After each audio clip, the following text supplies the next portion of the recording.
Hello? Can you hear me? Hello, now I can hear you. I'm not sure what happened there. I think my internet it died there for a split second. Oh, okay, okay. Well, it gave me a bit of a breathing moment so I can talk with the viewers. Yeah, that's all good. This is honestly like all of this week, I was thinking to myself, how am I going to pull this through? Like, is this like going to be like one of those marathons? Like I get 10, 12 hours of just games going. Oh my God. But yeah, it's definitely is something that I'm welcoming because it's been a long time since a lot of us, a lot of people, moderators, and this is one of those. How to say one of those moments that we need to celebrate, getting a fifth season out, getting all of the players ready to play in a marathon of Civilization 6, and then having it streamed as much as possible in all languages at the same time. Like all of this is just unbelievable. Yeah, it's super exciting. I have no idea. I'm like a puppy who's like just walked into like a meat shop. I have no idea what's happening, but everything smells amazing. Um, it's really really cool, and I really really appreciate that you're guiding me through this. Uh, Uh, with much pleasure. It's an honor to have you here, sir. I mean, you're so well known on YouTube and everywhere else, and you have done so much in the last few years to push Civilization out. I'm sure everybody knows you anyway. It's just, we're the small ones here. no, in this, no, no, no. See, in this pond, you guys are the big fish. That's how that works, right? I'm the new guy, so I'm being guided through. Which I super appreciate. Oh my god, wait. Sorry. I'm gonna need you to like talk because I'm having trouble with my computer. Give me 1 second. Okay, no problem. Okay, so it kind of feels like we do have still a few moments here. Lige is talking with Zerator and fixing up his mods. I guess they're subscribing and resubscribing and so on and so forth, whatever they need to do. And in the meantime, of course, I did want to put up on the screen over here what happened in the previous games, since it looks like we might need to talk a bit about this, the results, of course, of the previous games. Let me actually see exactly where I had that open. Yeah, there we go.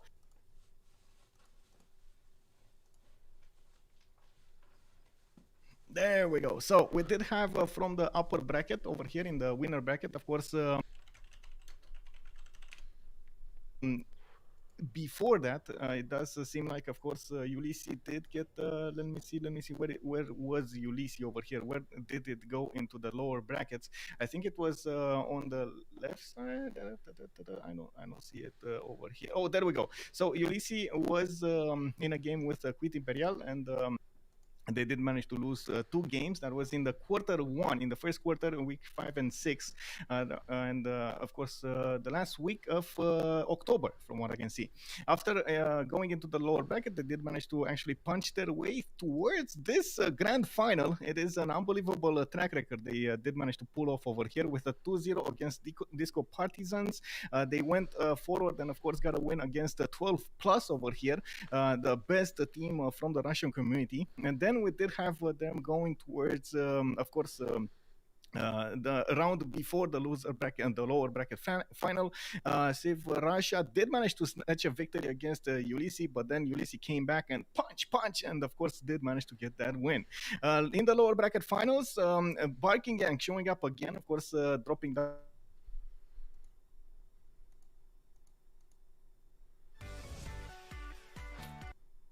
1 second, guys. I'm gonna try and fix my mic here. I think I'm having an issue with listening to OnSpotTV.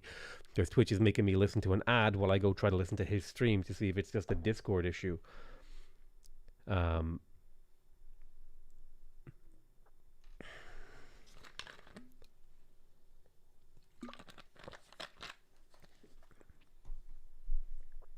Results being made as we go. You can actually check this link out. Is this to watch as it evolves, as the situation evolves. The bans, the picks, the token status, and so on. Everything will be written over here, and of course updated as soon as Paul sees the results. By the way, Dominicate, hello there, and welcome, sir. Let me see also if I can put on the screen here over here. Oh yeah, so you're Hey, back. hey, yeah, I'm back. I got so I've been having a little tiny. Sorry to interrupt. Is the game actually Sorry. starting right now? Let's see. Zerator did. Okay, finally, yes, Zerator Okay. did the reconnect, and it looks like we should be okay to start. I just having a slight audio issue. It's only on your microphone through Discord. Yeah, it's weird. I don't know if I'm going to be able okay. to fix it, but it's something we should keep in mind for next time. Sorry. Yeah, back to the game. I don't think we can fix it right now because it would. Okay. Yeah, because you're casting. What's happening? Can you tell me what's happening? I'm a Uh, bit blushing right now. What did I do? it's like it's because like I listened to your stream and you sound fine on your stream, but your voice coming through Discord sounds like really like crackly and it's just Oh, have you had that happen before? Uh, yes, I guess. One And second. did you know how to fix it? One sec. I guess yes. One sec.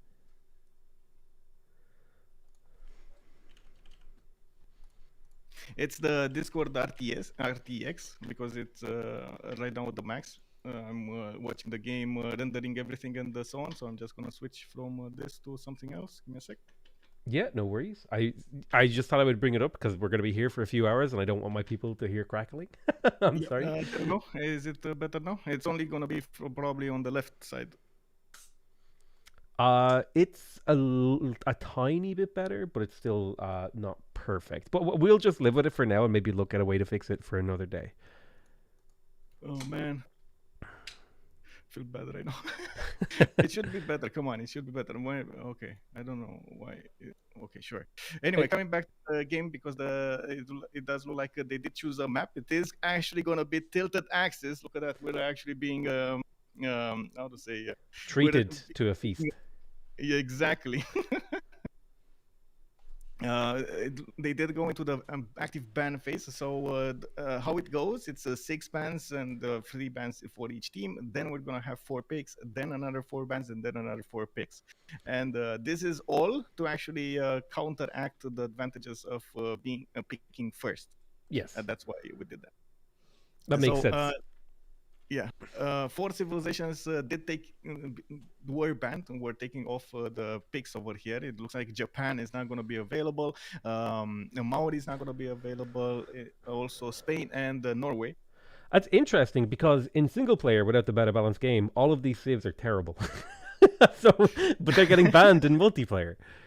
Well, they did, unless you take into account Japan, which actually did get nerfed. All of and of course Maori, actually all of the like Spain and Norway did get quite a bit of a buff, being moved a little bit in their how to say bonuses. But anyway, it's fine. I'm gonna work through them when we do get into the game, so we get to talk a little bit about the changes.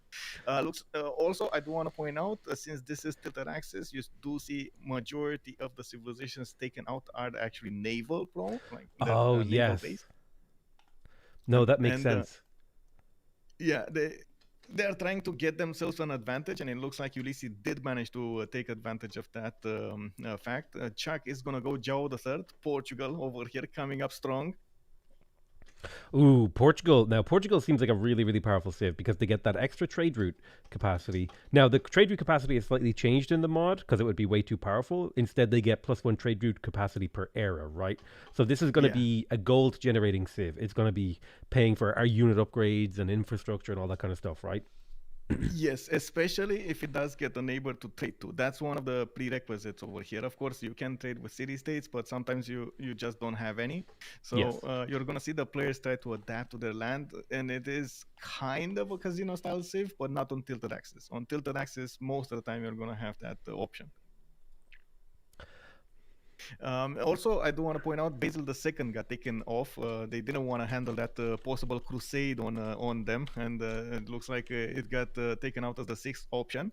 And immediately after Joe III got picked, Task for Fish and Jessica went for Victoria and Indonesia, respectively. Very strong civilizations when it comes to that naval fight. Of course, Victoria, free units when you build your harbor, possibility for a half cost harbor with the Royal Navy dockyards, and then Indonesia can buy boats with faith, and of course has an amazing unit, the frigate Jong. Yeah, the Jong that can like escort people, and they also get like tons of extra faith from just settling coastally still, right? And it's Yeah, yeah. interesting that somebody went for a strong naval civ, and then the second team went for two strong naval civs, and then the third team went with a strong land civ. So that's like an interesting decision for them to make, right? Indeed, indeed. And of course, coming back to my stream over here, I got a question for you, Potato. Everybody wants to know, Yes, sir. what civilization do you want to play? Like, do you want to see in the game? What do I want to see? That is a tough one. I haven't actually thought about that one. Now, off the top of my head, because it's my favorite civ, I'd be curious to see how Khmer or Khmer is played in multiplayer, because it's a very weird, like religious culture civ that has been buffed recently, I believe. Although it might be different in better balanced game. Because I don't, I imagine is Khmer a popular pick? It's extremely popular. It's one of the strongest seamers when it comes to big maps like Pangea or Highlands and so on and so forth. Hell yeah, give me that simmer civ. I'm gonna be if I start playing multiplayer, I'm gonna be a Khmer spammer, dude. I'm gonna play Khmer every game. I'm gonna make a million holy sites, a million aqueducts. No, you're gonna love BBG Khmer. You're gonna love it. It's just everything in one: amenities and food and culture and faith and everything. Brilliant. That sounds excellent. It looks like we do have another two bands here. Eleanor England. Is this actually Eleanor? I think Eleanor and got banned. Then we do have Mapuche and Australia taken off with just one more choice available for them to ban. And then we're going to see those picks. I do want to point out Mongolia. Genghis Khan makes an appearance over here. And of course, you do know that Mongolia got a little bit snipped in BBG. It doesn't get that instant trade route whenever it sends a instant diplomatic visibility, the trade post when it sends a trade route, but it still gets the double points for extra diplomatic visibility. So if you do manage to get the level 2 spy, for example, in your opponent's land, you still benefit from that 12 points of damage. 12 combat strength. And just to put that in Yeah. perspective, 10 combat strength is enough to do a 50% more damage. So 12 is like you're two-shotting people, right? Basically. That's insane. That's an insane bonus. Yeah, I imagine if Mongolia probably comes out the gate strong with that +3 combat strength. You rush horsemen, try to kill your neighbor, and then if it goes late, you got those crazy spies. That sounds ridiculous. Also still benefits from that Keshik. That's an awesome unit when it comes to the medieval era attack. Ranged attack, a lot of movement, coupled with the extra diplomatic visibility and so on. You're just gonna have a treat over here if it goes to that. But I do want to point out the extra diplomatic visibility works on the seas as well as on land. So we might see some +12 caravels over here. That is a really good point. I never thought of that. That's crazy. Now, one question I have is I don't understand. Now, multiplayer has, especially team multiplayer, has a few different mechanics. Is diplomatic visibility shared between players? Like, if I get diplomatic visibility, does Mongolia, who's on my team, also get that? No, no, no. It's only 1-to-1. So like a civilization has over another civilization. You Okay, don't share. You do share visibility as in land visibility, like map visibility. interesting. So diplomatic visibility isn't shared, but you share vision and knowledge. And now Tomiris, Rome, Cyrus, and Gorgo picked. This is going to be a very warlike game. It feels like to me. Yeah, it definitely feels like we might see something like Diplo victory, but I do believe these players are just gonna duke it out on the map. They're gonna try to get their cities away from each other. Interesting. And I see players are now trading leaders. So I assume you can just like you pick your leaders and then you put player you want on them, like you would do, for example, playing League of Legends or Dota 2, if you're doing like a competitive pick ban situation. Yeah, exactly. Now it seems like they're switching also. This is the moment everybody's trying to get an advantage from being higher up in the slot. This is another, I guess, difference from single player to multiplayer. The higher you are in the slots, the more priority you're gonna have when it comes to the higher the priority you're gonna have when it comes to great people choices and wonders. Oh, I see. So, like, let's say two players finish a wonder on the same turn. If you're in slot two, you'll beat a slot four player like a certain percentage Yes. of the time. No, 100% of Oh, the time. You're always 100%. yes. Always. Jesus, that's over. That's insane. Yes, that is one of the reasons. Again, we chose to go for a 1-2-2-1-2-1-1-2 setup in the game here. We try to mitigate that advantage they get from being higher in slots. Very cool. Very cool. Um, yeah. Oh man, that feels like something that should be fixed, but that's really Tell us about. We have been praying for this for a long time, but I do have to point out the players did figure out ways to mitigate their own, mitigate it somehow else. Getting a lot of people getting that advantage well before, like ahead of time, knowing with the extra visibility that you get over people, maybe set a unit on that opponent's wonder, and so you don't let him build it, or try to get a project for the great people you really want, or use your faith, or get all of the gold from your team to buy the great people and so on. interesting. Interesting. Now, I noticed that they decided to put City in the last spot. Now, if you're putting City in the last spot, which makes sense to me because City is very much so a warlike civ, so they're not going to be building wonders, so it doesn't matter if they're at the bottom slot, right? Yeah, it's basically what he's gonna want to go for is probably generals, and that's about it, or maybe admirals. I'm not sure about his spawn, but yeah. Interesting. Uh, so we do have the first map over here. It looks like it's split in half, like you said, in the middle with that big ball of ice. Actually, it's not that big of an ice. And oh, there we go. We got a terraforming coming up over here. Ah, You see yes, I see it. how Portugal spawning cut in half the ice on the west side and also terraform the land. That's actually not only is that a big deal for Portugal to have really good land, it's also a big deal that Team Portugal is going to be able to cut through the middle of the map way easier than the other team. Yeah, actually, looking at this, this is one of the first tilted axis maps that I don't see with a easy connection in the middle. But of course, you can make a connection city, for example, on the deer tile, and just move your units through that city. Of course, available for Portugal, not everybody else, but sure. Let me see. Okay, so we do have Mongolia across the coast. Okay, so usually my go-to method is just to talk about the civilizations in order of appearance from the top left to the bottom right. So Yep. we're just gonna take a task for fish over here with England, which has a bit of an issue. It looks like he spawned inland with England. This is not something that we're used to seeing, but of No. course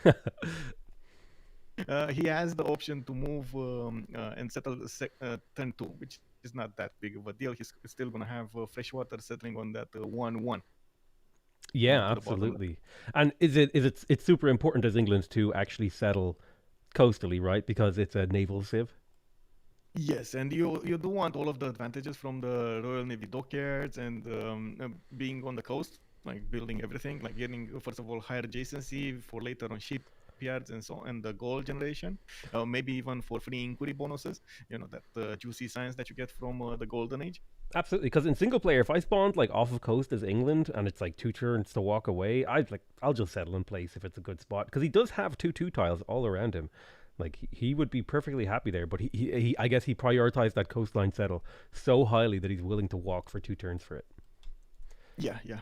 I do. Well, it is one turn. It is one turn. So he moves on 1-2 and then settles turn two, Oh, which is that's fine. true. Yeah, that's true. Yeah, it's fine.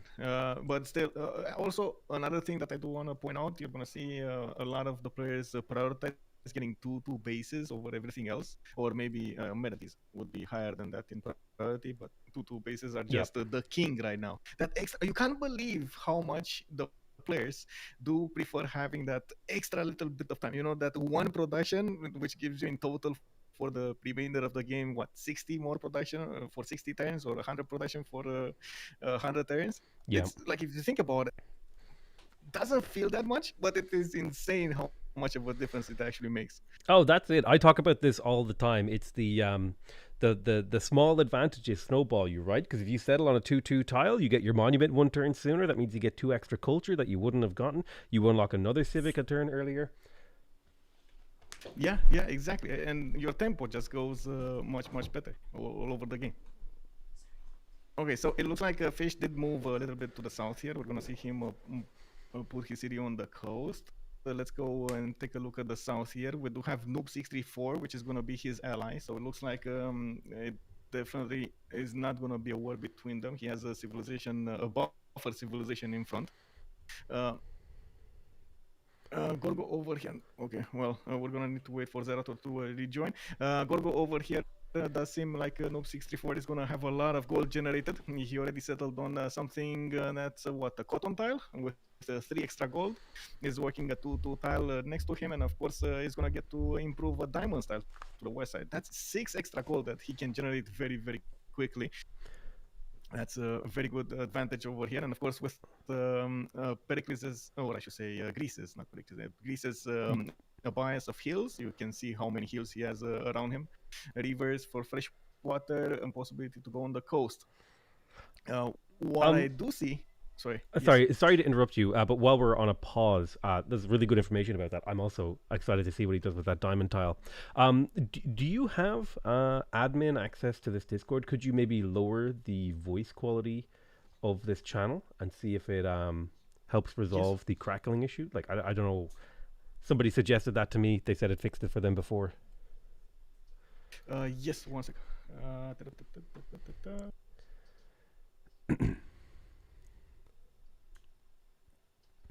But yeah, I'm super excited to see. I'm really excited to see Greece in multiplayer because anyone who plays single player, Greece, in the hands of the AI is one of the single most annoying civs, especially Pericles, because they just get so much culture. They own every city state, and like if you're going for a tourism victory and Greece is in your game, you may as well Alt F4 and just go play like a different game.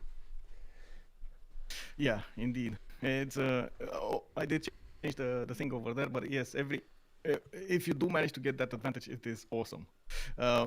One of the things that, for example, Pericles got taken out because Pericles, especially late game with the meta we have right now, is just so hard to stop. But I do want to point out, of course, with the changes for Greece in particular, that extra damage, the hoplites are amazing at the beginning. Hey, I'm sorry to I'm sorry to say this again, but I think changing the channel quality made it worse. I'm so Oh, sorry. come on, Oh really? my- Oh, yeah. oh man. This is But just so unfortunate. Oh man. We'll live with it though if we have to. But yeah, what were you gonna say? Sorry.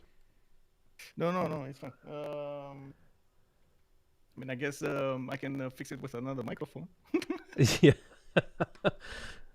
I don't think it's your microphone because your microphone on your stream is perfect. It's just whatever's coming through Discord is this kind of.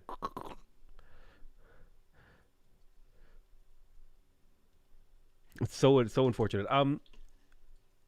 Just for people who are watching, who are asking me, Potato, will you be participating in the World Cup as well? No, I'm just casting it. I listen. Multiplayer is for a different kind of player. I like to be able to play alone at home, like a kid playing with his trains. Multiplayer, people break your stuff, they invade your territory, your beautiful cities get ruined. I can't handle that. Okay, I don't have the constitution.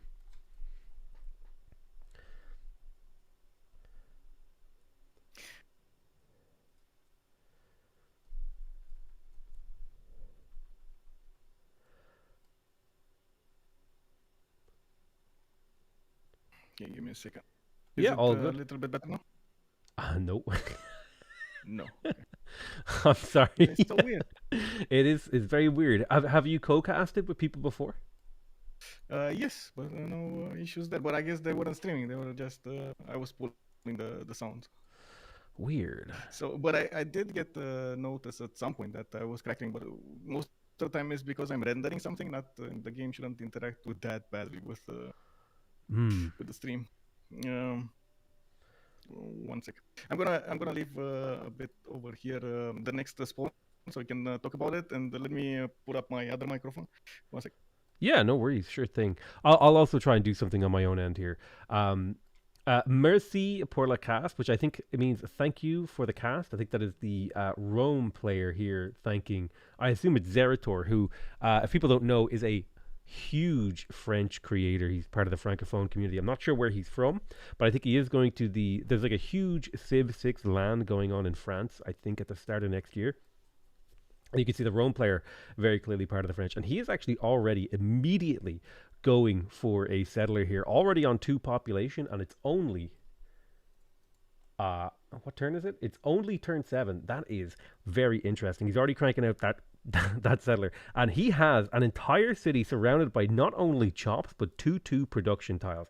This guy is in Rome heaven right now, as far as I can tell. If I got this start location in a single player game, I would be going insane.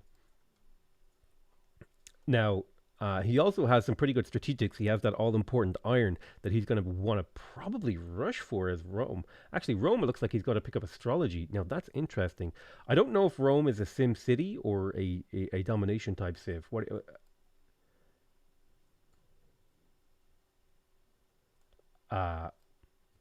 Because in my mind, Rome is kind of a catch-all, do whatever you want civ. You can either go domination or you can play Sim City because you get that really, really strong bonus of a free monument when you get to. Wait, don't units still need iron? Am I crazy? Yes, yes, yes. They do need iron. Sorry, I'm back. I can't put up the second microphone, but I can definitely try to rejoin Discord, as in restart Discord entirely. It takes like a minute, Yeah. like less than a minute, and it looks like we're gonna have the remap vote. Oh, give me a sec. Let's see the remap vote. Yep. And if they go on, we can go through this. I don't think it actually pulled my how to say, my choice over here, as in my audio choice. Anyway, it looks like, of course, you are talking about Rome, and you are talking about the strategic resources, right? What was that the thing you asked? Oh, I was just saying. I assume legions still cost strategic. They still cost iron in the better balance game. Yes. Yes, one of the reasons actually they're not as prioritized as before, because they cost so much iron. Even in a 4-player setup, the players just don't go and improve their iron, so it's very, very hard to come by. Oh, really? Wow. It's a 10 iron, yeah, each. Okay, we got the votes going. It looks like Zone of Control did make up their minds, and I do want to quickly go through all of this one so we can. Oh, we're gonna have a remap. Okay. Okay, cool. And that gives me the time to rejoin Discord. If you guys are waiting for me a minute, I do hope we're gonna fix this problem. Yeah, hopefully. I'm sorry that Yes. we're having this issue. I wish we weren't. I mean, too. One sec, one sec. It's not your fault.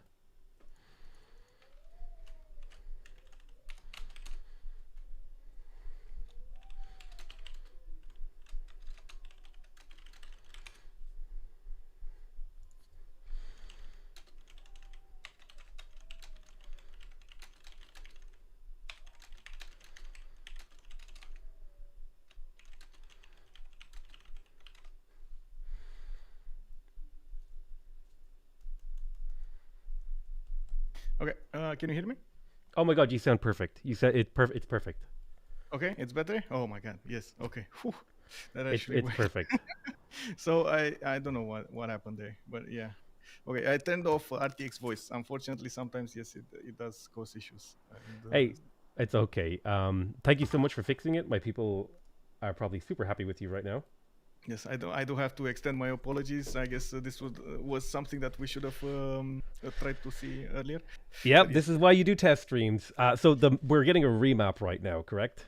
Yes, this is the remap, and this is From the done with first the stirrings multiplayer of helper. life It's one beneath of water. the mods I was talking about, and awesome. By the way, I do have to give a shout out to Jack, the narrator. He's one of the coders, the modders from our community, which did all of this, like with the UI, the user interface already integrated into the game and everything. Like this is just like gold for us. Yeah, I'd say because maps and not only balance are like super important, and the fact that you're able to remap without restarting a whole new lobby, that's just insane. Yeah, exactly. It saves so much time. That's like 10 minutes right there. Because I think I played with CPL a few years ago when I think it was before the Better Balance Start remap was feature was available, and if somebody spawned in a bad place, it was like another 10 minutes to get the game set up and make sure everyone loaded in, make sure everyone was synced. But the fact that you could just basically press a button, get a whole new map, that's like alien technology to me. I know, right? It's so awesome. Like we couldn't believe our eyes when he said, "Oh yeah, it's easy," and we were like, "Okay, sure." Holy crap! Look at this Mongolia start. If I was playing, I would settle on those elephants, dude. Oh my god. Directly on the and there we go. Jack the Ripper just moved exactly where you said. So he's moving on that ivory tile. He's gonna get the extra amenity, the production, and the gold. That is disgusting. Now, that's a Plains Hill ivory. Is ivory plus one food plus one production? Because that means that's a two food three production capital, right? Yes, 2 foot free production. Yes. That is disgusting. That is actually this man should be banned from this game. In fact, if I was playing on the enemy team and I saw him get this start, I would ask for a remap on that basis alone. Jesus Christ. Yeah, indeed. And he has another amenity settle to the west side, just 4 tiles away from that ivory settle. He's gonna get that honey tile for extra food to work, and of course get quite a few hills around it. That's another awesome one. Oh Awesome. my god, we need to contact. I feel like there's some kind of bias for this player built into the map scripts. Look at this. This is ridiculous. Yeah, I do want to point out. Well, I guess I didn't pay attention who did want a remap, but I think it was Ulysses, if I'm not mistaken. But anyway, probably the stream viewers did go for that, and we're gonna find that answer. Somebody still has a remap token. They might use it. We never know. Ooh, I think I don't know. I mean, if I was Mongolia, I would be fighting really, really hard for no remap. Plus, it doesn't look like there's anyone too close to him. So, I mean, I know Mongolia is not a Sim City Civ, but you can still sim on them, right? Yes, you can still sim. They can definitely go for later timings, and their extra diplomatic visibility coupled with the tanks and so on is just so strong. Yeah, yeah. We're gonna need to see how this situation evolves and so on. It does seem like he's far away from the coast, looking at the land around him, so it's not probably gonna be an option for him to go crazy uh, with a coast. But I do believe he can have a few cities, at least one to trade with Portugal. Again, what I was saying, Portugal really needs a trading partner to go full crazy. Yeah, absolutely. Because Portugal can't do internal trade and they have to trade over water, right? Yeah, yeah, and I guess he has a city state to the north. He has a city state to the south to trade with at the beginning, Auckland and Anshan. And by the way, wink, wink, Auckland with coastal Oh civilizations in the my game. god, Yes. oh my god, Auckland? Because they still give the plus one production and then plus Yes. two. Oh, Jesus. It's gonna be great. This is gonna be definitely fought over with envoys with that diplomacy. We'll see how that goes. My goodness, yeah. If I was team Mongolia and Portugal right now, I can't remember which team is which, but if I was that team, I would be saying we're not remapping. We have like incredible start. Now Portugal did settle on a 2-1 tile, which is arguably trash in the multiplayer scene, right? Yeah, it is, but I think he wanted the fresh water over the other options. And if he would have settled the sheep, I mean, he would have deleted the +3 possible campus that he has right there. So I Yeah. think he made the choice between, okay, more science and better adjacency than actually anything else. Oh well, that extra production, it mattered more for him, the extra production.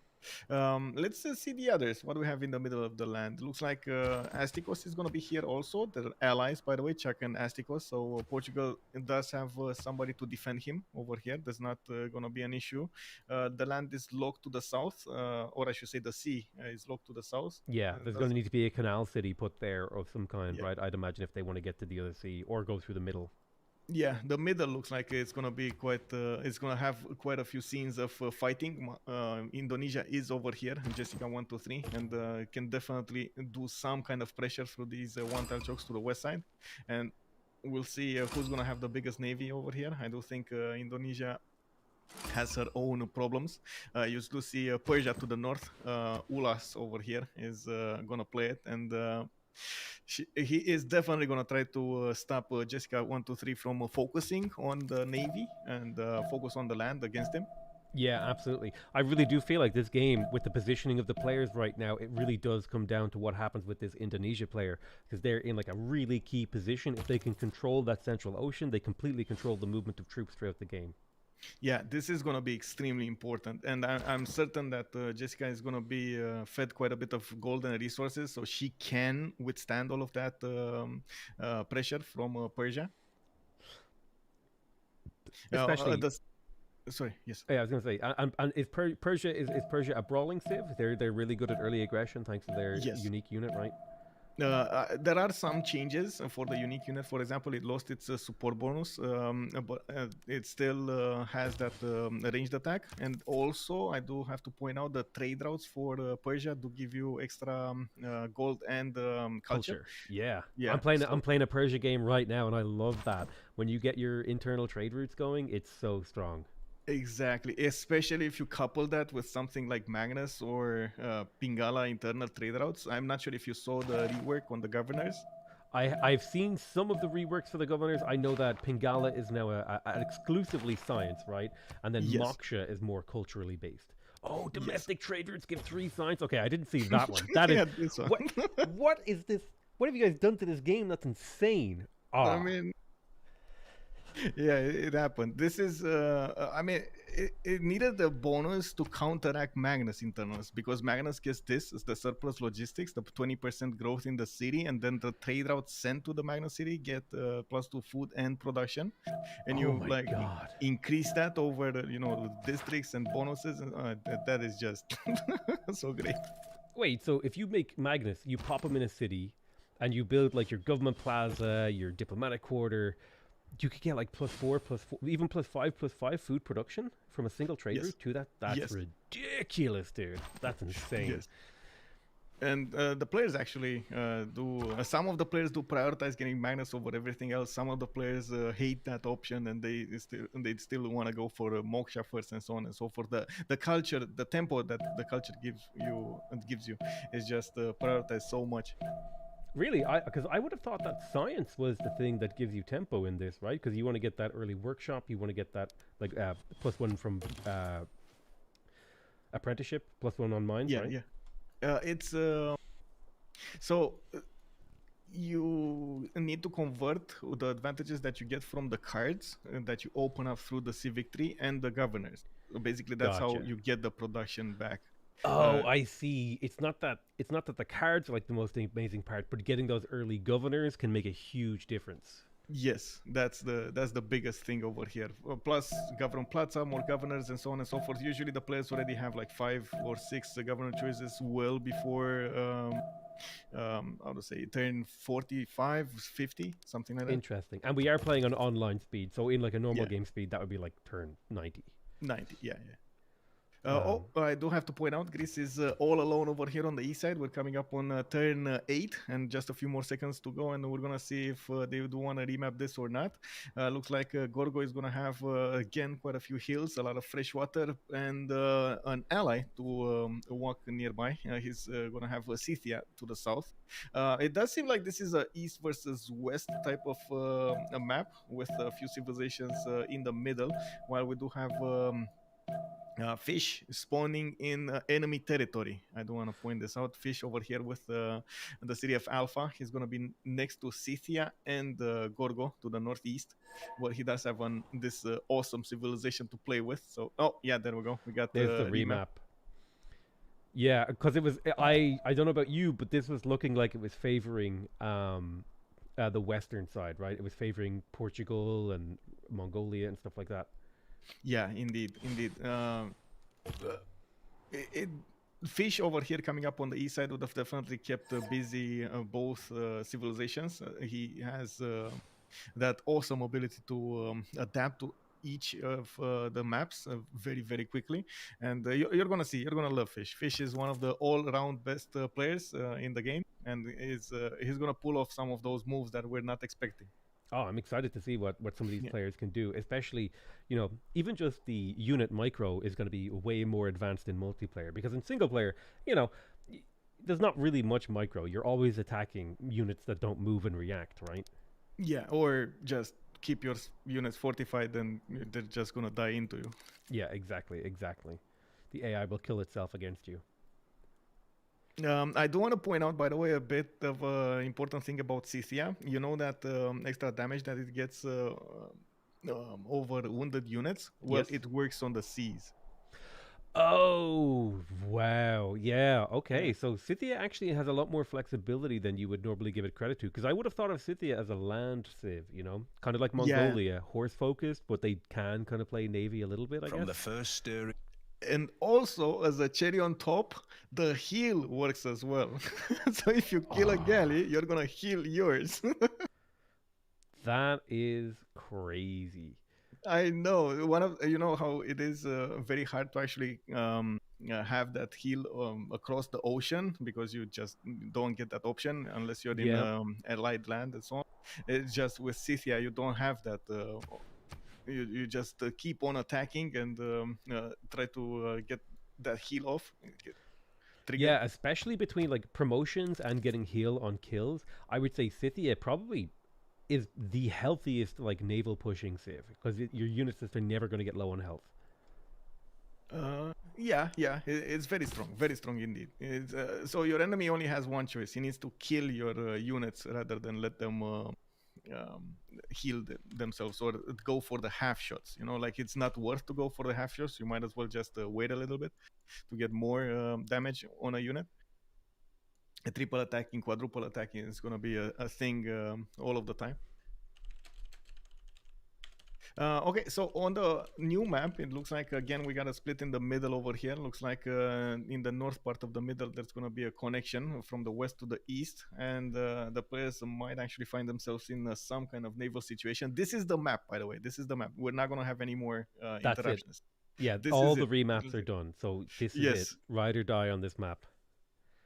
and I guess we get to talk a little bit more in depth about what the players are doing here. And look at that! This time, Mongolia didn't get that awesome spawn. He must be pretty sad. He must be, yes. And also, he moved one tile to the south, so that took away his sugar spawn. Even though, I mean, that's not that good either, but it's fine. Yeah, I the guess sugar. I mean, I feel like you would need too much gold to make that sugar yeah, spawn yeah. good. Yeah. It's just in my mind it was extra amenity. You gotta settle that. It did, however, open up a coastal sugar spawn to the north, which is probably going to be a lot more useful. Yeah, indeed. And he's gonna get the silk bot, and he's gonna get that extra culture and so on, the extra production. That's pretty good.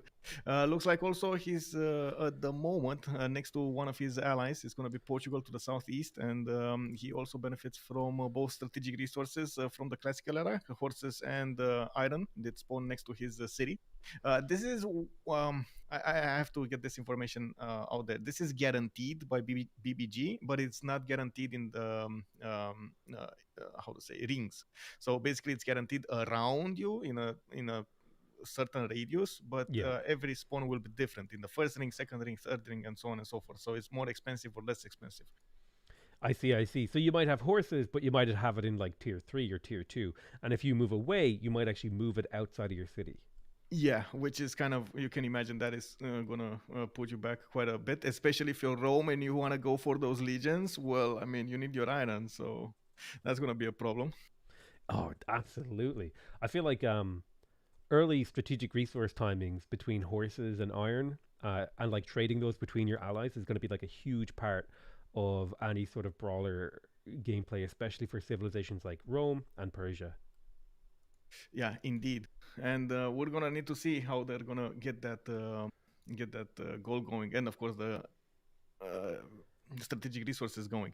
I also noticed because he popped on the map over here to the northeast, we got Persia. Ulas is gonna be brawling with Mongolia. And this is actually going to be quite a tough matchup. Immortals going against Kishaks and horses.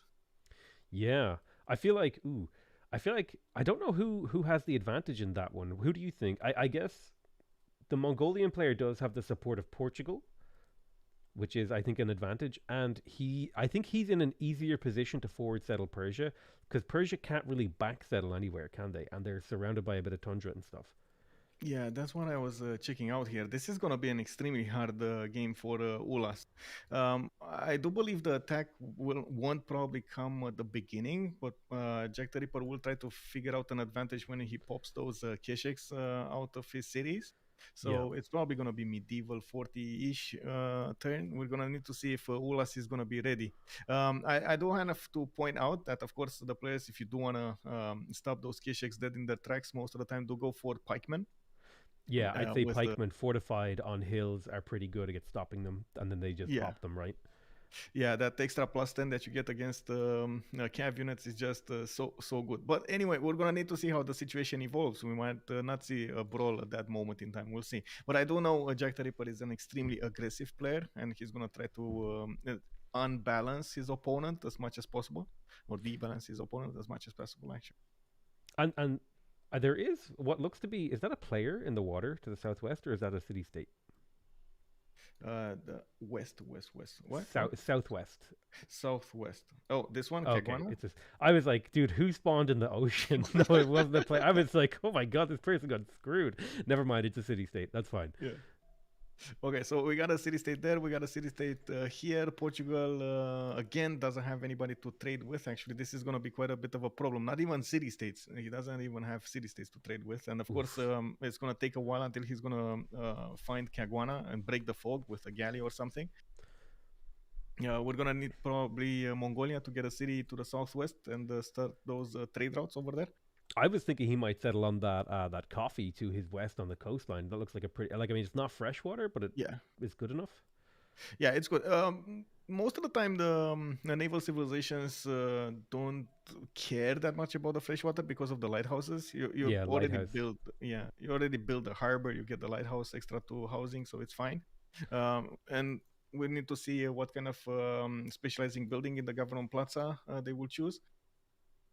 Yeah, Interesting. And also, I didn't actually know that Rome was down here too. So there's actually three players in a very strong line here on this western side.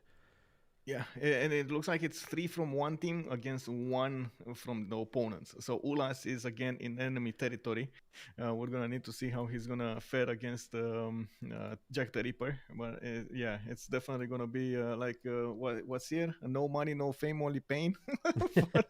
For That's a Jack the good name for a Ripper. city. Yeah, we'll see how this will evolve. Rome in the south, he does have quite a few cities to settle, but not amazing land. He does have this settle over here to the northwest, the sugar tile with a good campus with possibilities to get some adjacency from a government plaza between Rome and that city. And it does seem like he's also going to need to go for some coastal, some coast. Yeah, he'll need to do some coast just for Portugal to be able to trade too, right? Yeah. He can't stay away. This is one of those maps that you really can't stay away from the coast. You need to commit to it as much as possible. And Yeah. what is this? How is Oh, Ayokul spawning over here? Oh my god.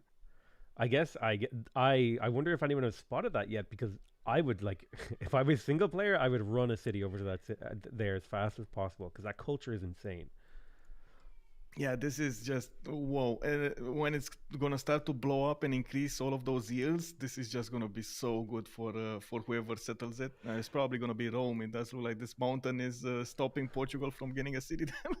I do want to point out that there is a sheep in that mountain that would have made an amazing campus for Portugal to the left there, and Oh, but it's out perfectly. of range of his city, so so he can't get that It plus is five campus. one tile away. Can you imagine? Yeah, I mean, we'll see. We'll see how he's gonna commit to this. He's probably gonna try to get something there. I'm sure. One question I have here is because of like the scarcity and importance of strategic resources in the early game, is it wise to pick two swordsman civs, right, that rely on iron? Because you're Um, both going to be using iron, and it, It's a tricky situation. It's a tricky situation.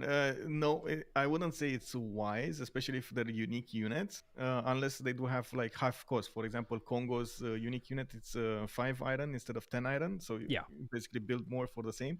But most of the time, you're gonna see even Rome players go for horses rather than legions because they're really, already they are already aware they're gonna get more horses out of their cities than they're gonna get the legions improved. So even with the extra chop and so on and so forth. yeah, because I thought that like Roman legion chopping out legions, if you got a good start, that feels like it's basically unstoppable if you add like a single catapult. I know it's just so great, or a battering ram, and just keep on bashing that city, those cities. Yeah, indeed, it's just so strong. Because But if you get testudo on those legions, archers isn't going to stop that. You know what I mean? yeah, yeah, especially now with the catapults are so strong, the meta just favors them so much. Now, Um, interesting. This is England, right? Yeah, this is Task for Fish right next to his beloved over here, Jessica 123 to the south.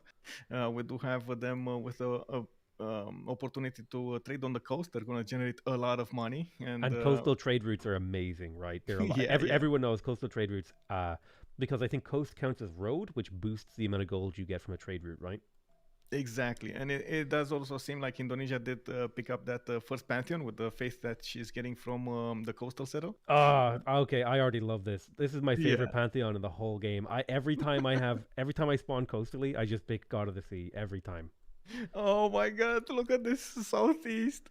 We got Torres del Paine on the coast for Indonesia to settle as four production tiles, 4 food tiles as well next to it. Like, what is this? This someone is hacking in this game. This is broken. How could you get this kind of a spawn? This should be illegal. Oh my god.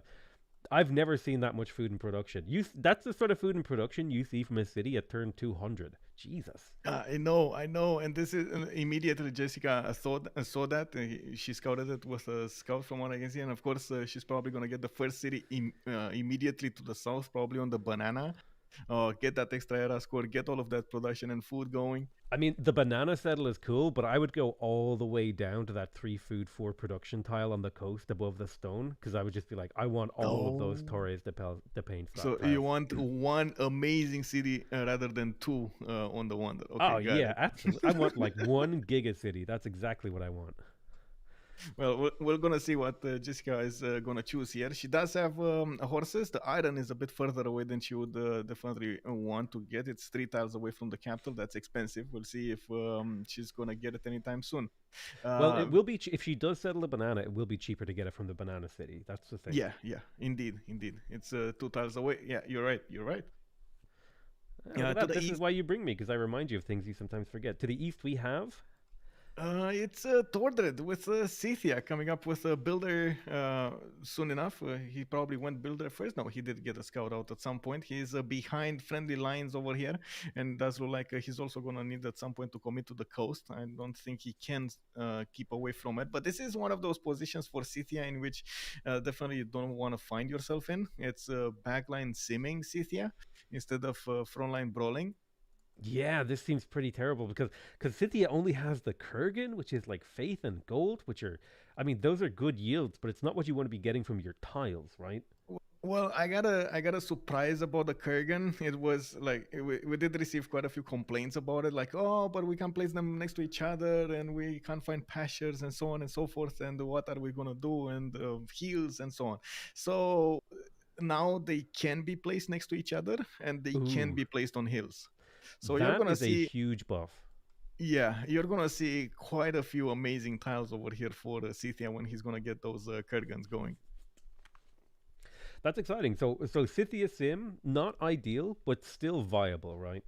Yeah, yeah, that was one of the things that, of course, Scythia did have on it. Backline Scythia, not cool. Now with the Kurgan, maybe, it's a maybe. It's not great, but at least it can work. Well, here's the thing: that team does need a goal generating player, and Kurgans can serve that role, right? Yeah.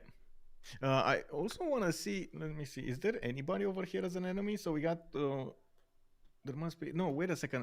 Wait a second. I just realized it's 4 and 4. It's East versus West. For some reason, my mind was so searching for a hotspot on the map Oh, that I thought there are enemies over here. Oh my god. Oh my oh god. my! Did we miss? I Oh, got okay. Well, listen, me too. I'm I gonna got. I blame know. you on that one because Yes. I'm the new player, No, so I can get I'm away with yes. this. I'm definitely the viewers probably figured it out and I just didn't see it. So, yes. Yeah, I'm seeing a few It's East finally versus lols. West. They're Yes. like, finally they noticed. I was like 1 and 2 and 3 and 4. I was counting. Well, I mean, there must be an enemy over here. Where is he? And I couldn't find it. And I was like, oh my god, this is East versus West. Okay. So Okay. with Well, with an East versus West, right? That changes our analysis quite a bit. Here's the thing: there's like an empty continent between them. So is that empty continent going to be important for them to claim, or is this going to be exclusively like, okay, both teams are going to sim until they have like late game units? it's probably going to be simming until they have late game units, and they're going to try to figure out how they can block the chokes or go through them. So, late game options are basically threefold. It's either going to be submarines with ironclads or destroyers, or battleships, of course, the naval powers. We might see some tanks, artilleries with railroads being brought through this continent that you're speaking of. So yes, then they will need to get military engineers over here and so on and so forth. And the third option, and I think the most likely, it's going to be probably bombers and nukes. Yeah. We're gonna need to see how this situation evolves. Now, this is a bit awkward for both teams. Both of these teams did go for brawling civilizations, or I should say, those naval fights, and they were Yeah. trying to get that advantage from those bonuses instead of going for simming. And now they're forced to go simming, and we're gonna see them try to go for culture, try to go for diplo, and probably not science, but yeah, it's gonna be a bit of tricky. How will we see Mongolia over here sim for culture Yeah, science? that's really interesting because yeah, because they were probably expecting one player to be a sacrificial lamb on the enemy continent, and that's why they needed someone to be ready to fight, right? Exactly, exactly. And that seemed like, I mean, it would have been on the other maps. We would have definitely seen some moves at the beginning. Now it's just gonna be a bit us. Well, I guess that's better. Anyway, we get to talk a little bit more about all of the civilizations, the options they have, and so on, like a straight up analysis, instead of watching all of the time the action. Yeah, absolutely. And it does look like Indonesia settled on those bananas. So you called it absolutely. They're going to go probably almost certainly going to get two cities on that. I don't know. I feel like it's who do you feel like is in the strongest position as an individual player right now? Like who had the best start? I think Indonesia has one of the best, and let me see over here. Yeah, Indonesia has one of the best starts. I don't, I don't think they can even compare all the other ones. Yeah, and like Uh, because that's how I felt. I felt like Indonesia is like so far and away above anyone else right now. So does that mean that the weight of the game kind of goes onto Indonesia's back right now? That they're going to have to be the carry? I don't think so, because looking at Indonesia, yes, she does have a good start, three, four cities, maybe five cities to the southeast over here, but it's gonna be a bit of an adventure to actually get all of the west and her simming going. Even if you're talking about settling on the islands, which is probably going to be her option, you don't have a lot of tiles to put your districts on, like the campuses, the theater squares, and everything that you want to get. Yeah. So and that's going to cause some issues. Yes, these can be workable cities because of God of the Sea, with the extra production coming up on the fishing boats, but other than that, it's a bit awkward. Absolutely. This is a problem I run into all the time when I'm playing my games. Is you like coastal cities are so amazing with those harbors, but man, you can only place like two or three districts before you run out of land. It's just really tough. Yeah, indeed. It's this is one of the challenges that the players will have, and maybe we're gonna see actually England over here go for the northwest, go for this continent, like you called it. He does have quite a bit of land to settle, and it's not bad land from what I can see. So honestly, if looking at the mid game, probably England is gonna have a much better expansion, and I do have to point out that Gorgo can definitely go for a lot of culture if he wants to. Yeah, Noob over here, free simming to the top right part of the map. It's just gonna have acropolises everywhere, and gonna try to get those guams, as we like to call them, the great writers, artists, and musicians. Guams. Yep.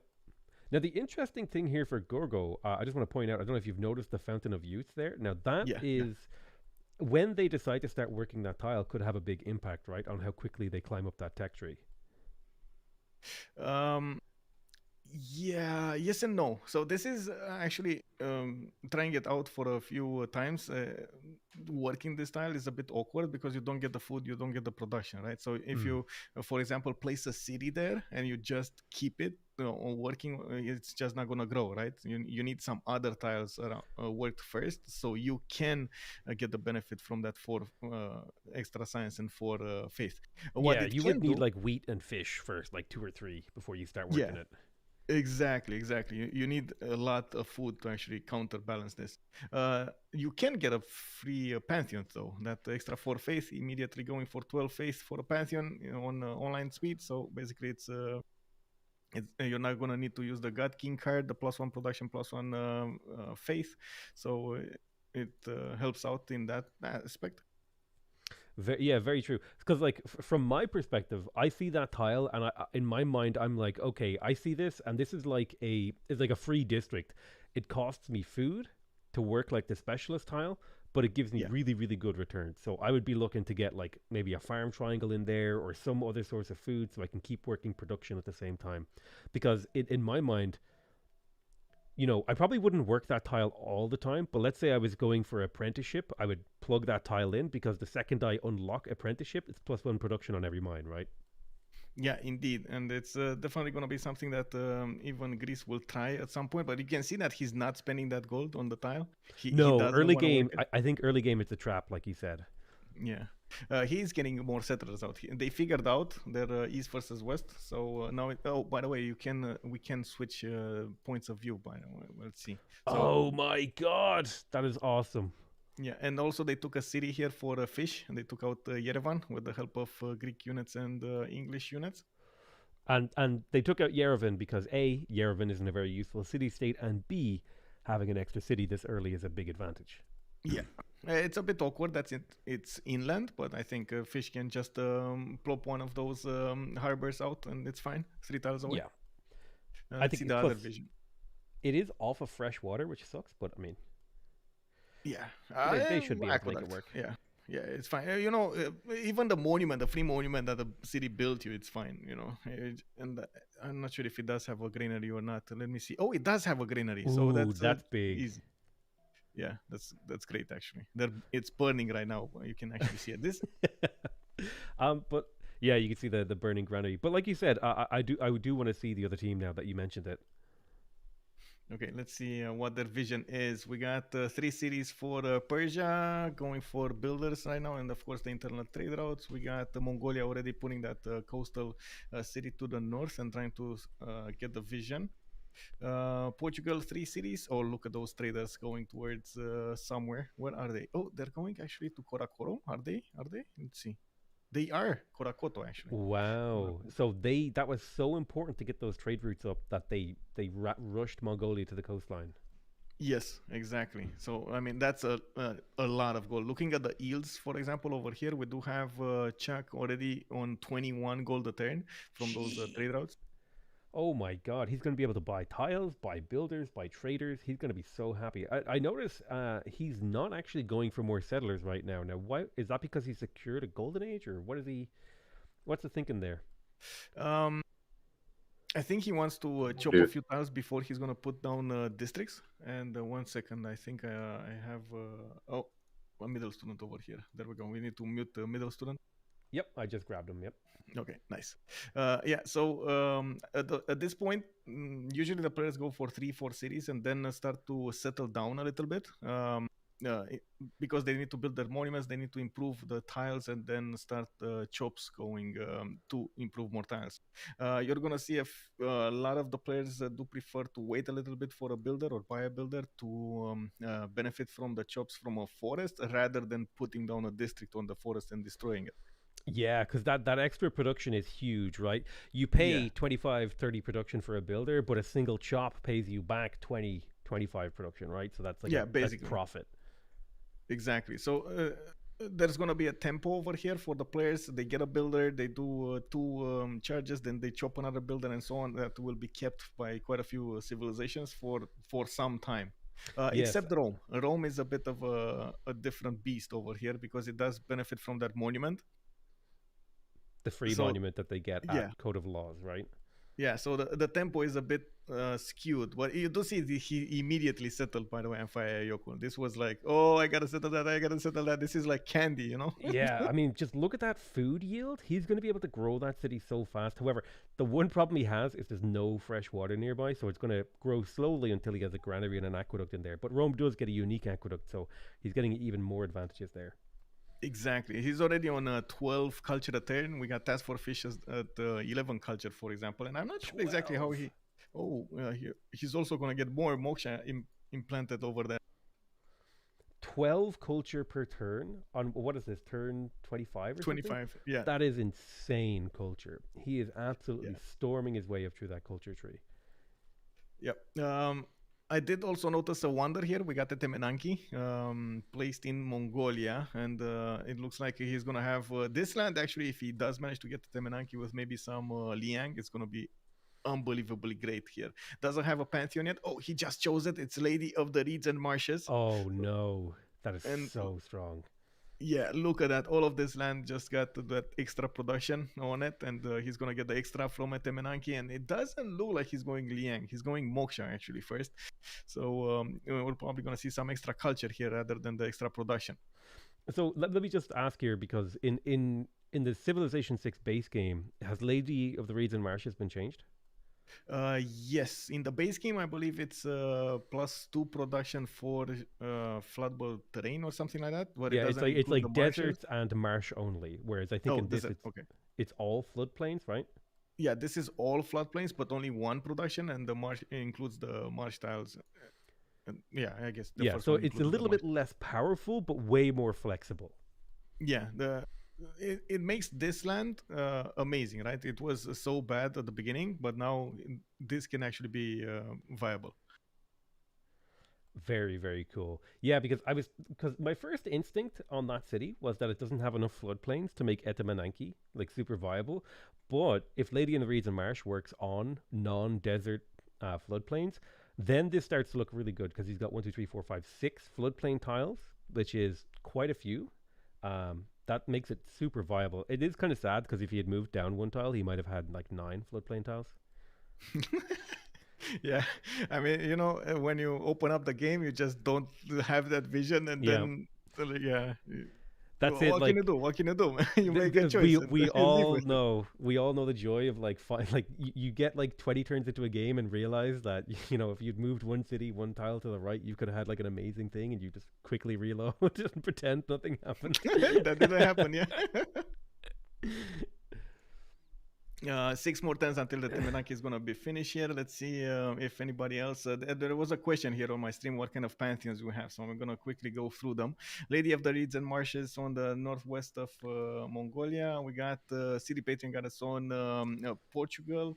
That's going to give him 50%, by the way, more production towards the first district of his city. Ooh, So that's that's, powerful. yeah. And he's probably going for harbors here. I'm pretty sure Yeah. he's going for harbors. We got Rome with the God of Craftsman, extra production on his strategic resources, the horses, probably the iron, and so on and so forth. But at the moment, doesn't look like he has any opened up. I don't even think he has them. Oh no, the horses he has teched. Um, okay, let's see here. We got one more admiral point, the general point, and the merchant point.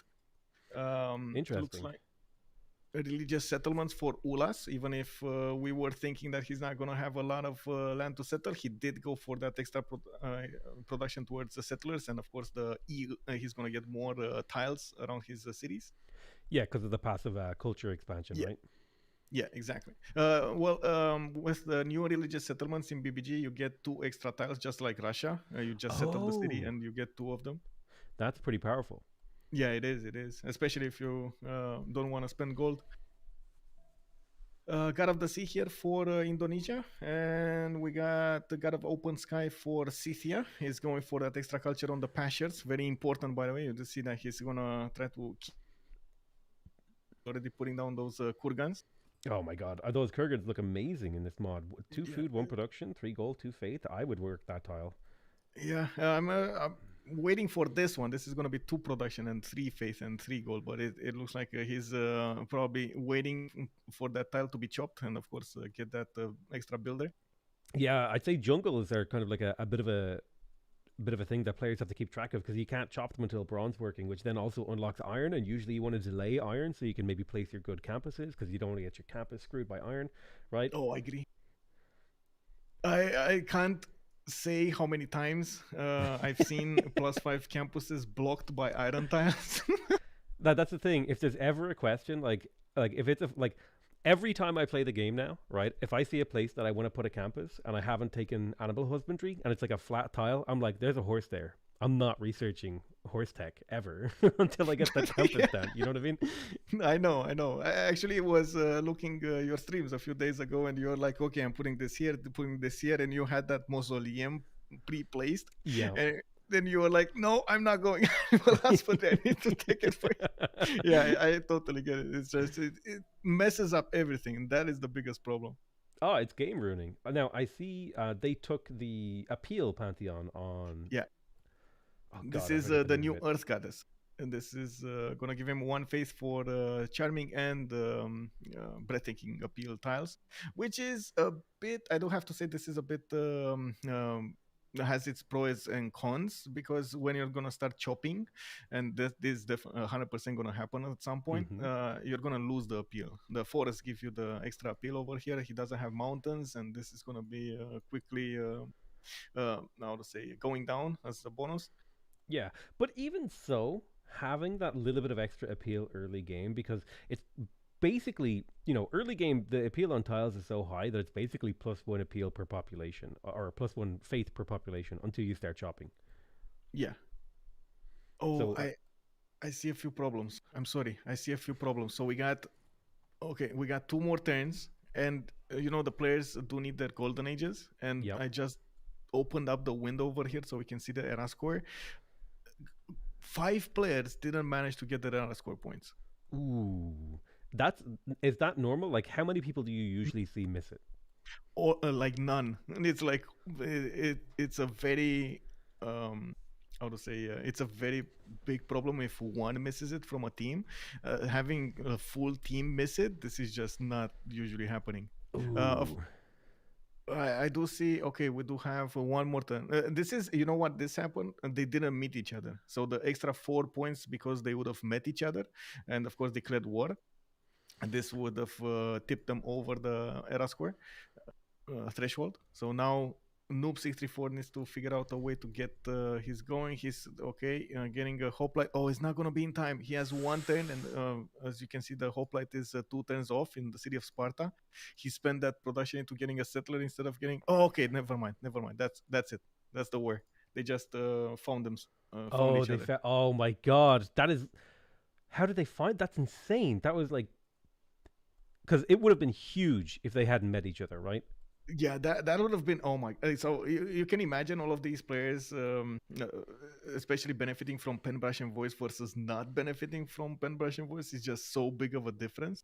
Oh yeah. So yeah, especially if you have that bonus for like 20 turns, I can only imagine how hard and it would have been for them to go through that. And like one team completely missing all of their golden ages. I'd say that team is like breathing a sigh of relief for the fact that they got by the skin of their teeth right there. I know, and you know what's funny? Task for Fish was from the team that actually had the points, except the Noob 634. So he did that, so he gets Noob 634 the Golden Age. I don't think he realized his opponents, the whole team, didn't have enough points. Oh, see, that's the power of the fog of war. You will make a decision to help your ally and not realize that he actually just threw the game and helped the enemy team. Exactly. Oh my God, for one of his allies. Anyway, and we're gonna need to see how this will evolve. Now we do have the era, and of course the players are gonna need to choose their era options here. We got Penbrush and Voice for Tordred. He's gonna get the extra culture, and oh, this is a bit changed by the way. It's two culture and one gold for each specialty district, and you get the inspiration 10% off also. Whoa, pen brush and voice. That seems insane. And I Yeah, it assume is. Yes. everyone takes pen brush and voice, right? Most of them, yes, most of them will probably take pen brush and voice. Some of them, I think, might take monumentality. Let me actually see if Unub went. Yeah, monumentality. That's why he picked Earth Goddess, so he benefits at the beginning from some faith generated, 11 faith per turn. Wow. Okay. 11 faith per turn. Nice. And so monumentality, it hasn't been changed much, right? It's basically still you can purchase settlers. You can purchase settlers and they're 10% cheaper. That's the biggest thing. So it's two movement for all builders. First of all, you get like four movement builders. And second of all, you get 10% off the faith and the gold for builders and settlers. Brilliant. That's excellent. So I feel like if I was going for a strong faith early game, I would definitely go monumentality. But I can see how Penbrush and Voice, especially with these changed governors, that's like, especially because right now this is when you start building your districts, right? You get all your cities, you pop down a few districts, Penbrush and Voice, boom, tons of culture, tons of gold, and then also tons of the yield from the districts you just built.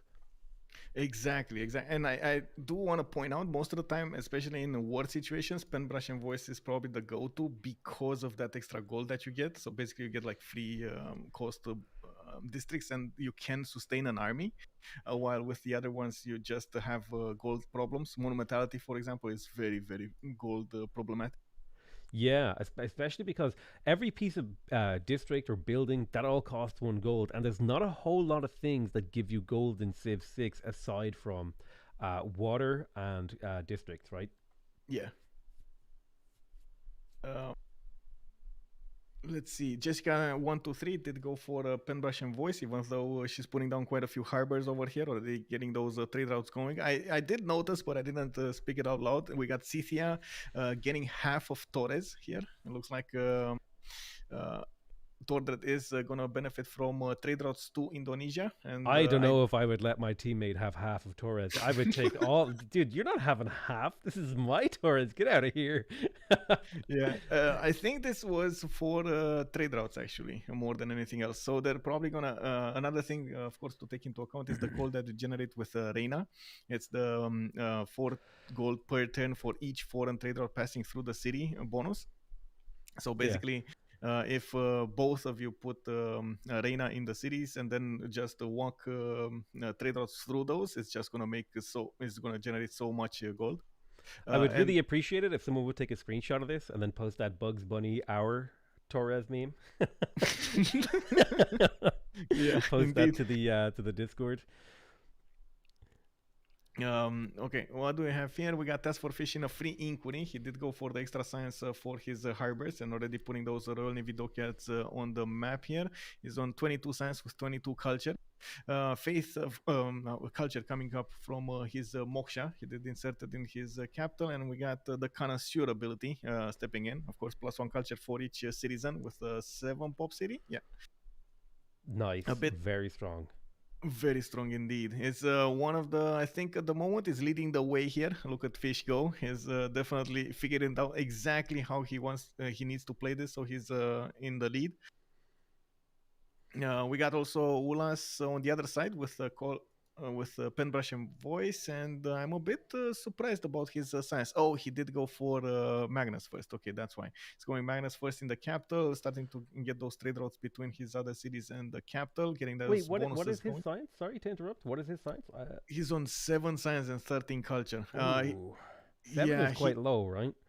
yeah, it is, and I think it's two-folded here. First of all, he rushed the commercials, and second of all, he did go for the extra two settlers instead of going for anything else, like everyone else, as in getting more builders, trying to chop, trying to get more advantages that way.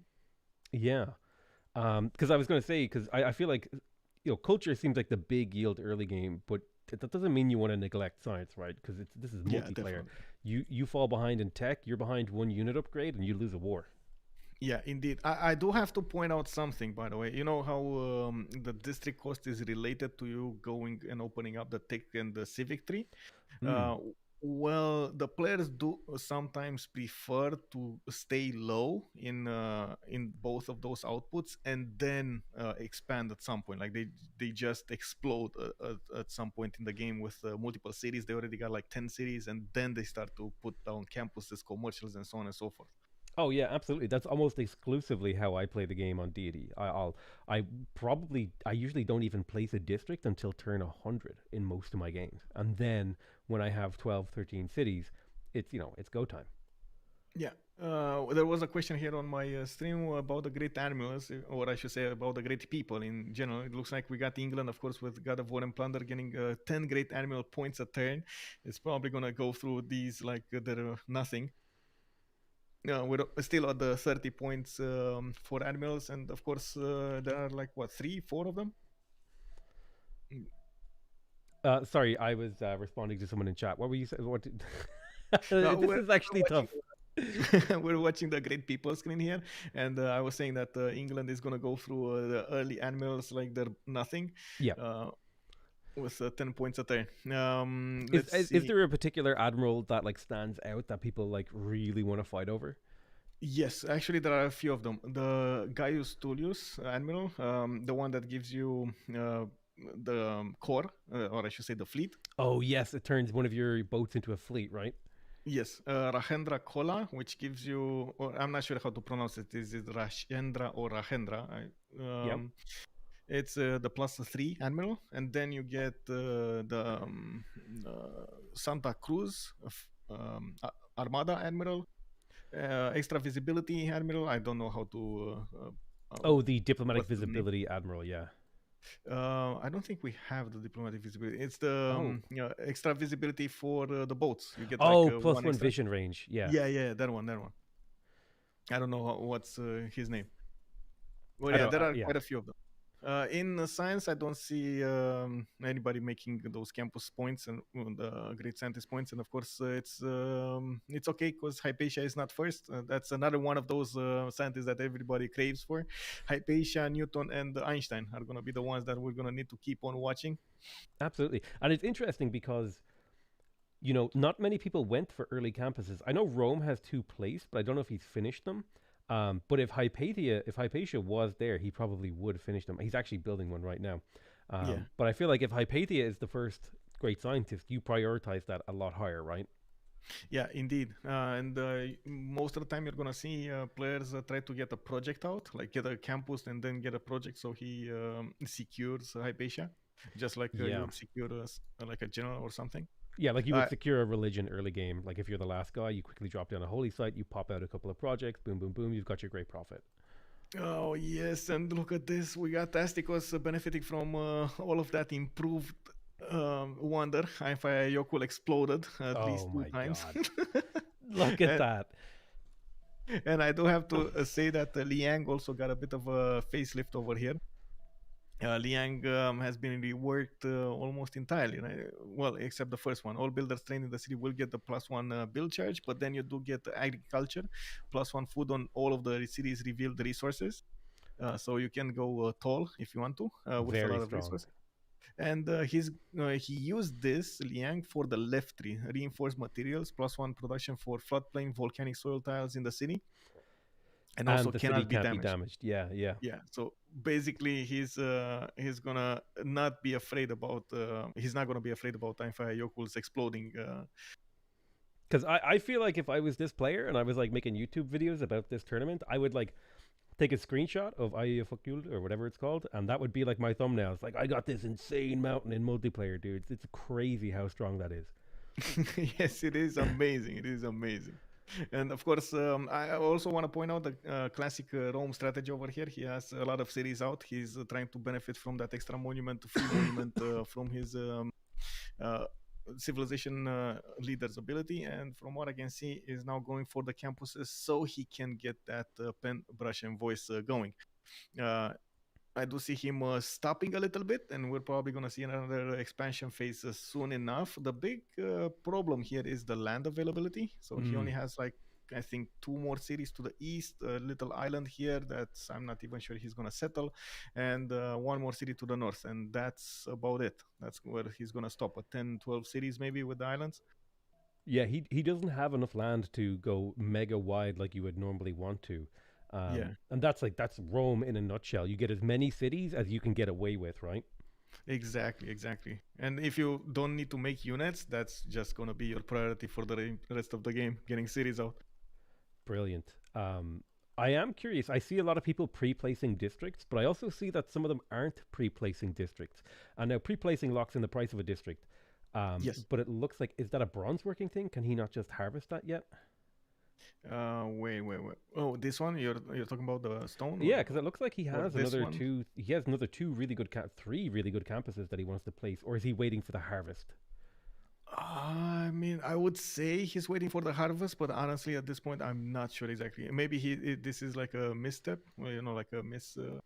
Uh, he missed it. He didn't make the choice immediately, and then he forgot about it or something. Or it could also be that maybe he just doesn't want all that many campuses. Yeah, or yeah, I'm not sure. I would definitely think that he wants the campuses. Oh, so Let's see okay, what yeah, his okay. pick Well, is. that's why you're here because because I don't know this. You're the expert, so this is Yeah, great.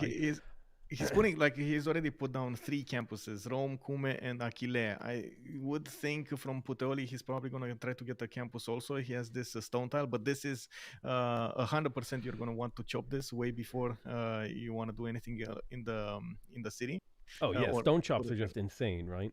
Yeah, exactly. Even if you just get another builder, it's still very, very worth. Yeah, that was one of The my favorite ways to play, where you use two charges of your builder, then chop out another builder, and you just improve every tile that way. Yeah, exactly. This one in Arpinum, I'm not sure why he's putting this off. So I'm thinking or either he wants to put a commercial here, which again he should have the technology for, or he forgot about it, like Yeah, 100% forgot about it. because don't forget when you're playing Civ, even in single player, it can be hard to remember everything. But if you're playing in multiplayer and you have 1 minute and 30 seconds to make all of your decisions, you're gonna make mistakes.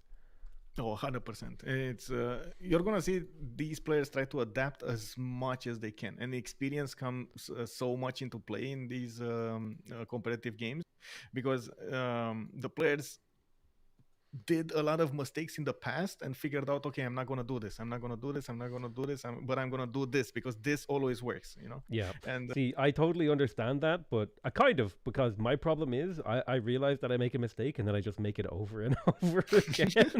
yeah, I mean, it happens, you know. Like, what can you do? But when you're getting punished for your mistakes every time, then you Yeah, learn. Then it's that's true. that's one of the things that the competitive community does make you be better. You're always gonna get punished by your opponents. It's the computer doesn't really have that edge. Yeah, absolutely. Because one of the first times I played with the armchair admirals in Civ 6, I was so used to the AI just attacking the first city that they see, and then I think it was Lewis. He like walked his units past my first city that to a city that didn't have walls, and I was wait, you can do that? Because like I had now from now on, whenever I play multiplayer, it's like walls in every city. I thought I put walls in the city at the front, and I was like, I'm fine. He's not going to do anything. He just walked straight past it and murdered me. Yeah, indeed, that's a problem. That is indeed a problem. The city strength. Also, we do have a brawl here. Task for Fish getting a few boats out against Persia. Well, I guess he already got those there. Might as well just use them to refocus Persia on building some defenses here. And I do have to point out that it's about the strength of the cities. It's very important to get the units with higher strength, right, for all of your empire. Yeah, you want your swordsmen out. You want your musketmen, those high strength melee units, especially. And when you get your walls, you want your crossbowmen and your field cannons and stuff like that. Uh, Exactly. Naval range units also upgrade city range strength, right? So like your frigates and your quadrireme. Yeah, yeah. Um, oh, I also want. I just noticed this. So it's not enough that Fish already gets the most points for harbors. He's for those great admirals. He's even making projects for more of them. Jeez. So he's getting Zheng He. He already has Hanno the Navigator. He has Gaius Dulius, the Foreign Fleet one. He has Artemisia, the +1 promotion. So basically, Oh my when god. yeah, it's getting all of them. Like, oh my god, this is yeah. And I do want to point out that Zone of Control just got control of this, and I know it sounds weird, over the passageway. Yeah, because Uh, they have that Cardiff, and I think Cardiff is going to be a really key city this game because it sits right in that pass, and whoever is in control of it can probably do a lot of work. yeah, and also Task for Fish keeps the units of Persia in his land. He's gonna get more reinforcements. I don't see anybody actually getting more cities here on the coast. Even though yes, we do have behind him Mongolia. The Mongolia at the moment has other priorities, getting settlers out and more cities and so on. From what I can see, Portugal also getting more settlers out. This is the second expansion phase, as I like to call it. So the first one, 3 cities at least, 3 to 5 cities, and then you get builders, improve your resources, and so on. A second expansion phase is when you try to go towards 7 cities, and the third one would be go towards 10, 12. Yeah, yeah, and that's kind of like it's 3 to 5, then like 7 to 9, and then like 9 to 12. Yeah, That's exactly. interesting, cool. Because I was going to actually comment on the fact that Portugal only got 3 cities and didn't get any more than that. But I think they got a few districts. I think they have harbors in every single one of their cities now, and Yeah. now it's expand time, like you were saying. Yeah, I This is a wanted that those trade routes wanted to get the economy going. yeah, and this is a pattern you'll see players do a lot, right? And it'll be entirely dependent upon their start location. So Portugal, pretty good naval civ. So does he have a Mahia Vara right there in the city? Yes, yes, that is. Oh, that Oh, free wait, tech. that's no, no, that's the trading post. Sorry, that's Ah, it's trading a post. trade for the +1 gold and all of his trade routes, right? Yes. So he's already on 81 gold a turn with only 12 science and 31 culture. He did go for pen brush and voice. That's why he's getting the extra culture along his gold generation of the harbors. And looks like settlers are the way to go here. But look at that! Finally, he's going for some shipping, harbor shipping projects. I think they figured out that literally England will get all of them, so they want at Yeah, least one of them. yeah, because England is just popping off. What is England up to 5 great admirals now? 6? Yes, it's one, two, Jeez, three, four, five, five. my goodness, you Oh, four, four, four. Sorry, four, four. four. It's Themistocles was taken by Jessica, so it's like 5 for their team, 4 just for England. Yeah, if I was Portugal, I'd be like, okay, guys, I'm gonna have to work some projects here because they're taking all the great admirals. Yeah. Well, there's still the +3 one. It hasn't been taken, and from what I can see, of course, the next one is the extra visibility one, the sight range. Now, one question I have is, you know how great people from a future era tend to be a bit more expensive. Is it the case where you see people often like trying to punch through that expense, or like is it when you get to a new great admiral that's really really expensive, then they'll spend a bit of time like doing a bit of infrastructure until the era ticks over? It's more toward so you should have the infrastructure if you want to go for those, but if you don't have the infrastructure, you're not going to see players go for the infrastructure just for one single that just popped off, and they're going to directly go for the projects. They're not gonna build more. Like for example, if you want to merchant, you're not gonna spend time to get the market out for one extra point. You're just gonna make the project so you get 30 points directly. I think that was the question. Did I misunderstood it? Yeah, no, sorry, I kind of like somebody sent me a message and then that like took away all of my brain power. But It happens to me. I'm trying to pay attention to everything as well. So yeah, that's why I asked. Was that the question? I think that was the question, right? you know what? I'm pretty sure you answered it. I'm just gonna have to like roll with it and pretend that I'm not easily distracted. It's all good. It's all good. So we did have two more civilizations that we needed to watch their bonuses: Pen, Brush, and Voice on Cyrus, and of course Jack the Ripper over here with also Pen, Brush, and Voice. I do also notice that Jack the Ripper did go a little bit tall, so he didn't get his second expansion phase as soon as the others. Now he has a few settlers out and about, and he's gonna go for 5 cities. Is keeping another settle over here on the west of his Koto, former Korakoto named city to the west, and getting markets out. Looks like they're definitely trying to get their economies going, and in the meantime, benefit from that pen, brush, and voice bonus of culture. Don't see a lot of science on them though, and this late game might be a problem. I do see Jessica also getting more boats out, 152 strength, 18 science with 38 culture. I do want to point out that, of course, she's going to want to get the Jongs out.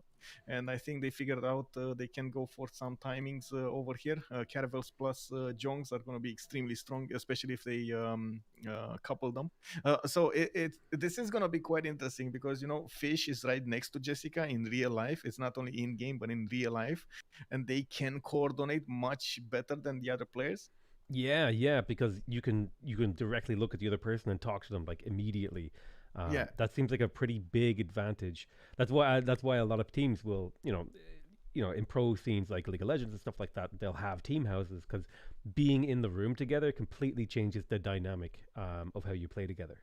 indeed. And you know what? I have to take this moment. I'm not sure if you're aware of, but there will be a Civ LAN in Lyon in February.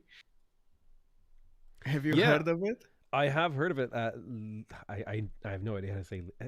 How do you say Liege's name? Is it Leg? Liege, Liege. Liege. Okay, Liege told me about it. It sounds amazing. So there's going to be 100 players playing in Lyon, all playing Civ 6 like LAN like together.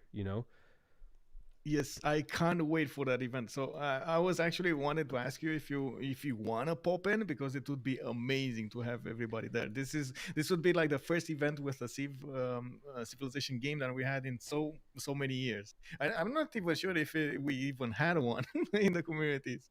Yeah, no, it sounds amazing. Honestly, if I had the opportunity, I would like to actually go like in person. That would be really, really cool. But I'll definitely like if as long as I don't have anything crazy happening, I should be here to be able to cast at least some of those games. Um, That would be awesome, awesome. yeah, this is a lot of fun. I really, really enjoy it. The only hard part is it happens on weekends, which is like, do I want to like do things on my weekend or do I want to cast Civ games? Yeah, there are some during the weekdays also. Most of them actually starting quite late at night. It's like 9 p.m. my time, 1900s GMT. Ooh, yeah, that sounds rough, but also easier to fit into a schedule. Yeah, indeed, indeed. Like if you have something else to do during the day, you can definitely work on it.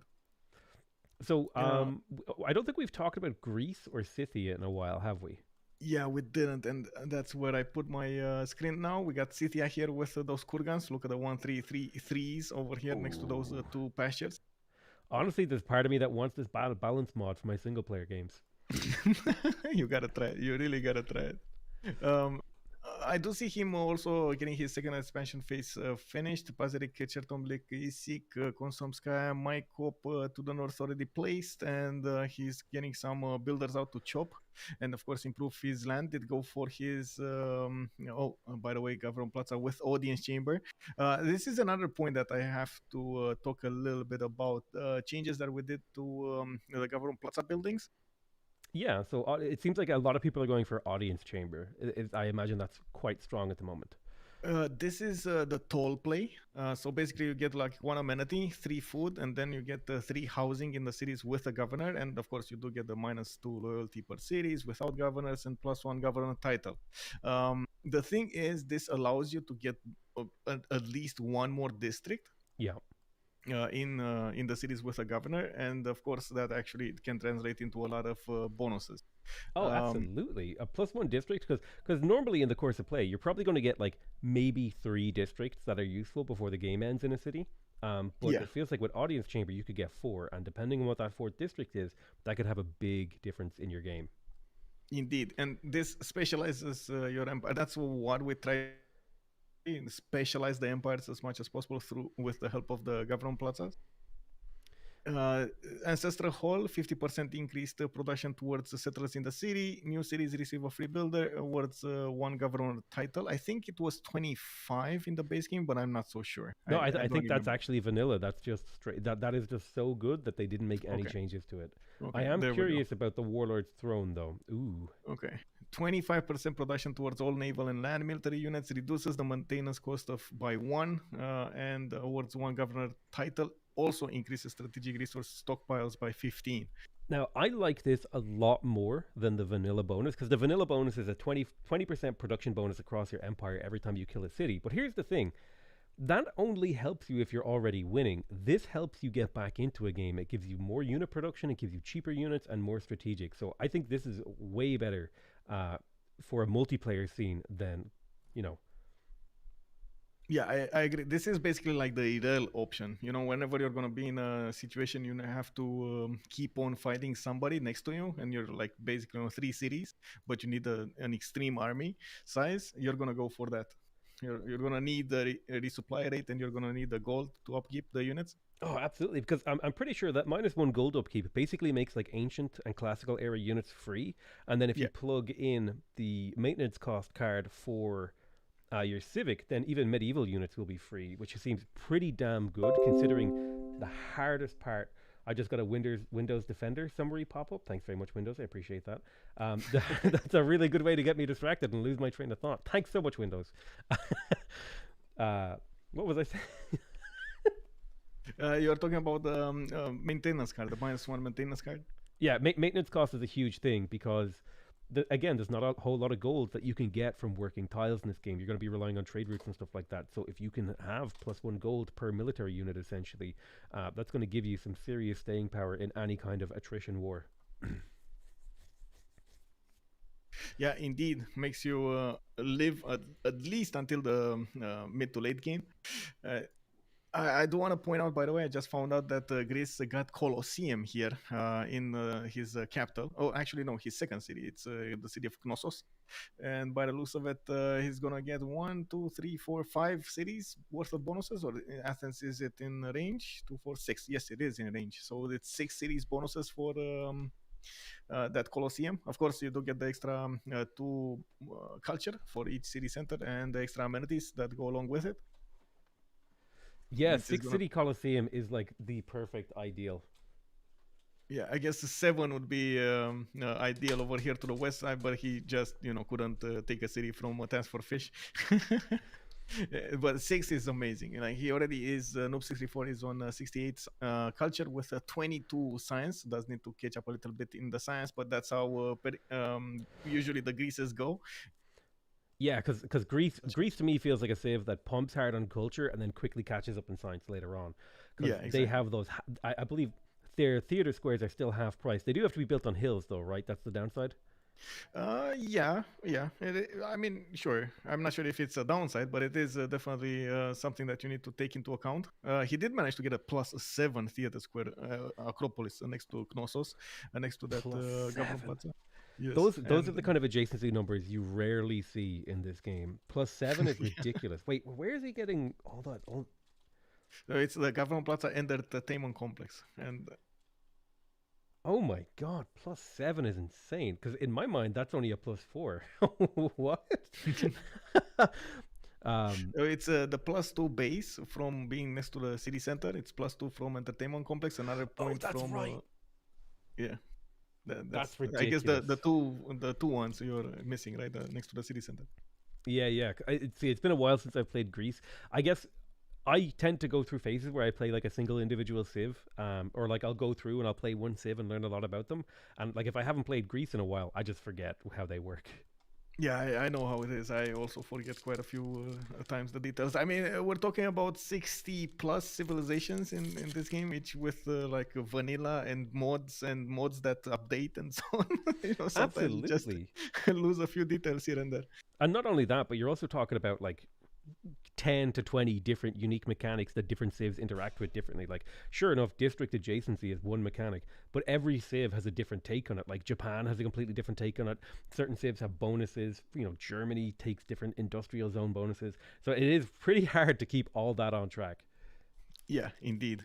I also want to point out we got 9 more turns until the medieval era, and it looks like the players are preparing themselves for the congresses. I do see a few of those diplomatic quarters starting to appear in the queues of the civilizations, and this is going to be extremely important for the favored generation. And you're going to see the players actually interacting and putting very, very how to say no a lot of the importance, I should say, on the on winning the Diplo Congress, Yeah. either getting the extra 2 Diplo points straight up with the Diplo victory points, or getting advantages from those Diplo options, the trade the trades, for example, or getting extra +5 on a unit, or getting growth on a player or something, double points for the great people. All of those are actually just amazing. If you hit them at the correct moment in time, they can win you the game.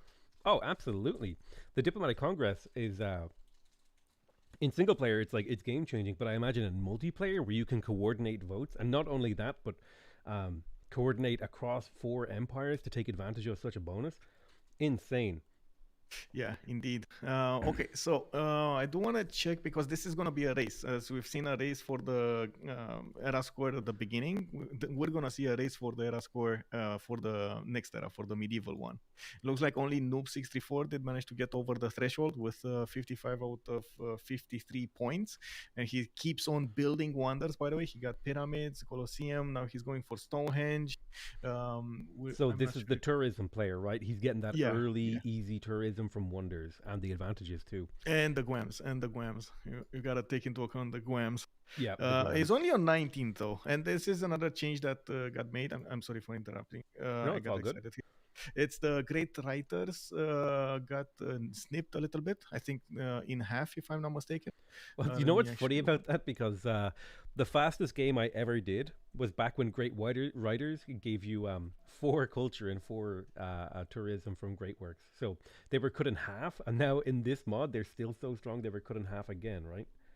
I think so. I don't remember if Pharesis did it or the mod did it, but I know there was a change in half, because it was just they were just too strong, as whoever got the first ones. And of course, with if you got Pingala double and then Oracle, you basically guaranteed to get all 4 first ones. You would have had so much of an advantage. Yeah, no, that's crazy. The what was it? Oh God, it went because printing doubles the tourism from them, right? So back when they were for Yes. tourism, you would get 6 tourism per turn from a great work of writing. You could win tourism victories on turn like 60 on online speed. It was crazy. Yeah, indeed, it was, and we actually ended up with quite a few players that were doing that. So, uh, I mean, we couldn't stop it. We tried, but we just couldn't stop their accumulation of tourism. So we ended up trying to keep on nerfing it until we got to a point that we stabilized it, Yeah, no, incremental nerf. and that's the thing. That's the important thing that the better balance game takes care of is that there are a lot of like outlier balance problems that like negatively affect the game, right? That are going to make the game less fun for the players and also just kind of make it so that there's less strategies available. And it's just going to snip those things to make them a little bit easier for players to deal with. Exactly. Actually, we got one of the players that is extremely famous right now, talking for the Russian community. It's his name is Middle Student, and he was basically he's well known for one thing and actually 2 things. First of all, settling non-freshwater cities on amenities. That's like his go-to strategy.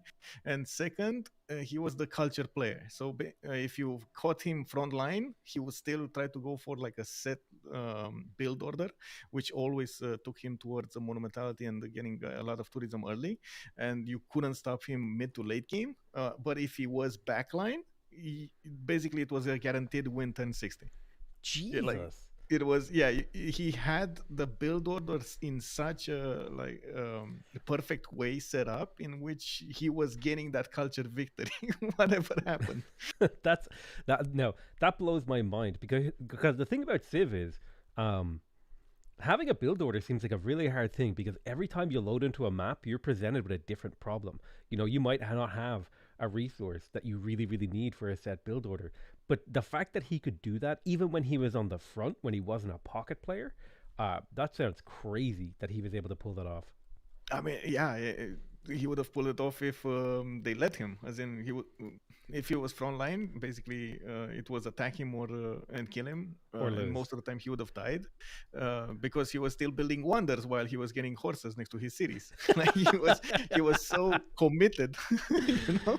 He That did dude, it. that sounds like me when I play the game against the AI. I'm like, okay, listen, there's 7 horsemen inside my city, and I have 1 archer, but I really need to finish Stonehenge. Exactly. I mean, no, let me finish. Let me finish. Okay, we got another wonder here, Oracle, coming up from Mahapahit. Whoa, first swordsman from the game turned 50. Can you imagine we actually went 50 turns without seeing a classical unit out? Wow, this is just unbelievable. Oh my god, forest fire. Ooh, Ponta Delgada lost all of its population. By the way, it's back to one population. Basically, everybody burned in that city. But you can imagine, right? What's gonna happen here, right? What this land will turn into. yeah, but here's the thing: like, is that worth it? Because this is a huge tempo loss. You lose all that population you'd built up, and sure enough, over the next few turns, it's gonna grow back really, really strong. But dude, I don't know if I even like it when my cities burn down because losing that population, it's so hard to recover from. Yeah, well, at least he does have Magnus in there, more growth. We'll see. We'll see how this will develop. He's getting audience chamber, so this city is definitely going to grow back quite soon. It's just a matter of. No, wait a second. Did he go? Oh, he doesn't even have a second district here. Well, this is a bit problematic. Yeah, that's what I'm thinking. I'm thinking this city is sure it's fantastic that things have burnt down and they're gonna grow back amazingly, but oof, I don't know how I feel Yeah, that's about. a problem. At least he doesn't have Moksha or Pingala. One of those two that actually get your science and culture and so on. Oh Yeah, God, yeah, no, a yeah, at forest least fire in that. Lisbon would completely cripple his culture right now. Yeah. Okay, so let's see. Asticos being the first one up with 79 and 78 science and 60 culture. Look at that. He did chop everything. So he was waiting for the chops here in Arpino. Yeah, that's what I thought Okay. because I had a feeling that if he's in the finals of the World Cup, he's not a bad player. He's just waiting No, for no, no. something. Very good simmer, by the way. Asticos, very good simmer. He knows the way. He probably just thought, okay, I'm not going to waste anything. Like even that rainforest, it's good. It's half food, half production, but still, I'm going to try to get it. I think people underestimate how good a rainforest chop is because that food and like the food alone makes up for the fact that you're like ruining the tile because you can work another tile, right? You grow Yeah. population really quick, place another district early. Chopping rainforest, super, super valuable, even without Magnus. Yeah, I agree. I agree. Getting that extra district slot is just so powerful. I do have to point out, looking at the era score screen, we do have the two teams on the left side, of course, zone of control, coming up with most of the players over the normal age threshold, while one of them is over that golden age, Noob 64. On their opponents, on Ulysses, we have most of them not even getting to, well, actually, all of them not even getting to normal age. This is definitely going to need to be changed here in the next period. Yeah, We and, do and this is the second time we've seen something like this happen. It seems like the team on the east side is having just a really easy time generating golden age points or era score, but these the western team is having a really tough time because this is the second time that they've all missed a threshold. Well, the first time they got past it due to luck. Yeah, well, yeah, it was Task for Fish that gave him the win. Yeah, And indeed. so I know that the very first golden age in multiplayer is like huge and super important. How important is that second golden age? It's same. The third one is not that important. So players do try to go for golden dark into golden into heroic again. So and there's some value to that because first of all, in the first one, you're just gonna get to benefit from these juicy bonuses, pen brush and voice, free inquiry, or monumentality. Second one as well, but then in the third one, you basically have to choose between monumentality and the trade route one. And as you can see, the players already are generating a lot of gold, so it's not going to be that big of a concern for them to get more gold out. Yeah. Now, one other question I have is maybe missing this golden age intentional from this team? No, I don't think so. Never, it I would don't think never be so. intentional. uh, sometimes it is intentional if you do want to get some advantages. For example, if you're fighting Mapuche and you don't want to give him an advantage with the extra +5, or you want to get an extra +5 on your own units for the melee units, the from the Dark Age card. But I don't think in this scenario it plays out because they're all going for Divine Right. That means they're gonna get the era score anyway for the next government type, right? Yeah. Um, I don't know. You know what? I'm going to disagree with you here. I'm going to say it. I'm going to say that they're Do all it, getting do it. dark ages on purpose because they want to get heroic ages next era. Okay, I'm just going to In say the that. third one, whoa! In the third, okay. Well, I mean, how are they gonna fight the Caravels though? Like this is Yeah. look at this. We got Task Force Fish coming up with 1, 2, 3, 4, 5, 6, 7 Caravels in the Seven. city of Jeez. Leeds Listen, with Fleet One and it's not my job to figure out how they're going to fight seven caravels. It's just my job to say that the dark age is intentional and then leave. Okay, I've done. okay. I've done my job.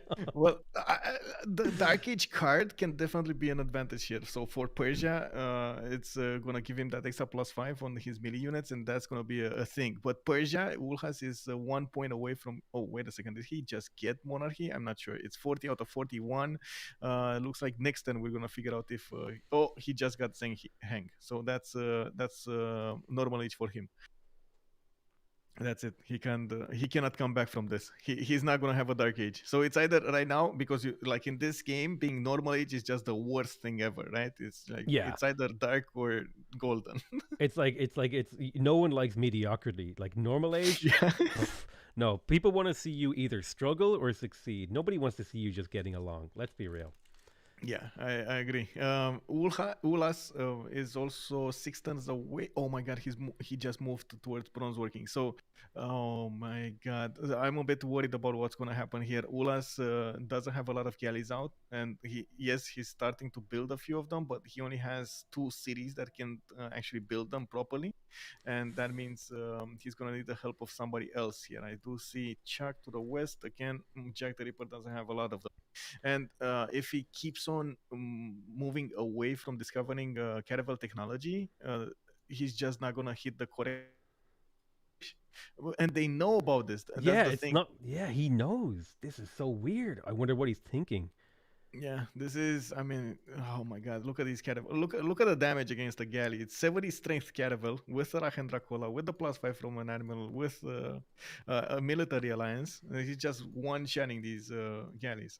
Because he only has 3 turns, maybe 4, to think of a response here. They Yes. lost control of the center of the map straight, and these caravels could end the game right here. Yes, indeed. Also, I see that Fish brought a settler with him. He wants to get a forward city so he can upgrade later on into other, how to say, into like the next tech units, ironclads, and so on and so forth, or Now, maybe frigates. would he put now? If I was thinking of if I was this England player, I actually wouldn't put this city on the coast because I don't want them to be able to counterattack with boats. Now, what do you? Is that what you think he's going to do, or what would you do in this situation? Oh, I think he's gonna put it on the coast because he's more focused on getting enough units to withstand any kind of attack. And so basically, you don't want to be on the back foot. You want to be on the offensive all of the time. You want to So control the tempo of the game and always be pushed. yeah, Be the person making the moves because you know, if you're not having to defend your empire, you're not losing anything, right? basically, and that's what's gonna happen here. He's gonna keep on pushing until he breaks one or the other. And I think he has enough units to keep on upgrading on the way. As in, he can definitely build more from his cities. You can see he's going for his production industrial zones coming up from Alpha. I'm certain that he's gonna go also for shipyards. He did go for a great lighthouse, which is Oh, another that's big. very important one there. One extra movement on all of these caravels. Oh my god, it's just look at this 9 movement caravels. And that's really big for another reason too, because it means if the enemy has equal tech, they can't chase you down. You always escape, yeah, exactly. And and they can't run. look at this caravel fleet 80 strength damage against that galley's 47 with 8 support bonus on it. Right, that's just not. And I'm worried here for team Persia here. I'm scared. Yeah, looks like this is. I mean, it does look like they lost the coast. I'm not sure if. Okay, Five. let's see it. Let's see the empires here. We got Portugal, of course, with very strong unique unit. By the way, I'm not sure how it's called. The The now, now, right? yeah, the Yeah. now. That's the one Okay. that can make trading posts, I think it is. Yes, yes, it has like the unique improvement in the neighborland. He can definitely get a lot of boats out, and he's doing just that with the Victor, and I think it's Victor 3, if I'm not mistaken, because all of his boats already have the one promotion, and Victor does have that. Let me actually double check this. Portugal, Chuck coming out. Uh, okay, let's see. Oh, I can't see governors. Ah, come on, man. Okay. Oh yeah, there we go. We got a I can see the experience screen. So it's like 15-15. So yeah, he's working Victor 3. Yeah, Victor Vic- 3 seems like it would be a really big deal here. Now, how important is that first free promotion for a lot of different units? I know it's really important for naval units, especially naval melee, because that +7 is crazy strong. yeah. For anybody else, maybe for knights or tanks would be really important because you get the +10 against the fortified units, which basically gives you +4 against them because, they already get +6 from being fortified. Yeah, although yeah, it lets you overcome that bonus and do a little bit of extra damage. Yeah, exactly. Oh, So this it is going seems, to hurt. This yeah, is going to hurt. it seems like the Sim City phase is well and truly over, and now we're going to be seeing the battle phase, and it looks like England is going to be the one setting the tempo against Persia. Yeah, and we just switched the era, and we got all of Zone of Control's civilizations in a golden age, while all of the civilizations of Ulysses are in a dark age. Hmm. Now, This is whoa. I mean, one this is question I have: crippling. this looks really dire. Like I would, if this was me playing, I would be like, maybe it's time to surrender. How do you think these players are feeling right now? Uh, it's. I mean, first of all, you don't want to surrender so fast in a great grand final, right? The pressure is going to be on you, so it's definitely not something that you wanna take into account as a scenario. Uh, Absolutely. and I do think they're gonna try. Portugal is gonna try to get his boats to reposition them and probably take back the cities of Persia. It's going to be hard for England to push through the land with, of course, Mongolia next to him and so on. Mongolia can definitely get a few units out and defend Persia if needed. But in the long term, the biggest question is okay, maybe we can keep fighting on the seas. What do we do as a winning condition? Because you already seen Doom 634 just exploded in culture. We got him on 200 culture with 47 science. Yep, that's Yeah, a crazy amount of culture right now. So I don't think yeah. you're going to beat him in a culture victory. Yeah, this is the biggest thing, right? You can't commit everything to one single attack. You need to do both. Oh, never mind. They just lost England as well. Rome, I mean. We got to the southeast Indonesia. Jessica 123 pushing with the help of one single cavalry from Task for Fish. That's just gonna wipe the floor clean with the Roman cities. That one caravel is enough to really change the game because I don't think because Indonesia Jongs are unlocked through the civic tree, so they don't have to unlock caravels like most other civs do, right? To get their frigate tech. Yes, and of course Jessica is probably gonna need niter, but she has some. Let me coordinate on the options here. Let me see. Preserve. What don't we have in the game? The city states. Lahore, I think.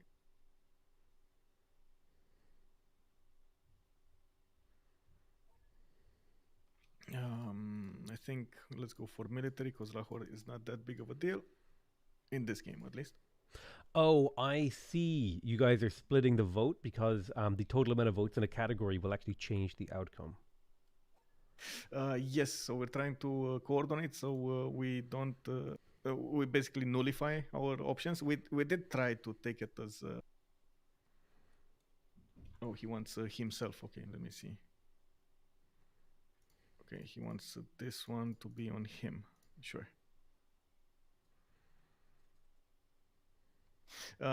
So basically, we did try to take away the option for the observer mode to vote in Congress, where we couldn't find a decent way to do it. So this is the only option that comes as, as easy That's to really nullify the vote. unfortunate. Yeah, I don't It know. would be super We might cool. need. Hey, Civ developers, Yes, why don't you plus make a plus. change, please? I agree. I agree. It would be amazing. I don't have to point out, but I think they, of course, they are aware of what's happening in the communities and so on. I'm pretty sure. And right after we had this problem, they did make the change with the Diplo favor counting as 4 points instead of 10 points, starting from 4 points instead of 10 points. So that Oh, actually, on online speed, is it? yeah, it Ah, basically makes every point or every vote count less in the overall scheme because all of the other players will have a lot more.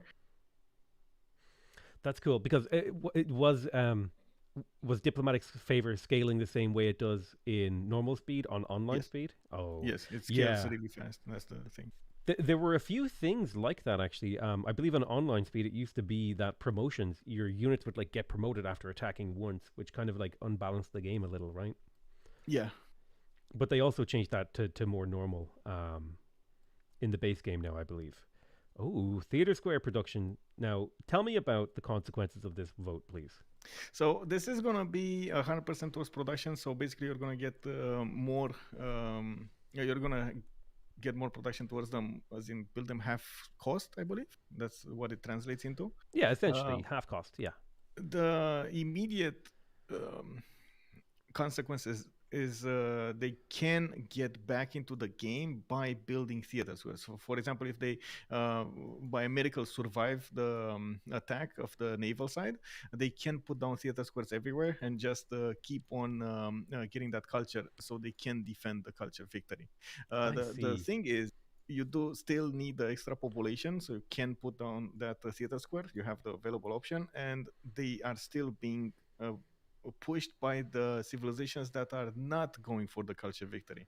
As in, a fish is basically committed to this. He doesn't do anything other than put production and, of course, resources into getting the attack done.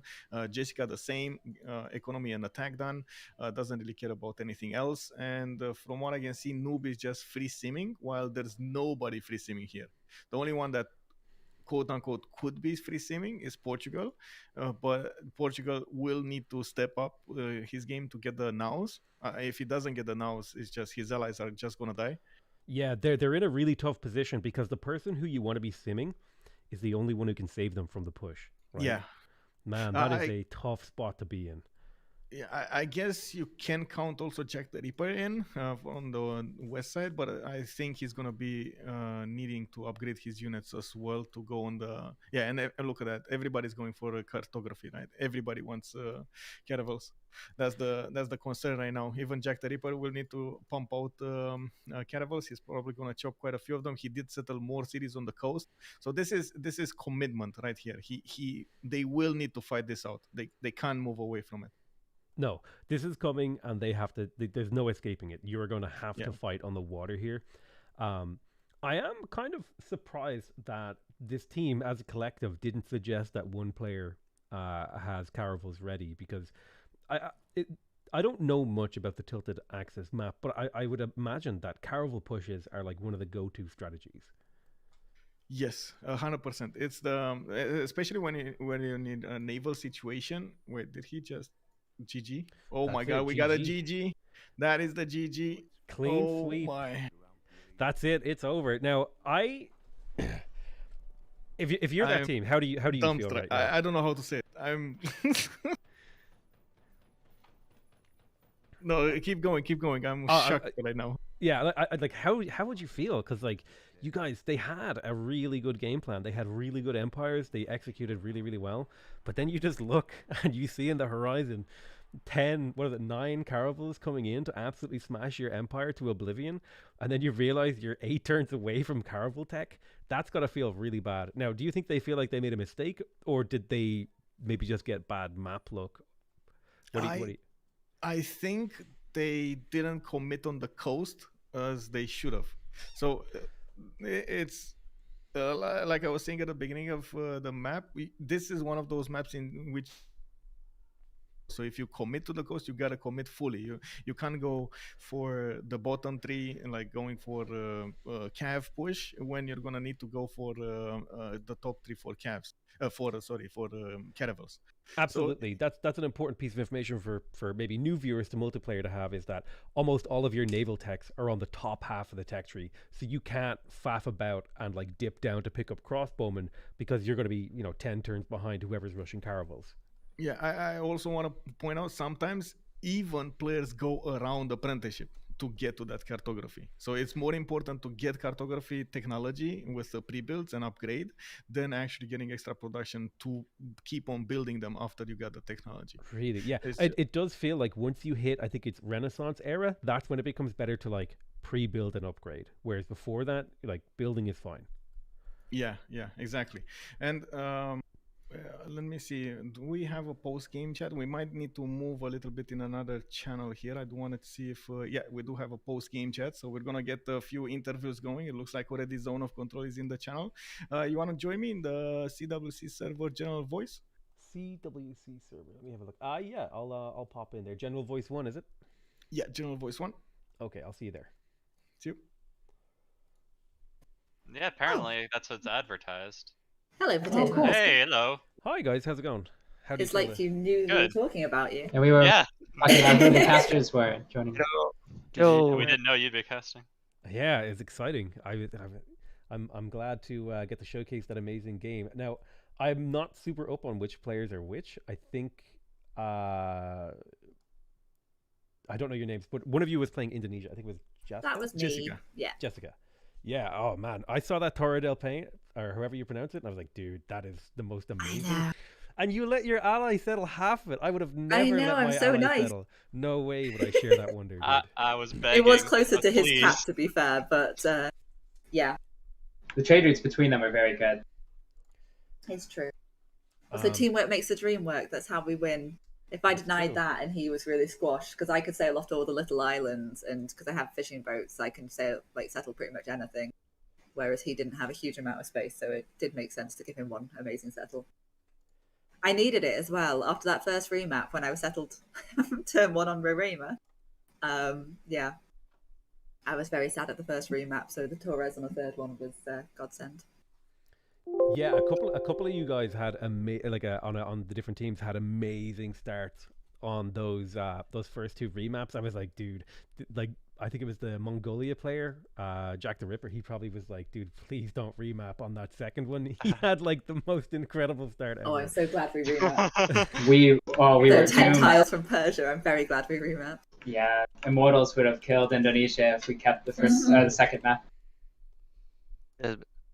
Unfortunately, this one is so bad for us because on our side we have no wonder, no city states, no foreign trade boost. Tilted no Axis seems to be a bit like that, doesn't it? It's one side gets a bit No, more. usually it's like 2 versus 2 on each continent, and I don't know. so We this one played a is lot like of 4. 6v6 Tilted Axis yesterday, and on all three of the ones we loaded, one side had all the wonders and one side didn't.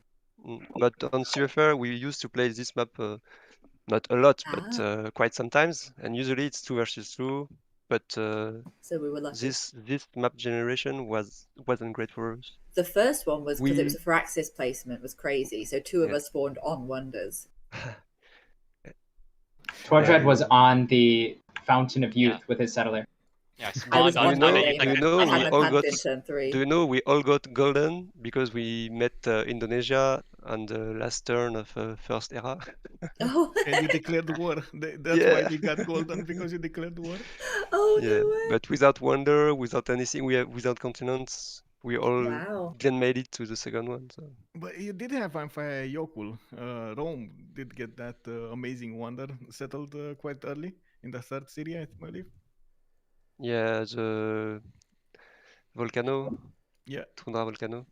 GG, guys. GG. I would like to know, what do you guys think went right or wrong for you in that game for the winners and losers? I don't know who's who, so I'm still learning. We struggled a lot from the beginning to get goldens. First of all, we had very little era score available, and we had to do like many bad things to get it, each of us. Yeah, what do you mean by bad things? Like suboptimal, right? Well, yes. For example, for me, I was playing without on fresh water, Portugal. you know. For me, I was playing on Portugal. I went Amani first in the Yellow Sea state. I don't remember the name. But usually, when you are a coastal city, you don't go Amani because it's delay a lot on the other governors. I thought you guys find it easy because you had so much money. I thought Golden Ages would be so much easier for you. Well, we had money. Yeah, you mean money. for the second golden? They also had harder civs. Like we had England with +4 for Royal Dockyard. I had Kurgan and Sokka. Yeah, I get potential Campons and Johns. Campon. So. Dude, Well, you get good campus. England cranked out like 4 great admirals in like 10 turns, and then I saw Yeah. Portugal be like, wait a minute, we can't let them get any more. Did you get faith in a hut for England? What did I get? No. I ran God King, I believe, and then I think I just passively got it, right? Yeah, you I did. think I didn't get any kind of hut for it. We didn't actually have many huts at all on our island. But... Oh, I know what it was. I got an earlier God King because I got the quest in Rapa Nui, like basically when we met it, like the turn after we met it. It was the boost for astrology, and so that's like Kappa Monument. I got to Code of Laws, I think 2 turns earlier than anybody else did. So that's what got me the extra faith, I guess, advantage on War and Plunder. Interesting. The most useless Matterhorn in the world, entirely surrounded by mountains with 1 tile. I'm not super familiar with the multiplayer scene, so I imagine like first Pantheon is a big deal. So like fighting over that. There's a lot of Pantheons that are like altered to be a little bit more valuable in the mod. Yeah, I saw like Lady of the Reeds and Marsh. It seems like it's kind of nerfed, but also way more actually useful. Yeah, it's a very rare thing what happened though, because I don't think like I've played a tilted axis with a 4v4 like this. At the beginning, my mind was locked in. Somebody needs to have some kind of adjacency to an enemy, and I thought Persia was going against Mongolia. And when I found out that it's actually East versus West, I was like, "Oh no! I mean, we're just gonna not gonna have any action. Like really?" Yeah, I think that really hurts Mongolia specifically, because if Mongolia can be anywhere near land on someone, it can be huge disruption, and without it has very few bonuses. Yeah, that was something we talked about it. Both of what are arguably the most aggressive civs on each team were pockets. You had no access to the enemy at all. That was one of the main reasons we used our remap, because on that second one, Tordur and Scythia was completely free sim. He was free sim in the end anyway, but we thought we'd at least roll the dice one more time. Yeah, that seems like a really hard decision to make, because you might be in like a bad situation on one map, but then you remap and does it happen often that you just get a way worse one? It can happen. We had pretty bad spawns on the second map though, so it was pretty fair. Mine was awful. Yes. And that's something you guys probably super prioritize. Like anything less than like a 2/2 capital is trash, I imagine. You can make a lot of things work. A lot of it depends on like the surrounding land, your position regarding other players. So like Indonesia being so close to Persia with like probably 2 expands is not good. And then I was on Scythia and I had desert settles or settles without any 2/2s, even though my cap was good. I think it's also a little bit of niceness from my team, because I probably would have died there, but actually the 3 of them probably still could win a game. But because it's the only game I'm playing this weekend for it, they would remap for me. So I think it's a bit of bias. There's a bit of bias there. That's so cool. I like the team energy. That's really, really cool. I like that you guys all work together. We pride ourselves on. We're the nice guys, except I'm horribly toxic sometimes, but overall we're a really nice team. Hey, listen, high five. I'm a toxic gamer too, okay? The second I start losing, I'm typing in chat. It's happening. We've just had a baby, so she slept through this one because we just convinced her it was nighttime. She only woke up for about 10 minutes, and so just as I was about to fight again, she was back asleep, so I was excited. Yeah, congratulations and fair play to you for playing with a small child. That must be tough to balance all of that. It's why Fish doesn't stream at the moment, because you'd have him, the baby, screaming in the background and me just getting flappy. I just noticed the notification, and it looks like in 10 more minutes we're gonna have the next game started soon. So the Civ and the lobby and so on and so forth. So there we go, back to back. Are we gonna have the same roster available for the second game? Synth is playing instead of me. Okay, you But the take rest care is of the the same. baby. Okay, Yeah, got it. exactly. And on the side of Ulysses, Chuck, Asticos, are you gonna play with the same roster? Yes. Cool. Well, Okay. How do you feel about Ledge abandoning you to go cast and whatnot? Well, it's really good. It's promoting the game, you know? That's true. Yeah, Yeah. that's Like true. yeah. in our team, we have two of the players right now in the roster who discovered Civilization because they saw a cast from Zerator and Lege a year or two ago. Oh, You know? brilliant. So like the reason why there's so many French players in the French community to begin with is because these guys cast Yeah, sometimes. it is huge in France, isn't Dude, it? it's crazy. He's got 20K viewers playing Civ. This dude's absolutely Yeah, wrecking but me right now. I think he's literally the biggest French streamer. Oh, is he? That's really, really cool. I I get think to we get to rub shoulders with some pretty interesting or if guys not then. first, he's like second, you know. Yeah, that's crazy because I would never expect a Civ stream to go above 1,000 viewers because like it's not really a streamer game. I feel like, but damn, dude, that's Yeah, it doesn't usually have the excitement, does it? Yeah. And because it's so For sure. long. It is. Yeah, Well- I would. Yeah, but like There's a lot of Honestly, it's a though, learning curve. I never isn't it? thought I would watch Civ streams and stuff. I used to call everyone massive nerds and used to think it was the saddest thing in the world. And now sometimes, like with the squadrons and stuff, Fish and I will like settle in with our dinner to watch a Civ stream together. Like my life has changed. It's terrible. that's I've brilliant. become a great nerd. Yeah, because I always thought of like Civ as like as a VOD game, right? You know, people watch that edited video because no one wants to sit through all the boring bits. But damn, apparently Some people are do. great to watch. And you know what? Jack the Ripper is one of the people. He's quite good to watch. He's so funny. I have seen his streams. I think I've hosted him a couple of times. I have seen his stream. He's popping off too. I think he's up to a good. A little bit viewer less count, too. family friendly than you, I think. Yeah, a little bit. Yeah. Listen, I'm plenty not family friendly, okay? Just because I've got a cute avatar doesn't mean I don't say fuck every now and again, Yeah, okay? just watch his YouTube videos. I mean, dropping He's some the- F-bombs is one thing, but you know. Oh, yeah, maybe I don't go that far. I do want to ask, do you think you could have done differently? Like if you would have played this game, like this exact map, and this, I guess, is a question directed at Asticos and Chuck. Do you think you would have picked different civilizations here? Well, you know, it's always, I think, a question of preferences from the players. Like, for example, I would have preferred Scythia over Mongolia in the first rotation, you know. I think But, you outdrafted us though with Portugal. Like that's our We mistake. forgot it existed, didn't You we? probably should have won this game if the map didn't I go think like it's the this. first time we saw Portugal in CVC Completely because forgot it's it used to existed. be banned every time. but Yeah, we're overall, I used think to our playing. composition is good and their composition is good as well. It's just Yeah. here, it's really hard because we have less naval civilizations and more flexible ones, and we end up in a purely naval warfare. And we're this is- like me and Persia are front of naval civilizations. We are good starts on the coast. We have our capitals inland. Yeah, that's another thing. Yeah, didn't It's so difficult, you Rome know? and Persia settled off coast for their capital. Yeah, It I looks think like. the positioning was really good for us, and that was what mostly won us that game. I think me and We Michael try to make a play on Portugal where we buy him a settler, you know, and try to buy all his roads and give him like good tempo for the late game. We were hoping, you know, we could like see like a super strong late game Portugal, Yeah, funnel him. and like he was gonna get a lot of level 3 boats with Victor 3. You know, you take galleys level Yes. 1 and then level 2, and then you can get level 3 with the terracotta.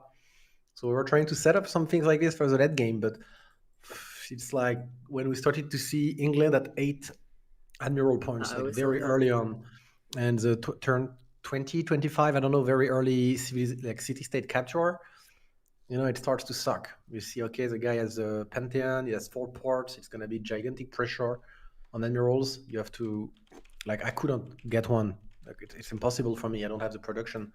And Portugal has to Irel himself to get one, and Persia couldn't get one, I think. Yeah, I was just about to buy the Ironclad Admiral just as you CC'd. You guys, I one think even question with I have. Admiral, with Ironclad Admiral, with my level 3 boats, I can beat you on sea, but since I task think it's is just going overwhelming to numbers, though. There's 2 of destroy us. our economy on north, Yeah. that's why we CC. One question I do have is that, you know, I imagine Also, on a tilted axis map, a caravel push is like a pretty common strategy. So you Yep. guys must have known that was coming, and was it just a matter of like you just couldn't get to the prep time, like to respond in time? Was that just simply Well, what it for came to? example, me on Rome, we say that it would be Portugal bringing over the boats early on, but it's like it was difficult to achieve in timing, you know.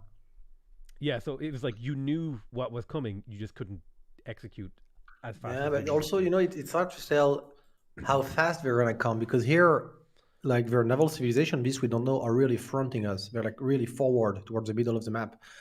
Sometimes, you know, for example, like where Mongolia is, it's like very far. Like they would maybe need, in some other position, we could need 10 more turns to come over. And very often also the middle of the map can be stuck with some ice cubes, which can make it like, you know, like some chokes or like you have to go around it. It's like we didn't know how close we are. Another thing to note, Potato, is that my caravels there have, some of them have 8 movement. Yeah, I saw that was. So that it's like one of them had 9, dude. I saw yeah, they'll that. zip across. I think that might have been the Hanno, the Navigator caravel. But yeah, they just kind of appear in his lands over a few turns. Hard And to prepare for that. Did you It's make also a lot the harder. Great Lighthouse? Yes. It was- Also, Persia and Rome not having admiral makes it very difficult for them to defend on their own yeah. without Portugal. True. Yeah, you need that +5, right? Because it's just if the opponent has it and you don't, you are losing. And also, like, you know, like another thing which is good about the composition of Zok is that Portugal is inherently a slow civilization to get going because it doesn't have like early tempo. Mm. On the other hand, England and Indonesia are really quick to set up. There is a Pantheon, which always give very good starts to Indonesia. There is a half coast ports, and that's like that plays to their strength, you know. I also think the simple positioning of Team East. I don't know the names very well yet, so I'm just going to say East team.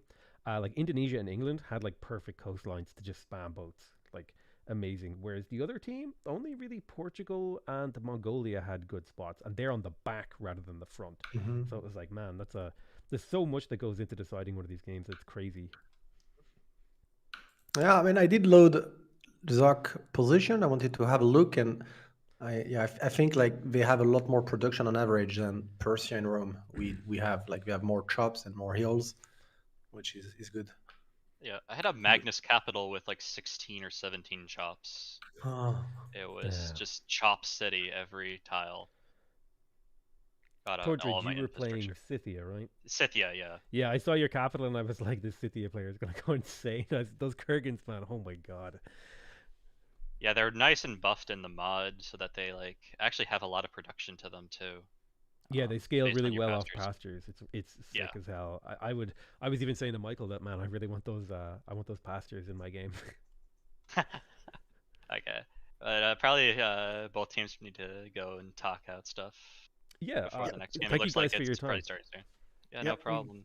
Good game to both of you. thanks for casting, guys. Thank you. See you in a few minutes. Also, I do have to say though, Chuck, every time it's like, oh, I think I'd have won that fight. It's like, we never play it out. It's always that, and it drives me banana. One day, I'm gonna prove myself on the scene. It'll be fine. Yeah, have good luck, guys. Next game. Thanks.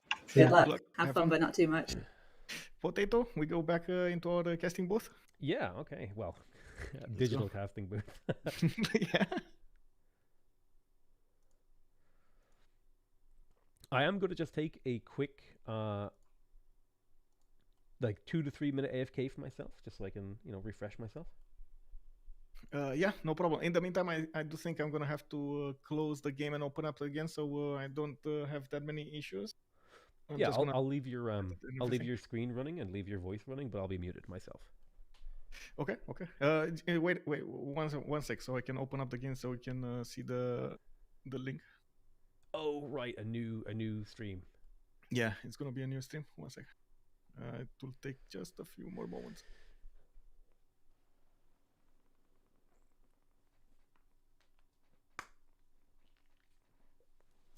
Okay, there we go. Let me put up the link. There we go. All right, brilliant. I have visual and I have game sound. That's perfect. I'll BRB. Okay, have a good one. So there we have it, boys. We've seen quite an interesting first game, of course, between Zone of Control and Ulysses. We're waiting for the second lobby to be made here, and I'm checking out for, of course, the channels, the relevant channels over here, so I get to be one of the first ones who enters there. We've seen how it matters to actually go for that era score. We've seen the players being in a east versus west situation. They use one remap token each, and of course, from now on, they're only going to have one remap token available per team to be used in the next series. That's going to be quite an important problem when it comes. If we're going to go to 3 more games from now, the last game, of course, they have to play the map, and it might actually be a decider. We're going to need to see if. In game 2, Ulysses does manage to get back on the horse here and, of course, get 1 point on the table. I do have to also point out Zone of Control did amazingly well when it came down to, first of all, getting the units out, getting that gold going for themselves to upgrade those units into caravels and jongs, and second of all, go for the backline victory condition. The culture victory over there was just so important to go for from Gorgo. It was played by Noob634, and because they did manage to get that extra pressure going, so it wasn't just the attack on the naval side, it was also the pressure coming out from Gorgo that was going for that culture victory. Okay, and we just got an announcement. We're gonna see the lobby created here. Task Force Fish just put it up, and a few more seconds retrieving host information. I did notice quite a few viewers were asking about the details of the tournament. There is a website that handles all of that information, civ6worldcup.com. You can access it. You can see the rule set. You can see the brackets. We can see the games, the ongoing games, of course, right now with the different links. Actually, we got coverage in multiple languages. That's English, French, Russian, and of course German. Actually, in at the same time. Let me see if I can communicate over here with, or if I get everybody else in the channel, because we do have to coordinate a little bit when it comes to all of the languages. Okay, I do hope they're gonna join the channel soon enough, because the players are joining the game right now, and I think there needs to be a message sent to the streamers. Give me a second here.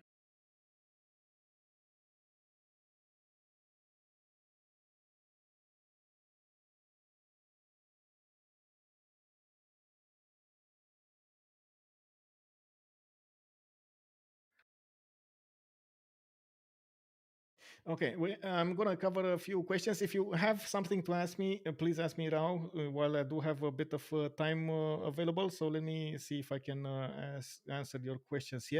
Canonessa, does anyone playing turn sync on, or is it Pepega update? We did try to play turn sync on, but it just didn't go as smooth as we would have wanted to. Unfortunately, it does freeze the game during the rollover for the players that do have a lower PC, or no, a higher PC, I mean, than the lower PC. So it causes some issues when it comes to the user experience. Oh, by the way, guys, I Hello, Michael. Welcome. I am back. Or should I? Is it okay if I call you that? It's your yes, name on yes, Discord. yes, sir. Yes, that's me, Michael. Yes. You must call me Sir Potato McWhiskey, not just Sir. Yes. No, just kidding. It's fine with that as me. I do try to have respect to the people around me, so it's fine. No, my real name is Jamie. You can call me Jamie if you want. Jamie, hello there, Jamie. Okay, yeah, nice to meet you. That's good information. Nice to meet you too, man. I was trying to do a recap of what happened earlier, and of course give some details, maybe get some answers here and there. Yeah, I hope, by the way, just so we can maybe have a talk about the actual cast, I hope I'm not asking you to explain too many things and taking focus away from the game, because a lot of the people who are watching me don't understand the game as well as the people who are watching you, because I'd say your viewers probably understand the multiplayer scene better than even I do, because your explanations are on point, dude. They're on spot, one might say. OnSpotTV, twitch.tv/OnSpotTV, Twitch Primes right now. Oh man, love you, bro. Yeah, what can I say? So there's always been a struggle between explaining on detail and the overall picture. It's one thing that I also struggle to find the balance exactly for the games, like for my usual cast. And sometimes what I do is get a cast of players that are not as experienced, so I don't have that big of an audience, but at the same time I try to go into detail a lot more, so because I get to explain stuff. When you're talking about high level players, they're always gonna do the best thing they can do. Yeah, It's yeah, not. yeah. It's gonna be harder to find them. Find that subject, not find them. Find that subject in which you need to explain why this should have been better over the other thing. While in the low, other ranking players in the mid part, I should say, you do have those subjects at hand. But no, I do how to say, I do appreciate and of course more than enjoy to explain stuff if I can. Yeah, because you Yeah, got to understand, like, there's only so much I can do talking about the game from a multiplayer perspective if I have no idea what's going on. Because I understand the game, but, you know, it's like saying, okay, I understand chess, I know how to move a knight. But, like, that doesn't tell me, like, where should I put my knight, why I should put him there, when there's all those, like, intricate details that I'm going to rely on you to give me and my audience. And I really appreciate that. yeah, with much pleasure. I'm here to help as much as possible. I did try as much as I could to specialize, but it's an ongoing process in this game in which you have to keep on talking for hours and hours and hours.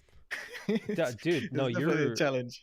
you're actually smashing it. Your ability to continue to talk is unmatched, especially because, like, most commentated games, it's 40 minutes, maybe, and you're done. You've got to keep up that commentary for 3 hours sometimes, maybe more, depending on how long the game goes. Huge respect to you, man. Huge respect. Thank you, sir. It's yeah.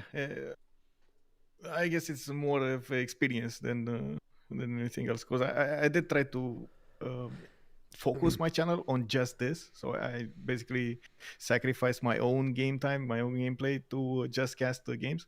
No, but dude, that's how you succeed. You gotta get on that grind. You gotta grind out a million casts of save. That's how every single commentator, pro player, you pick a specialty and you work on it, and people will love to see it. That's why we're hopefully seeing. I assume you're a partner. That's hopefully why we're seeing Twitch Primes right now in OnSpot TV's chat for that amazing cast that he did for us. Yeah, but really, really good. I'm super impressed. I was impressed before I saw you cast, and now I'm impressed having casted with you. But is there anything we need to go over for this next game? It looks like everybody's in the lobby. So yeah, we got everybody in the lobby. They're gonna need to switch places. One thing that I do have to point out, they're gonna be different maps to choose from. Okay, so there's different maps to choose from. Now, one question one of my viewers had is, remap tokens, are they per game or are they for the whole series? Remap tokens are for the series, so they can choose a maximum of one remap token per game, but the total number of remap tokens they have available are for the series. Is for whatever. Okay, so they how many tokens do they get? Sorry, they only got two of them. So one just got taken out. They just got used in the first game. Well, now they only have one remaining for the rest of the series. So if they if they use another one here and they go for a tie, the next two games would gonna need to be played out on the map they generate. That is gonna be whoo. Yeah. Oh my god, I can't believe both teams blew a token on the first game. I guess getting that first game win can be a big deal in setting the tone for the whole series. Yeah, it is. And honestly, like even in best of 3 series, you're gonna see the players think 10 times before they're gonna use a remap token, because it's just so expensive and so important. True. I mean, you can use that first token, no problem, knowing that you got another one in the chamber. But man, once you're out of tokens, that, like, it's like jumping out of an airplane without a parachute. You feel a lot less secure. Yeah, indeed. I did check the information. We got in the game 2 tilted axis, inland sea, and highlands. They're going to need to choose a map from these. So it looks like Pangea got switched with inland sea when it comes to the choices. Ooh, Inland Sea. Now, has Inland Sea been given some changes by the map script? Because I know Inland Sea can be somewhat powerful for tundra civs because you get those huge bands of tundra lands to the north and south of the map. Yeah, it's no, actually, it is exactly like you're saying. You have top a lot of tundra, bottom a lot of tundra, in the middle that oval of water, and the fresh water is kind of scarce. But the map script does exactly what BBS tells it to do, as in it's according to the civilization, so it's still gonna terraform a little bit, but not as much as you've seen here on Tilted Axis. Interesting, interesting.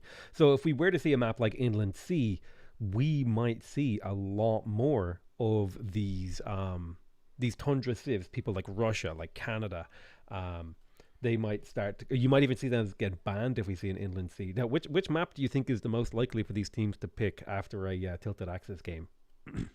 Ooh, that's a tough one. You know why it's tough? Because you got Inland Sea, and Ulysses doesn't have the best track record on Inland Sea. They did win in the previous series, but I think that was a bit lucky on their side, and I think they know that also. On Highlands, this is basically going to be simming extravaganza. So everybody's going to try to go for the late game pushes instead of for any kind of early aggression, Yeah, which is that's down to the fact that Highland has just so much land and so little water, right? yeah. But I do think on Highlands, it's zone of control is much better suited to play it. So it kind of feels like they're going to try to avoid it. A zone of control has Task for Fish and Tordred, two of the best simmers. Like I think they're the best, like 1 and 2 over there. Simmers in Civ, and then you got Noob 634 that's coming up in a close top 5, and then you got Synth that definitely can hold her own. So it's gonna be a very big problem for them to go for simming. I don't think they're gonna go. Maybe Inland Sea. I don't think they want to take another chance with the tilted axis, so that's gonna be taken out. Highlands is too much towards an advantage towards zone of control, and probably Inland Sea is gonna be the one. Interesting. So you would definitely see zone of control maybe pushing more for a simming map like Highlands, whereas oh my god, I will learn these team names eventually. The other team, would maybe go for Ulysses will go for a more aggressive map, right? Yes. Oh man, I also want to point out something. Give me 30 seconds. Oh, we got the map pool. Never mind. Pangea band, it looks like. Okay, Inland Sea actually got taken out first. They don't want to take that. So it was zone of control that they took out that option. So now this is basically between tilted axis. Highlands. It seems like Task for Fish is pushing that option of Highlands. He does know they have that advantage. Interesting. I mean, why wouldn't Highlands? Highlands, yeah. This is both. Man. I feel like both of those maps maybe gave the advantage to zone of control. I mean, tilted axis is always a flip of a coin. That's the thing over there. You've seen how it generates multiple times, and it's you're gonna have chokes to defend. You're sometimes gonna have somebody in an awkward position and so on. And very rarely East versus West, and even then, some players are just not gonna get those advantages or think they're not gonna do the same moves. So Basel and Maori taken out. Now I can understand why Basel was taken out, but Maori was taken out because they can settle turn 1 and immediately begin building settlers on Highlands, can't they? Maori, yes. Basically, it's because of that crusade ability. The crusade ability, with spreading the crusade ability, I mean, for killing units is just so overpowered. Basically, it forces an opponent to go for a religion and try to snatch that crusade away from him. Yeah, it because Babylon completely sets the tempo of the game. It's a bit like playing against Rus in Age of Empires 4. Like if you're not killing hunts, you're losing. If you don't get a religion and steal crusade, it's basically game over. Yeah, exactly. Maori, of course, it's well known for extra production and that adaptability factor. We got Arabia taken out, and this is very important because sure, it's not going to get the gold, but the science is just so strong on Arabia. We did change it a little bit in BBG, which gave it more advantages when it came down to faith generation and the science from its madrasas and so on. Yeah, I It's believe the madrasa is actually half price as well in this. So Arabia seems like it would be a tier 1 SimCity Civ. yeah, that is indeed tier 1. And the only problem with Arabia is the gold. If you manage to overcome that problem, maybe with an ally, so maybe somebody goes makes gold for you, you're Like just Mansa gonna have. Musa, who just got banned as Yeah. well. Exactly, yeah. Portugal, for example. Portugal. Well, I don't know if I would go Portugal on a Highlands map. That just No, seems no, like, that no, just no. seems I like just, a terror. yeah.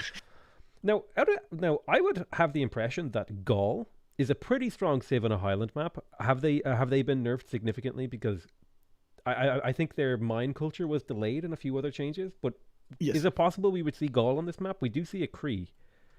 The same problem with the gold arises on goals because you can't put your districts next to your cities, so you lose a bit of adjacency there for your commercials and harbors. But other than that, yes, the culture is tempo is a little bit slower. What I think we might see as gold generators is of course Pawn Maker here, and we're probably going to see something like Phoenicia. We might see even Victoria. There are some lakes in which you can, some seas that you can put your cities in. Really, we would see naval civs on almost a very heavily biased land map. Really. Yes, just for that extra gold generation, they're gonna get going. Persia is another well-known choice. Rome, very good choice. I do want to point out that the Task for Fish did go for Cree. This is one of his favorites, by the way, with the Oxitaus, with the special scouts. Those 20 strength scouts that can go for level 3s. Oh my yeah. God. Okay, that seems like a really fun fun build to go with the get a couple of extra Yeah. scouts early and maybe snatch some things from your enemies. Now I noticed that the multiplayer games are also played with barbarians off, and certain saves actually rely on barbarians like Sumeria. So does that mean they have significant changes? How is Sumeria in this kind of a situation?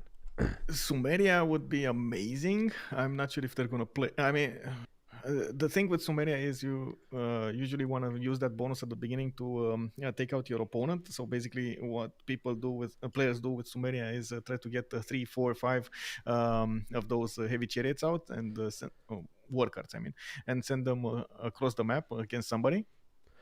All right. But they're not as dependent on barbarians as you might think. Actually, I'm a bit surprised they didn't show up here in the choices or the bans. Yeah. But anyway, we'll see. I do want to say that Dido here got picked by Astikos, and then we had the Pericles picked by Synth. It looks like Tordred or Noob is going to go for a culture victory again. Yeah, Pericles is incredibly strong. Gorgo way feels strong. like a bit more flexible, but can still go culture. But Pericles is sending a very clear message that they are going for a culture victory. Yeah. And they also banned King Shi, which is usually the counter pick. Yeah, the counter pick for Pericles. We're gonna need to see what's gonna happen here. They're gonna need to come up with an answer for this, right? Because I don't know, picking Pericles, that's kind of like slapping your entire hand on the table and being like, okay, you need to come up with an answer. Yes, exactly. And that's exactly what the players are also doing in the ban phase. They're forcing their opponents to go for a certain strategy rather than taking away those go-to choices. They know the players. They know, for example, Jack the Ripper really likes Mongolia, as we've seen last game. They took that option from him. Right? King Shi, again, strong option to go for Noob 634, took it away as an option. We got Rome, the best save of how to say Astikos, and actually they went. Actually Astikos took away. You know what? I just see Spain is available. Oh my god! And Spain is so. So wait, you can have Gorgo and Pericles in one game. Yes, of course. Interesting. Okay, I thought it was limited by Civ, not leader. No. You can have both in the game. That seems like, oh man, have any teams ever picked both Pericles and Dido, or Pericles and Gorgo, and just went like, try and stop us? Yes, they did in season 3, if I remember correctly. That It sounds was amazing. amazing. Yeah. One of them had to go war, and the other one had to go do the culture victory. But just together, it was so strong. Yeah, that sounds crazy. Now, my question is here: we do see the Gaul, which was something I was considering. How do you counter the danger of Pericles? Do you pick a civ like Gaul? Is that the counter, or are you going to need something else? That's actually one of my viewers was saying that Russia can definitely try to defend the culture victory, which I mean, yes, sometimes. Although I'm a bit not so trusting Russia right now with all of the nerfs that got applied on it. It has less faith. It has quite a few problems when it comes to its spawn and so on and so forth. So it's not as adaptable as it once was. And the Yeah, players, to me, Russia feels like a Faith SimCity civ that has a timing push with Cossacks. yeah. So I don't know if it's really I mean, it can do culture. It has the Lavra bonus, the Guams. Yeah. It definitely can do culture. It's just the timings are a bit off, and I'm certain that Pericles over here is way more than capable to counteract any kind of tourism or take the lead in tourism.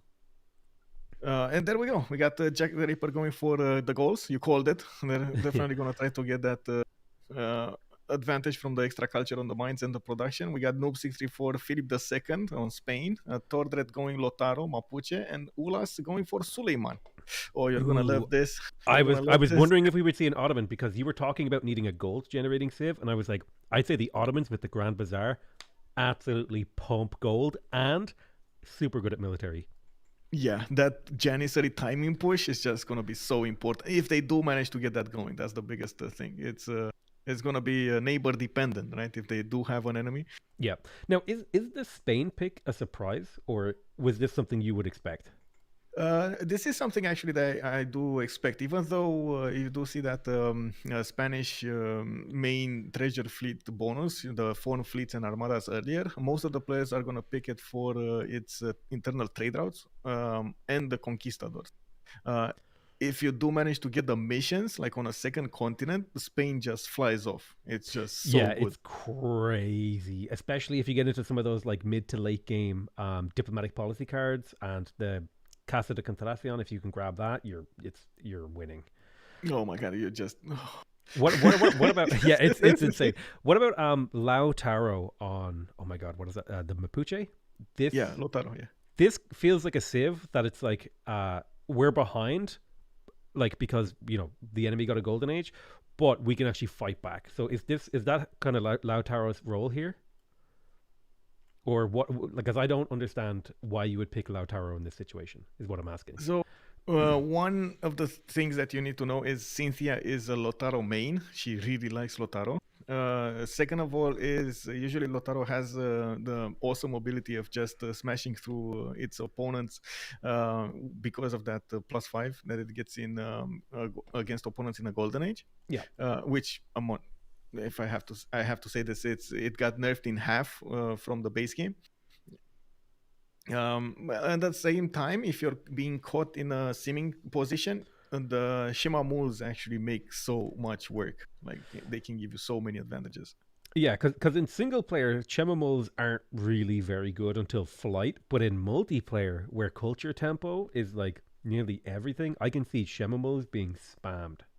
Yeah, exactly. That's exactly what's happening. If you do get the breathtaking appeal, that's because that's another thing that got changed. You can only build them in breathtaking. You can't build them in charming. Now so the thing is, you can build them in breathtaking, but then chop away and they'll stay, right?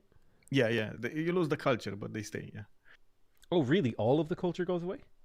It's dependent on the appeal. So for charming, it's +1 for. Or actually +2, I believe, +2, and for breathtaking is +3. Yeah, so like if you want to chop and do Shemimals, you have to have slightly weaker Shemimals. It seems like because those forests give a lot of appeal. So we see Greece's starting location here. Talk to me about it.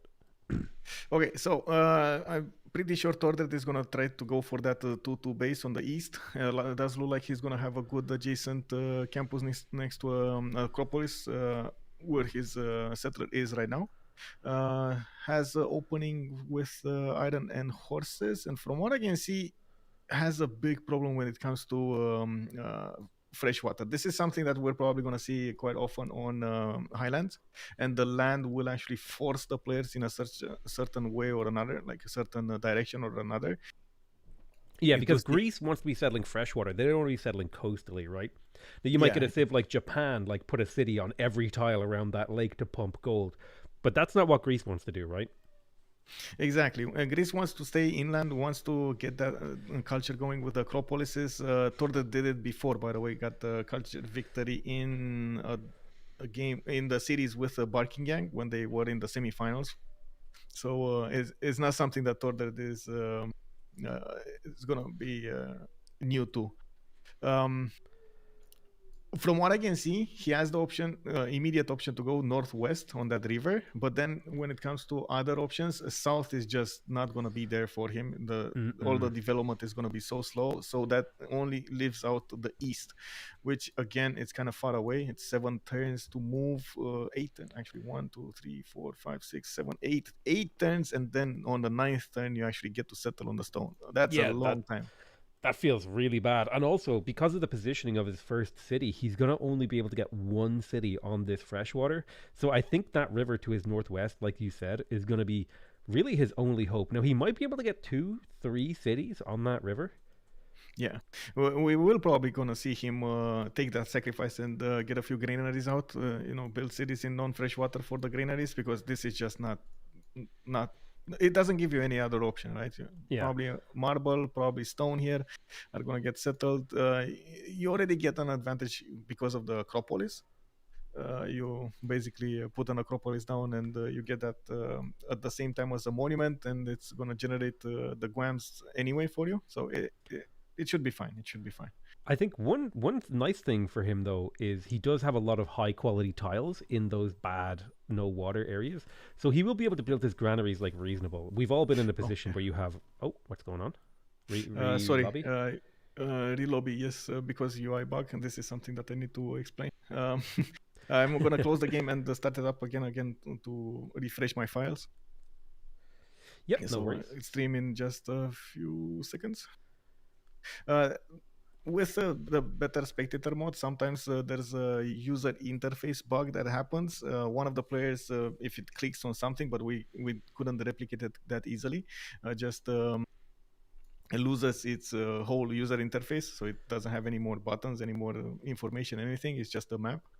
So the only way to reload that is through a relobby. Yikes, that's yes interesting. Because I know there are mods that allow you to take away your UI, but the UI just disappearing on its own for no reason, that's very odd. Yeah, I don't know what's happening, and it what can I say? Our modders can do as much as they can do. Listen, dude, those modders are like basically magicians. They do incredible work. But this does actually kind of raise a question here. In a future Civ game, would you like to see like a little bit more maybe spectator friendly, options? Because it seems like I had no idea that the Civ multiplayer World Cup scene was so big, and it just seems like maybe the Civ developers, if they're watching, they might decide to in a possible future Civ game make something a little bit more friendly for you guys. That would be awesome. So Civ 6 as a series is basically at the threshold between crossing over from single player into a big multiplayer scene. And I do have to point out that if you wanna not only survive but thrive in nowadays gaming world, you have to push that multiplayer button. The players are so used to this kind of atmosphere, this kind of challenge from meeting other players, from playing with other players, playing with the friends, and revolving their lives around this, that I think the multiplayer scene cannot be ignored for long. So no. I would be interested to see if the sheer size of the multiplayer scene, because it seems to be growing, may influence the development of future games in this franchise or even in the genre. It does seem to be a bit of an anomaly. What I'm excited about though is I didn't like for a long time I didn't think multiplayer was like very fun. I always thought multiplayer was kind of boring, but that's because I was playing, dude. Watching it is way more fun. Oh my god.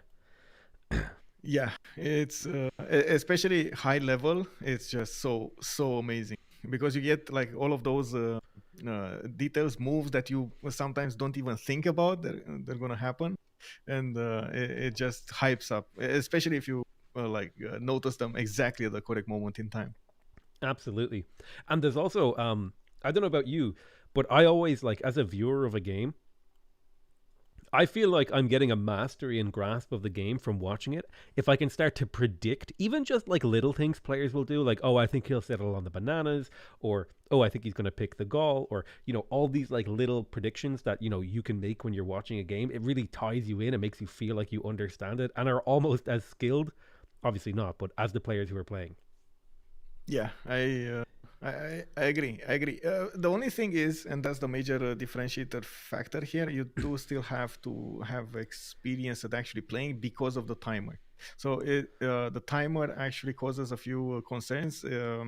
First of all, the speed. Second of all, the decision making.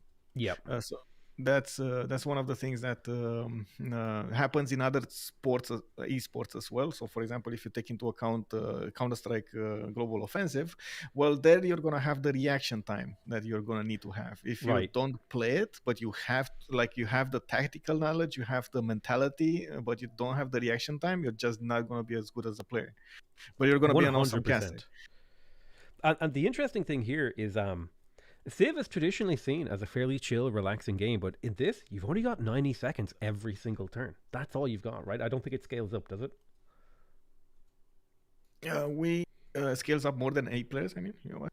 Ah, okay. I mean, like, as the game goes on, you don't get more time in your turn. You do. This Oh, you is do.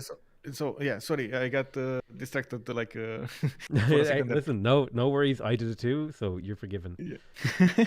So you know the game has a dynamic timer.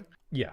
Turn timer. Well, that timer got the beginning. We started playing with it, but then we did test throughout the community for like thousands of games and quite a few hundreds of players, and we ended up with a new dynamic turn timer, which really puts the pressure on the player and sets the scene apart. As in, it will reward fast thinking and experience, but it will not punish new players as much.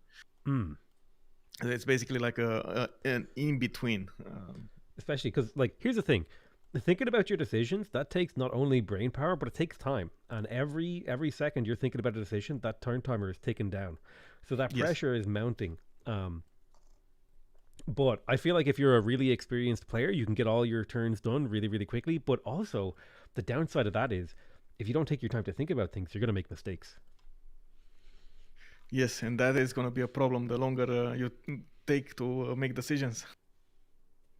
Okay, well, coming back to the game here, we do have Fish with Alpha. Again, setting it up over here. Looks like he's going to have a 2-1 base. Didn't go for the 3-1 on the other side. No, he really wants these sheep, though, by the way. He really wants the pastures. Now, you do know that. He's playing as the Cree, and pastures boost his meekwaps, don't they? His resources boost the meekwaps, but he's getting his trade routes boosted. Oh, that's right. He gets his trade routes boosted from having pastures in them. Is it like +1 food? Yeah, that's it. Yeah, +1 food and +1 gold for each of those trade routes, and he's probably going to be running internals anyway. That's how Kree rolls most of the time. So you're probably going to see him get 4 extra food from what I can see, and 4 extra gold. 1, 2, 3, 4. Yeah, 4. It's interesting that he's going to be running internals, because you can think of a trader as basically like an extra population, because he's going to be generating food, but he's also going to be getting a lot of gold. But not as much gold as it would be for an international trade route. And is the Kree a gold generating civilization that relies on working tiles to get gold rather than sending international trade routes? Well, it depends on the international trade route, first of all, because if you send it to a city state, for example, you only get like 3 gold and maybe some other yield. But with the internal trade-out, if you fix all of these patches, you're gonna get 4 gold and 4 food from that. Yeah, So, that seems way better because yeah, that extra and food you can use to work more your Miku apps and even maybe even like gold generating tiles like plantations. exactly. And put out more districts, and you get like with magnets, you get more production, even more food. So imagine 6 food and 2 Oh production Jesus tiles and Christ! 4 Yeah, gold. that's nuts. That's nuts. And that's for every single trade route that sends it to the capital. So that's like you can have 10 trade routes with those yields. Damn, that is so good. Now, one question I have is, what do you think is like the is there an important wonder that the Kree might go for here in the early game, looking at his land? What's very important for Kree looking at his land? That's what you ask. Sorry, a world wonder. Is there a world wonder World he might wonder. go for? Temple of Artemis, right off the bat, because it gets that extra amenity and the extra food for the pashers. That could be a good one. I don't think any other wonder right now would be a priority. Like he doesn't have a Temenanki spawn. He doesn't have Oracle spawn. Doesn't need to. Yeah, I guess. Yeah, Temple of Artemis would be the best one. Yeah, because I was going to say Temple of Artemis, but I was scared because I couldn't. I build it so rarely, I forget how to place it. I wasn't sure if it needs camps or pastures. My my chat is telling me move on.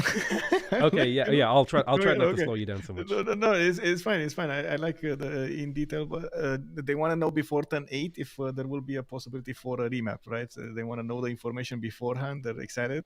So okay, let's see. Mapuche has quite a bit of fresh water. It doesn't look like it's gonna need to relobby here. Ulas is in the north. Does have an amazing wonder, Upsunur Hollow to the northwest. Lack of fresh water though. He's probably gonna need that feed the world if he wants to be great in this game. We do have next to him Ottomans, and of course to the west side it's gonna be Pericles. Well, if you want a unit to defend against Cossacks, that's gonna be the hoplite. We got in the middle Spain with a continent split. By the way, look at this Spanish continent split. Those missions are gonna pop off. Yeah, the only issue is if he wants to go northwest, that it's gonna get closer to Ottomans, and you don't really wanna, No, you want to settle away from the Ottomans. Yeah, you don't want to settle towards the Ottomans. You're basically just sending him gifts, like, hey, here's a city you can conquer. Yeah, he's probably gonna get to the west here, and I do see a wonder, a Matterhorn, and I don't want to even imagine Matterhorn conquistadors or janissaries of that over here on the map. Oh, Matterhorn is one of my favorite wonders. That's the one that gives you hill movement, right? Yeah, it's amazing. And extra damage in the hills. Yeah, it's 3 damage in hills. It's so good. Yeah, we got the goals over here, calling it out. Potato notice me, senpai. He's doing it. Okay. I have noticed you, okay? You have been noticed. What do we have here? A bit of a problem with all of the spawns here, but can definitely make it work. The goals, of course, will have quite a few mines, and again, not that big of an issue for a remap.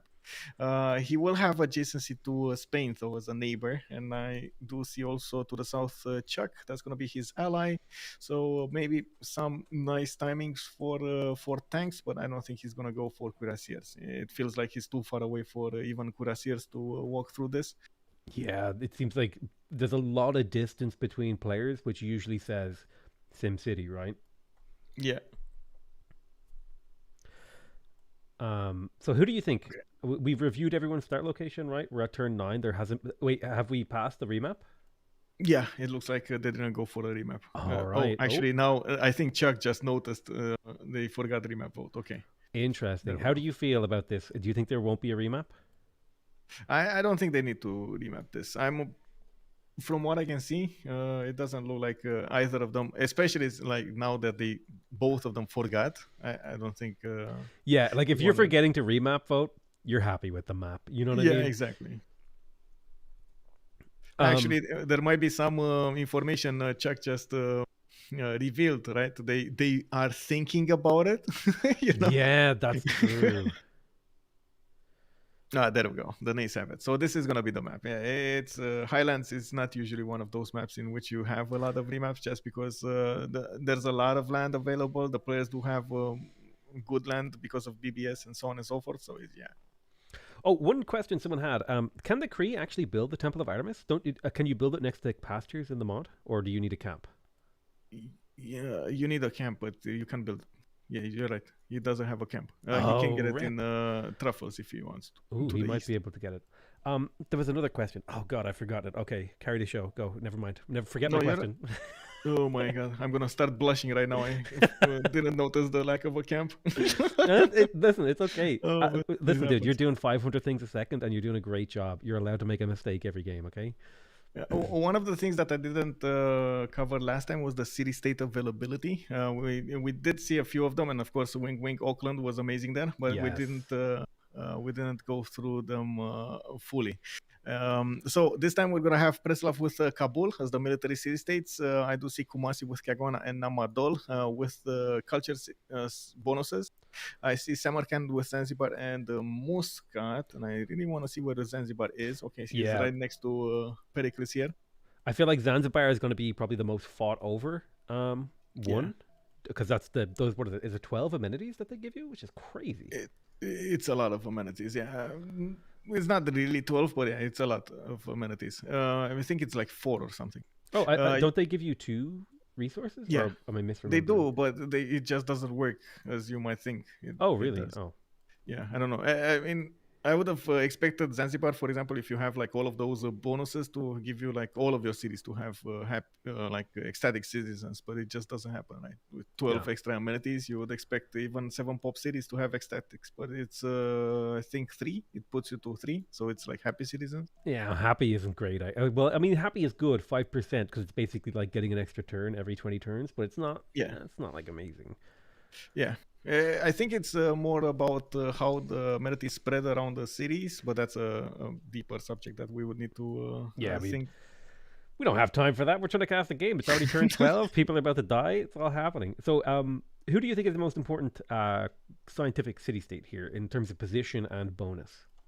Oh, Bologna or Bologna. I like to say Bologna, but I don't know. Some people pronounce it Bologna. Is that for those Guam points? Exactly, the Guam points. It is amazing for the goals as well, and it's right next to Jack the Ripper for those industrials, for the engineers. But of course, the Guams are just gonna be so juicy, especially later on. It's just gonna give him so many bonuses. Also, Kabul for the military city states will be extremely far over because of that extra experience that you get, especially after Fire Access did the experience changes, and it became so valuable. Because if you even have one level up tempo over your opponent, that 50 is healing 25 or 50 in the mod. 15, I believe. Let me see. Or is it 25? I can't remember. It's but even if you can get that. If you can get that full heal from promoting and get the bonus from promoting before your enemy, that's a huge tempo lead. Wait. The promoting gives you full heal. Wait, am I? I just when you promote a unit, your unit gets healed. Is it? Yes. I know some mods half the healing from that, but I don't think they do that here. You don't get extra healing. No, you don't. It didn't get tampered with. It's just a base heal. Okay, I'm not sure exactly how much it is, but it is around like 25, 30 or something like that. Yeah. Okay. Gotcha. Because it's hard. Because again, we play like different versions of the game, so trying to like make sure that I understand the differences is And I sometimes I ask my questions and I say them really, really quickly, which might be difficult for people to like catch my questions. Sorry about that. Yeah, it's all good. I was told that I'm whispering here. So I don't know. Do you hear me fine, or am I just so low in volume that I have a problem? You sound like really you're actually like louder than me in my OBS. So okay. Okay, Jingo, thank you. I don't know what to tell you, bro. Thank you. Okay, so let's see what's going on. What's the opening salvo over here? We do have the 4 versus 4 setup. It looks like, of course, definitely Russia is going to need to expand to the west side because that's his only way. Does look like he put his second city to the south and might put another one to get a Reina with Ottomans. I do see his Tundra force to the west, which puts him closer to Greece. Not that big of a problem for Tordred, but it's definitely a problem for Russia. He doesn't have fresh water. And I don't see that many hills in the tundra either, so this is not ideal. Yeah, it looks, and there's not even a lot of forests here, so he's not even going to be able to chop out like those important holy sites to get that feed the world out, right?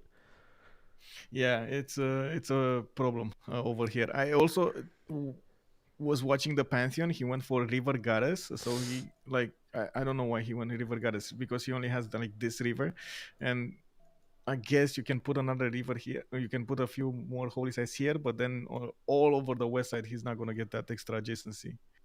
Yeah. Ooh, I feel like that was a bit of a mistake. Now, is the Tundra Pantheon in the game still?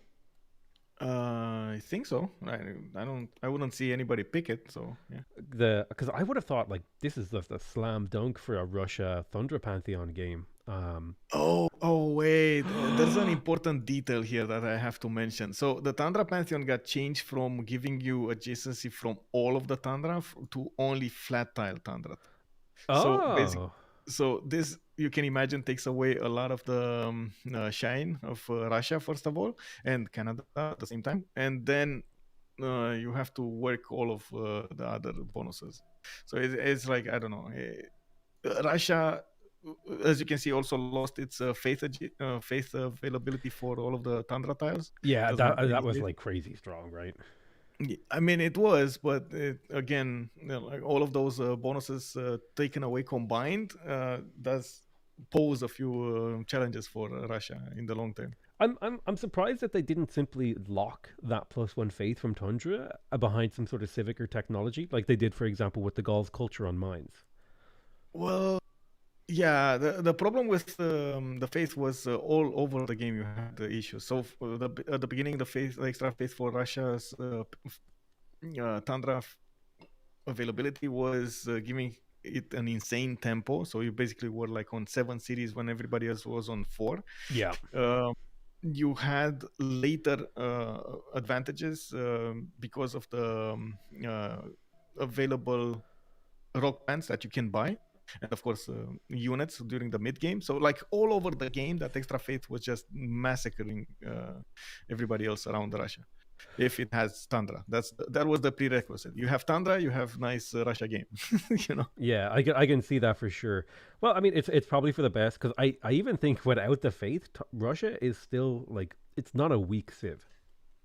No, it's not. And actually, we had a 2v2 last week with middle student that played Russia, and he was like, "Oh, Russia is so broken. Russia so good tempo," but he did have a very good spawn, and he really knows the game. So I don't know. It's like one of those things, you know, like all of the stars combine and align in a certain way in which you get Captain Planet. I do feel like this Russia player is going to settle just right of that Upsuner Hollow and then pop down that holy site. But it's probably about time we maybe looked at someone else. What do you think? Yeah, let's go. Okay, let's see. Goal tempo, getting 3 cities out. Okay, I do see him putting down a few mines, getting the copper going, getting trade routes, and of course expanding. Looking at the vision here, they didn't figure out exactly where everybody is. They only saw Spain, and Spain is, by the way, getting pillaged over here. Ooh, a cheeky pillage. Yeah, just walking in and destroying the pasture, burning it. This would be enough to tilt me in the game to where I'm just like rallying troops to the person who pillaged me. Oh man, yeah, I totally get it. And it happens so many times in our FFAs. Oh my god, and he has God of the Open Sky, so he's losing culture on that too. Oh, I would be furious. And he's not generating horses, and it's just, I don't know, Noob is probably a bit annoyed, more than annoyed about this. He's getting a slinger out. He's going to try to push the scout away from his land soon enough. Oh, there might be a problem here. Noob 634 is moving to the east. We do have a Jack the Ripper with the scout coming up from the northeast, and of course, looks like we don't know exactly where he's going to put that settler. But here's the thing. Not escorted. I think that Ottoman scout must have spotted that settler coming out. So if they're coordinating correctly, he might be difficult, but he might be able to at least threaten the settler and force a suboptimal settle. Yeah, or move it back. That could definitely be an option here. Usually the players do try to get a scout out at least, or a bit of vision in the way they're going towards. But I guess Noob is just playing roulette right now. He wants to. Oh, there we go. He moved the slinger towards that settler. Yeah, I feel like moving a settler unescorted is like the first lesson everyone learns when they play Civ multiplayer, and your neighbor's scout just yoinks it and then settles the city in place. Yeah. We've seen some of that happening, or even deleting the settler is better than giving it to an enemy. Oh, I would delete the settler every time. You're not getting. Yeah. I declare war on the AI, take their settler, and then delete it because I know I can't get it home. So Exactly. Just much better to not let it alive. I do want to point out that I'm not really a fan of escorting. Yeah. This the just drama. Well, wait, this just got spotted. It's fine. So no, you see that immediately after he saw the scout, he put it under fortify. He like the how to say the unit grayed out. As you can see, the slinger here losing its movement. That's the sign that the unit got put into fortify, and it is because of the extra vision of the settler. Okay, now he took the chance, moved it over here. So if you take a look at the vision here for Noob, he sees the scout.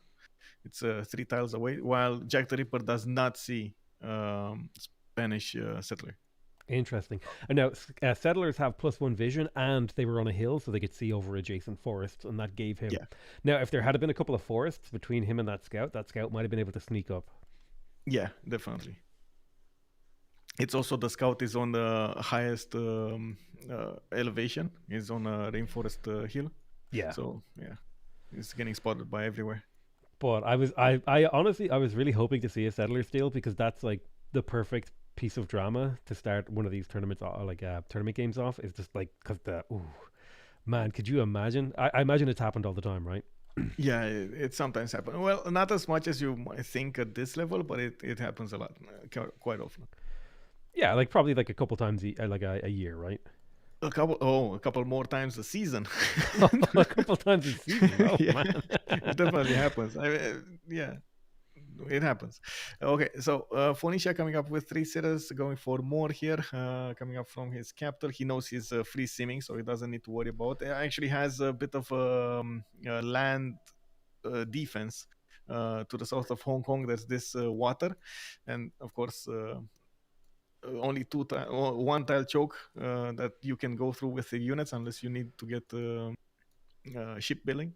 Yeah, that looks like an incredible lake wall that you could. It's actually big enough to be a sea. That seems like a really, really good defense, and it's right on the edge of the map too. Very helpful.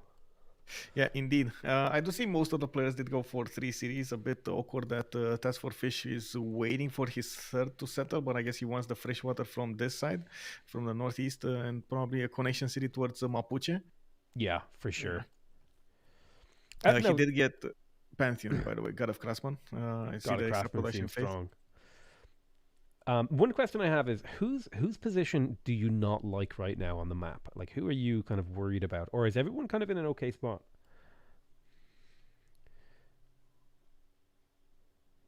I don't like Spain's position. I like its spawn, I don't like his position. So, like, the land forces you into an awkward development of the empire. And as you can see, he settled Barcelona because of that. He wanted a city on another continent, but at the same time, didn't want to get us close to Ottomans to the north. And like, his only option will be to keep on settling to the west or to the south on his own continent. And of course, we do know that settling on the same continent with Spain is not as valuable. So basically, this is like you have candy in your face, but you can't eat it. Yeah, you've got a slice of birthday cake, but there's like an iron shield on it. Nope, you're not allowed. It's like I'm certain that Noob64 is so like frustrated right now with this. Yeah, because if that Ottoman player with like 4 or 5 tiles to the left, he could just go wild in that extra continent. Yeah. I also see him pumping a few more settlers out. He's gonna get this trader going, and of course, looking at the hotspots on the map here, it seems like Synth is gonna get to use her army to go and pillage someone. And of course, we do know that those Lotaros, Mapuche, Mapuche Malon Raiders, are just amazing. So much movement and pillaging available. Yeah, they're really really powerful, especially if you can get a couple of promotions on them, because I believe they're light cavalry, so they get that depredation, which is one turn or one movement pillages.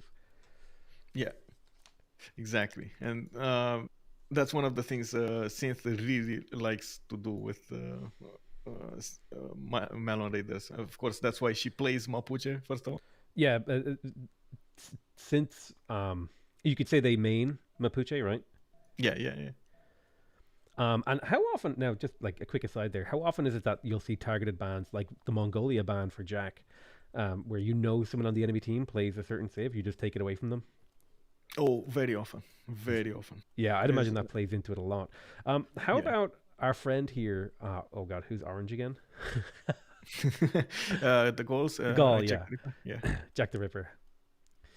How are you liking his position right now? Because he looks like he's got his culture on his minds online, and he's got his copper. He looks like he's getting ready to maybe get his oppidums out. Is that, or are they already out? So again, fresh water. Let's see. If you open up the lens over here, it does seem like the land is either forcing him to go very far away from his cities, which will pose a reinforcement problem. He's going to need to get the units already ready to the west of Bologna if he wants to settle this. It's too close to his opponent. Or he needs to go to the east. And to the east he's going to have more than enough fresh water for a lot of cities, but this is basically putting him in a seeming position. If he settles the east, he's declaring to all of us that he's going for later timings, right? He's going to go for his development, seeming, science output, culture output, and so on for maybe a timing push on the tanks or an artilleries. Yeah, and that's because his closest enemies are Spain and Greece, and they are really far away. So if he doesn't settle towards Spain, it's Sim City time. Yeah, exactly. And he's going to be closer to Greece, though, on the east side over here. You do see that over, like the map goes around and it goes to Greece, but it's just so much land. I don't think it's a viable option until the late game to do something. Yeah, I think you're going to need like tanks. You're going to need like probably tanks before you ever go near Greece. It's way too far, because by the time you even walk your units over there, they're out of date. Yeah, exactly. So railroads, tanks is probably going to be the way. So his only option will probably be to get an army out, but against Spain, right? And Spain over here is, oh my God, again, against two civilizations that won't have a religion. And he's probably not going to get to spread his, he's not going to make a religion. He can't spread it anyway. So it feels like half of the bonus of Spain are just knocked off. But Yikes. oh well, it happens.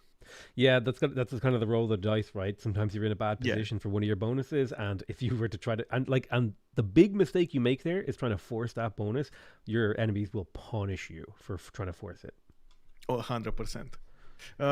We come up on the same question, by the way, 5 turns away from the classical era. We do need to figure out who's getting that golden age, and it looks like Cynthia is the only one with 1 point away, but it shouldn't be that big of an issue. Okay, 4 turns away from bronze. That's her point right there.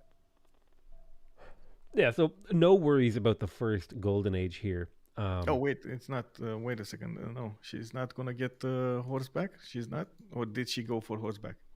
Wait, no, bronze is not going to give her the point. 1 sec. Yeah, no worries. You're making a mistake here. What is she going to get? Maybe a hut, maybe a wonder, maybe something, but is she... Or did she go for... I see she's going military tradition, so maybe she didn't want to... Wait, no, she got boosted horses. Okay, well, I'm a bit wondering what she's going to get here as a point. Hopefully she's going to get it. Yeah, because like missing that first golden age, you lose your what is it, pen brush and voice. That it's so huge. Yeah, especially for Mapuche. But I mean, I'm expecting her to do something. She can place a Shemamul, I guess. Yeah, there we go. Shemamul probably on the builder. That's what is gonna give her the points. Yeah, good call. I couldn't remember whether or not their unique infrastructure was unlocked yet, but that's going to be the free golden age there. That's it. If you're if you're struggling for a golden age, just make sure you have a good free builder thing you can plop down. Yep. Okay, got distracted a little bit there. Sorry. Let's see. Next up, task for fish. Oh, actually switched position. He didn't want to go for the Mapuche settle. He wanted to go to the north of Bravo. Looks like he's pumping out more Occhitaus. This is a bit surprising for more Occhitaus, right? Oh, I see what he's doing. He needs to protect those traders going towards Mapuche, which is, again, surprising for the early trade routes. He's not using internals, and it looks like he's going to go for the gold here. He's... Oh, yeah, that's interesting. I am also surprised because it's a little bit riskier to send those international trade routes early in the game too, because you don't have solidified borders. There could be units hiding in the fog of war. Yeah, just like now, we got Asticos' warrior that is just drooling over that trader. Right? It's come over here. You know? Yeah, because getting a trader pillage this early is a huge tempo swing, because not only do you take away the trader from them, but you get a bunch of gold that you can maybe quickly buy a unit or something. Yeah, indeed. Well, at least if he's gonna send his traders towards Mapu, he's still gonna have one extra pasture to work over there. It's fine. But I'm... Well, I was pointing out that Fish is definitely one of those players that will make moves that makes you think twice about, okay, well, I thought this is going to be the meta. Well, why is he changing right now? Well, this is exactly what we need to expect from Fish. Getting those surprising decisions going. Not going internals on Kree at the beginning, not getting that extra tempo on your population growth, and going for extra culture and gold at the same time. He's trading with Mapu. Yeah, I would love to like look into the mind of the Kree player and figure out why he decided to go for international trade routes. Yeah, indeed. I'm curious myself. We're probably gonna get to ask him at the end of the game here. And there we go. Shemamul placed. Era score achieved. Of course, now she's on 22 out of 19. So everybody gets their golden age. It's gonna be a race for the second one from now on. Sorry, a race for what from now on? For the second one, for the second points. Like the second golden age. Oh, sorry. Yeah. My brain was just like, wait. Okay, yeah, no, I get you now. Yeah, I'll be interested to see if anyone misses out on that second golden age. Now, is he 2 more settlers coming out of Russia here? Is this what you expect? You expect 3 cities, then 3 districts, and then a bunch more settlers? Is this kind of like the normal standard way to play? Yes, because he doesn't have any kind of pressure at the beginning. That's why he's getting those settlers out, and he is already on 33 faith a turn. Not to mention he accumulated 175. 33 faith per turn? Oh my god!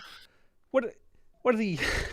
Well, these are for Lavras. This is a +6 Lavra, and another +2 over here. My god. Not to mention he has the shrines inside and so on and so forth. I do see him activating his prophet and just got Taoism. Let's see what it is. Feed the world with lay ministry. So he needs that extra food, and he's going to try to get more faith and culture adjacency. Yeah, lay ministry seems like one of those things that is not very good in single player, but that extra culture and faith when you're going for a culture play and multiplayer seems really, really strong. And Feed the World is almost like mandatory on Russia, I feel like, in Tundra. Yeah, Feed the World is definitely mandatory. The only thing I have right now in my mind is, like, it pops as a question, is this is extremely greedy, because of the gold lack, I should say, or lacking of gold. Russia, and we're gonna see this happening throughout the game. You'll see he's making the least amount of gold from everybody. Yeah. This is because of the investment he made in the holy sites and the shrines, right? And if he need, like, every little bit of pressure that will be put on Russia is gonna take it down from its gold. This is gonna be a problem throughout the game. Yeah. Luckily for him, we do have Phoenicia and Asticos over here with the Ottomans that are gonna give him the gold. It does seem like an extraordinarily greedy play.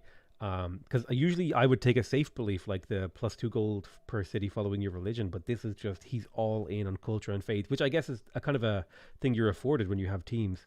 But I think you wanted to talk about the Ottoman player. Yes, but coming back to just to finish my idea here, I would have expected to see the +2 faith from cities because yes, he wants more faith and he definitely needs how to say he needs to get as much bonuses from that. But I don't know. Maybe I'm just not a fan of late ministry. Just at the time you get the theater squares, you don't need that much culture anyway because you get adjacency from other stuff. Yeah, that's true. Anyway, coming back to Ottomans here, let's do see Astikos on 4 cities. It looks like he definitely has way more freshwater than we've seen on Spain and also Russia. So he has, let me see, 1, 2, 3, 4, 5, 6 possible cities that he can settle. More than he has right now, so that's 10 in total. There's definitely more than enough land for Ottomans to go mid to late game. For sure. If you're the Ottoman player, you're feeling pretty comfortable. Although the one downside is a few of those cities are actually quite far forward towards the Mapuche and towards Spain, which kind of means, and I mean, that's kind of okay for you as an Ottoman player because you are looking to fight, right? Yeah, that's exactly what's going to happen. But I just realized that Matterhorn is on the way towards Ottoman land. So we're probably going to see a few Malon Raiders get that bonus at some point. Ooh, that is scary. Malon Raiders that ignore hills. It still gives ignore hills. That's disgusting. That's absolutely disgusting. I think then actually more damage and oh my god, no. Delete Malon Raider from the game. Oh my god. Yeah. I mean, you know, Malon Raiders don't even need to take cities. By the time they're done with all of your infrastructure, you're just gonna want a CC, right? You're gonna want to 100%. It's honestly the most fun way to defeat someone is to just run light cavalry through their territory and pillage every single tile while you ignore them. Yeah, exactly. Okay, so let's see. Mapuche moving city towards the east definitely feels like since is making those steps towards Ottoman. They do need to pressure Ottomans way before he's gonna get those Janissaries, because by the time he's getting at the time he's getting Janissaries is way too late. Too strong to handle. I do see also Noob getting a few archers to defend, and he knows he's gonna need to fight Ottomans, putting down the first encampment of the game here next to the city of Madrid, and getting those encampment training projects for the great generals. Actually, quite surprising he's going so early for those bonus points. Yeah, I would say this is like a very clear message that you're worried about the Ottoman pressure, but there is no Ottoman pressure coming because he's sim-citying right now. I think this might be a rush here. So he's getting his archers out. He's probably getting horseback riding. Let's actually see Noob 64 going for irrigation and military tradition. So he's gonna uncover that card for maneuver. The maneuver card, I mean. Oh, do you think he's rushing horsemen then? Yeah. Yeah, looks like he's rushing horses. But I was watching where he could actually chop them out from. He has 1, 2. So he has a builder here that can chop that deer. He has another builder here. Could be like 3, 4 horses chopped really, really fast after he's getting that encampment training project. I can't find a reasonable reason for rushing encampment training projects so badly. Like nobody else from the game is making general points, so it kind of feels like he could have even got it passively if he wanted to. Yeah, it's interesting. I wonder if Noob 634 will live up to his name, or if he's actually a 5-head who's going to pull off a serious maneuver here that we've never seen.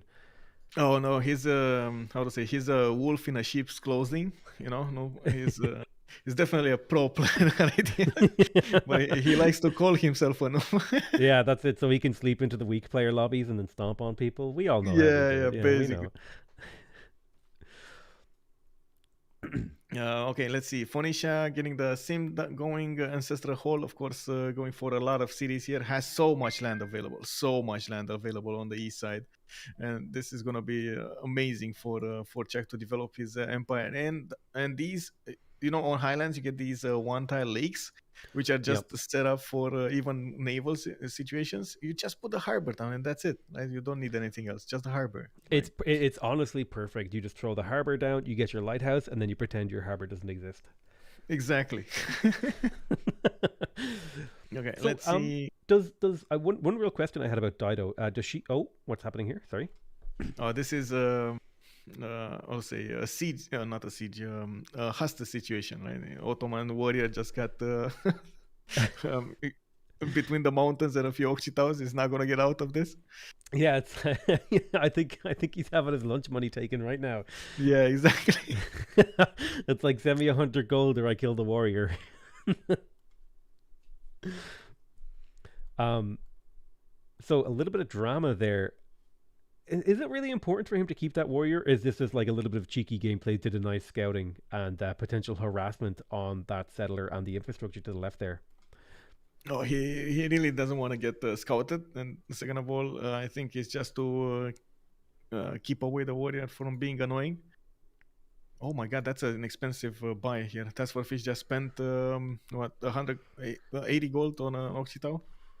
Yeah, that's a lot of gold in the early game, considering most people are probably only making like 10 gold at most. Yeah, he's 11, 14 on Noob, 25 on Chuck though. Since he started getting his Cothons out, he's getting the most. Yeah, he's pumping that cash out right now. And I actually did have a question about the Phoenician Cothon. Does that still give a production boost towards settlers? Yes, and towards boats. Yes. Awesome. So that seems... That's why he's coupling it with Ancestral Hall. Yeah, I was going to say, that seems like pretty crazy, especially on a land like Highlands. That's going to give Phoenicia maybe 2 to 3 extra cities over another player in terms of like settler production. Yeah, that's exactly why Phoenicia is getting picked on Highlands. Yeah, not only for its gold possibilities, but for its expansion capabilities. Yeah, I do want to quickly go through the pantheons here. So let's take them out of the players. God of the Sea for Phoenicia is getting that extra production on the fish. We got the golds on religious settlements. He also wants to. So okay, this is another statement, by the way. He wants to get as many cities out as possible on the northeast and spend as little production as possible. But look at this again. Jack the Ripper is gonna try to pressure and get the positioning from the beginning without even an escort, like a decent escort, like Geisate or something. There's no real military there. There's a scout, but like they're not really fighting units unless they're in Okchita. Yeah, and there we go. We got the horses, by the way, coming out of Spain. So this is the statement, right? This was the reaction that we were waiting for from Noob, getting horses with the military tradition card. I'm a bit worried that he doesn't have chops available, but we'll see. We'll see how many he's gonna pump out from his cities. He does have more than enough production from his trade routes. I think the scary thing for the Ottomans here is the fact that those two archers right there are denying scouting. Now, the Ottomans do have their own archers coming in here to defend, but are two archers really going to hold back this like 4 or 5 horseman push? Not really. Depends. Oh, wait, horses coming out from synth. Okay, that's why they're coordinating right now. And my worry here, and I was trying to count the turns it takes for this army to actually reach the cities. Archers on their own do not keep classical units out, but archers coupled with a line of stronger units in front, like horses are coming out from Ankara, will definitely keep you safe. Is that horse is coming in 4 turns? Is that fast enough? That's the real question. No, that's not that. But I do see Astikos having a few builders that again can chop. I'm not sure if he has whatever he needs or if he is aware of what's happening here, because he's definitely okay. There I think he has. His scout has scouted the Mapuche stuff coming, so I think that's why he's defending. And I imagine, knowing his position and his experience, he knows there's probably a 2-player push coming for him now. Yeah, probably. I also think he's definitely aware of the great general accumulation here, the great general points. So both of his neighbors are getting generals. It's a sign in the stars. Oh my God! Look at this horse coming right next to that city. He's still not gonna get it though. That's terrifying. But that's an important point you make there. Is Oftentimes, a lot of players, when you're looking at the game, you just see the game board, but there's actually a lot of information hidden in the menus, like the Great People screen. Oh yeah. So I guess I have to spend a few minutes on, like a minute on this. The beginning of the game when we had the vanilla, we had to manually watch how much science everybody's getting. Like we didn't have these banners on the top side, and we Oh, were wow. spending so much time just clicking and clicking and seeing how much military, how much science, how much culture everybody's making, so we can make an informed opinion, make a decision. And then yes, you do have the great people screen, which gives you not only the great people that you can recruit and how many points everybody is making, but how many cities that your opponent have. You might not have all of the visibility, but you can know how many cities he has. Or at least cities that are generating that great person point, right? Which will usually No, be it's all. it's just all. Wow. Yeah, it's all. So like, look, Madrid, Spain has 4 cities and is generating one great general point. Interesting. That's actually a lot more information than I thought existed in there. Yeah. And then, sure, you can deduce how many districts he has of one kind and how many points he's generating, buildings in them, and so on, how much he invested into that infrastructure. It's, yeah. I also want to point out we got still more Pantheons to go. Fertility rights. We got the first attack coming on a city, and looks like Shivas is getting bumped by one of the horses of Noob 634. Probably not going to go down. That city is already on 26 defense. We got a horse coming from the northeast, and the Ottomans is probably going to chop some more. He needs a masonry, though. I'm not sure if he actually got it or not. I don't see the button available right now, but maybe that's just spectator mode. He just got a swordman in the city. It's fine. That boosted the defense to 37, and the horse just got out-teched. Now, that gold, that probably came from one of the other players. The Ottoman just got slung there, right? They just funneled him? Oh, yeah. Also, looking at the yield stab, Astikos is not making any gold. He's on 2 gold a turn. Neither Astikos or Ulhas. But, that's the amazing thing of having Dido with you in the team. It's just going to generate the gold you need for you. So if you are Spain and Mapuche here, where you have just had your push on that city delayed, what is your next move? You keep on going. You can't, like, this is basically a commitment right here. You can't move away from this. So what are they going to do is going to try to put as much pressure as possible from the southeast as the southwest. You can actually see that since not only is moving forward with a settler, she's going to settle in the face of Ottomans. She's trying to get the Malon Raiders as soon as possible in the technology screen, and going for the attack from now. It's a commitment right here. Yeah, no, because that's what I'm saying. Like because you can't like bring those units back and unbuild them and build buildings instead. You have to stay and finish that attack. Yeah. And I mean, I'm certain that Noob 64 did see this coming. He was aware that this is a possibility that Ottomans will probably get classical units out. It's just a matter of getting enough pressure from all sides to force Ottomans not to sim. That's the biggest thing over here. And one thing I've noticed here is I noticed that people don't generally build walls in this high-level multiplayer. Is that because walls are kind of like they're a heavy investment that only defends you?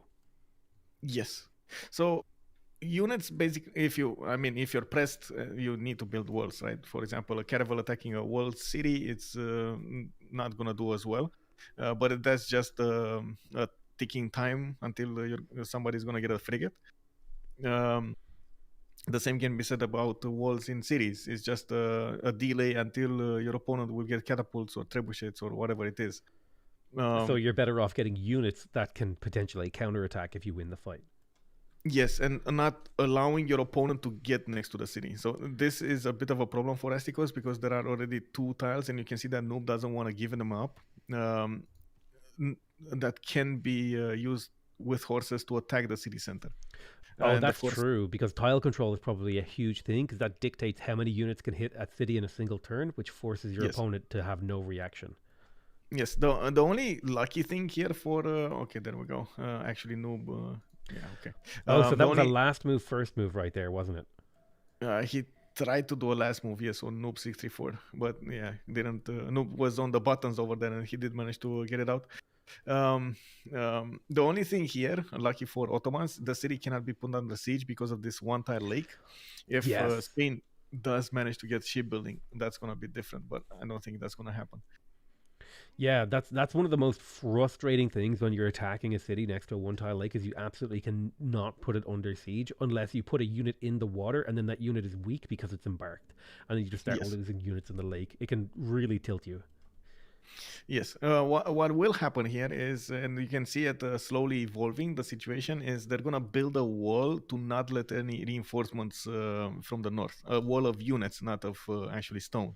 Yeah. So slowly, Spain is getting a few units to defend against the northern side. Asticos doesn't want to push him because he knows he's going to get in range of the archers. And from the west, Mapuche is pushing in with a Matterhorn bonus and, of course, a lot of open terrain. So we're going to see some good old-fashioned trench warfare here. We're going to see a big wall of units isolating that city to try and take it. Yes, exactly. And then, of course, the city will probably get smashed over and over again until it's going to be going down. This is actually a situation in which walls might save it, as in delay it, and make them valuable, because you just force your opponent to commit more units. Yeah, I think the real hard thing there is building walls is telegraphed, so they'll know what's happening, and he doesn't have a chop there. Like, if he could harvest that stone to get those walls out, it would be amazing. Yeah, and the attack's already started. We got Mapuche pushing in from the west. Is probably going to take the position on the archer over there. There was an archer being built in Sivas, but it doesn't look like it's going to be. Okay, there we go. He just got deleted immediately after it got out of the city. Oh my god. They got a positioning on the city. Now with all of the units combined, they're probably going to take that city anyway. Yeah, I was just about to say, that fight changed literally in 4 moves, and that city is just dead now. Yes. It's all about positioning. It was all about positioning here. That's insane, because you can see they've almost like sliced off a piece of the Ottoman Empire, and now it's just holding out. Yes. And also, of course, Spain over here will have the most benefits out of this city, because it does have the city is on another continent. So you can see it's going to get a trade route. He can get a positioning on more cities, even in non-freshwater now. Interesting. Fine. Now, there's kind of 2 questions I want to ask you there. So obviously, coordinating between players on who gets the city is an important thing, and that's something you'll probably see them do a lot. Like, Russia is going to want to take a tundra city. But I'm also curious here, because while the Ottoman is dying, the rest of his team is untouched and sim-citying, and this is taking 2 players from the enemy team to do this. Even if the Ottoman dies here, I don't think this spells the end for... Ottoman is not going to die. No, he lost the city. No. He lost the city. He can defend the line between the mountains to the north. So basically what they did is get all of this land on their side. This is going to give a bit more of a spacious development for Spain. But other than that, it's just not going to have that big of an impact on Ottoman's development. It's just one city. We're probably going to see Ottomans here go for his Janissaries, and when he's going to get the Janissaries, he will probably be able to counter push into Spain. Yeah, so this is less a war to kill the Ottomans and more of a war to gain positioning on those cities. Yes. Interesting. Also, we got a few things happening on the map. Colosseum just got chopped in Novgorod. I do see Ulas is going to benefit from that extra culture, and of course the amenities still losing gold, the same as Asticos, -7 and -1. This is a bit of a problem here. Not really used to seeing Ottomans losing gold, but oh well. I think it's just a matter of the situation he's been forced into with 2 people attacking him. He's going to have to just make military and pray that Chuck can keep feeding him gold to keep him alive. Yeah, well, I mean, at this point, he again greeted it because most of the time you've seen the players try to stay on 3-4 cities between the expansion phases and get units out or improve their land and so on and so forth. Well, Asticos tried to do all of those things and even get more settlers, like get his second expansion phase going, which actually cost him the city. Like this was basically a roulette type of decision to go for Sivas. He didn't Yeah, have big how gamble. to protect it. Yeah, The I same could. thing. Go ahead. The same thing can be said about Jack the Ripper. Both of them went for roulette decisions over here. They couldn't protect the cities they settled in the face of their opponents. And Noob, if he wanted to, he could have taken the city of Jack the Ripper as well as the city of Ottomans. And there wouldn't have been that big of a difference between taking them. There's nothing defending over here. No, he doesn't even have like archers out anywhere, I don't think. But he's aware. Everybody's attacking right now Ottomans, right? He's taking the punches. It's interesting, though, to see just how willing to take risks these players are, because, and I think that really goes to show how confident they are in their own skills, because if I was to take this kind of a risk in a multiplayer game, I would get beaten down by someone who is just even like on even skill level.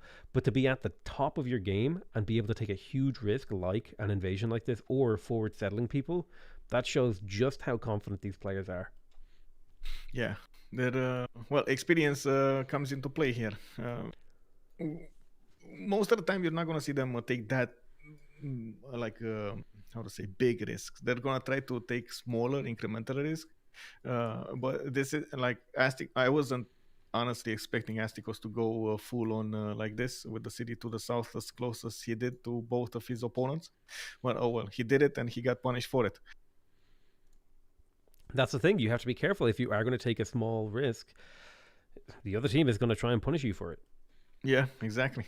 We got the Temple of Artemis coming out from Tordred. Of course, he did get those Acropolises going, and these are +6s over here between his cities, +4, +6, and I see another +6.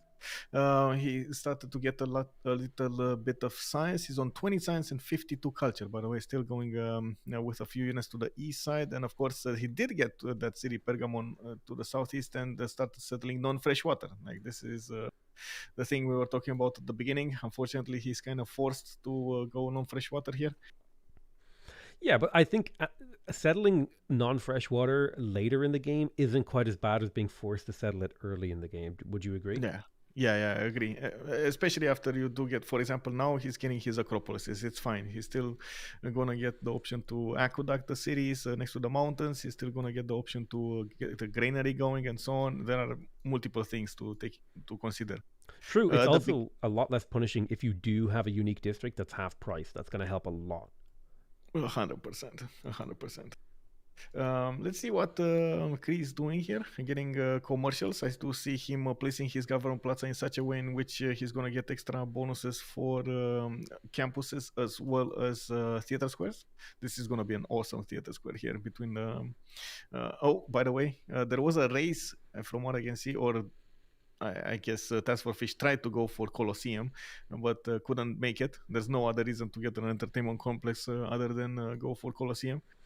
Yeah, that's interesting because the entertainment complex doesn't become relevant until very late into the game for amenities, and even then it might not be worth building. So yeah, exactly. That Colosseum being stolen is he's probably upset. He also put Magnus in. He was prepared. He was prepared to chop it. It was just Russia much faster on the buttons here with the city of Novgorod. Well, that's the thing. Russia's showing its strength with that extra production from Tundra and the sheer amount of chopping that you can pull off with all that forest on Tundra as well. Yeah, especially the Wonder. He has this 2-3-2 Upsunar Hollow Wonder. Is getting a lot of production, food, and faith going from those tiles. But the gold is just not there. -10 gold. Doesn't have an army, by the way. Doesn't have an army and -10 gold.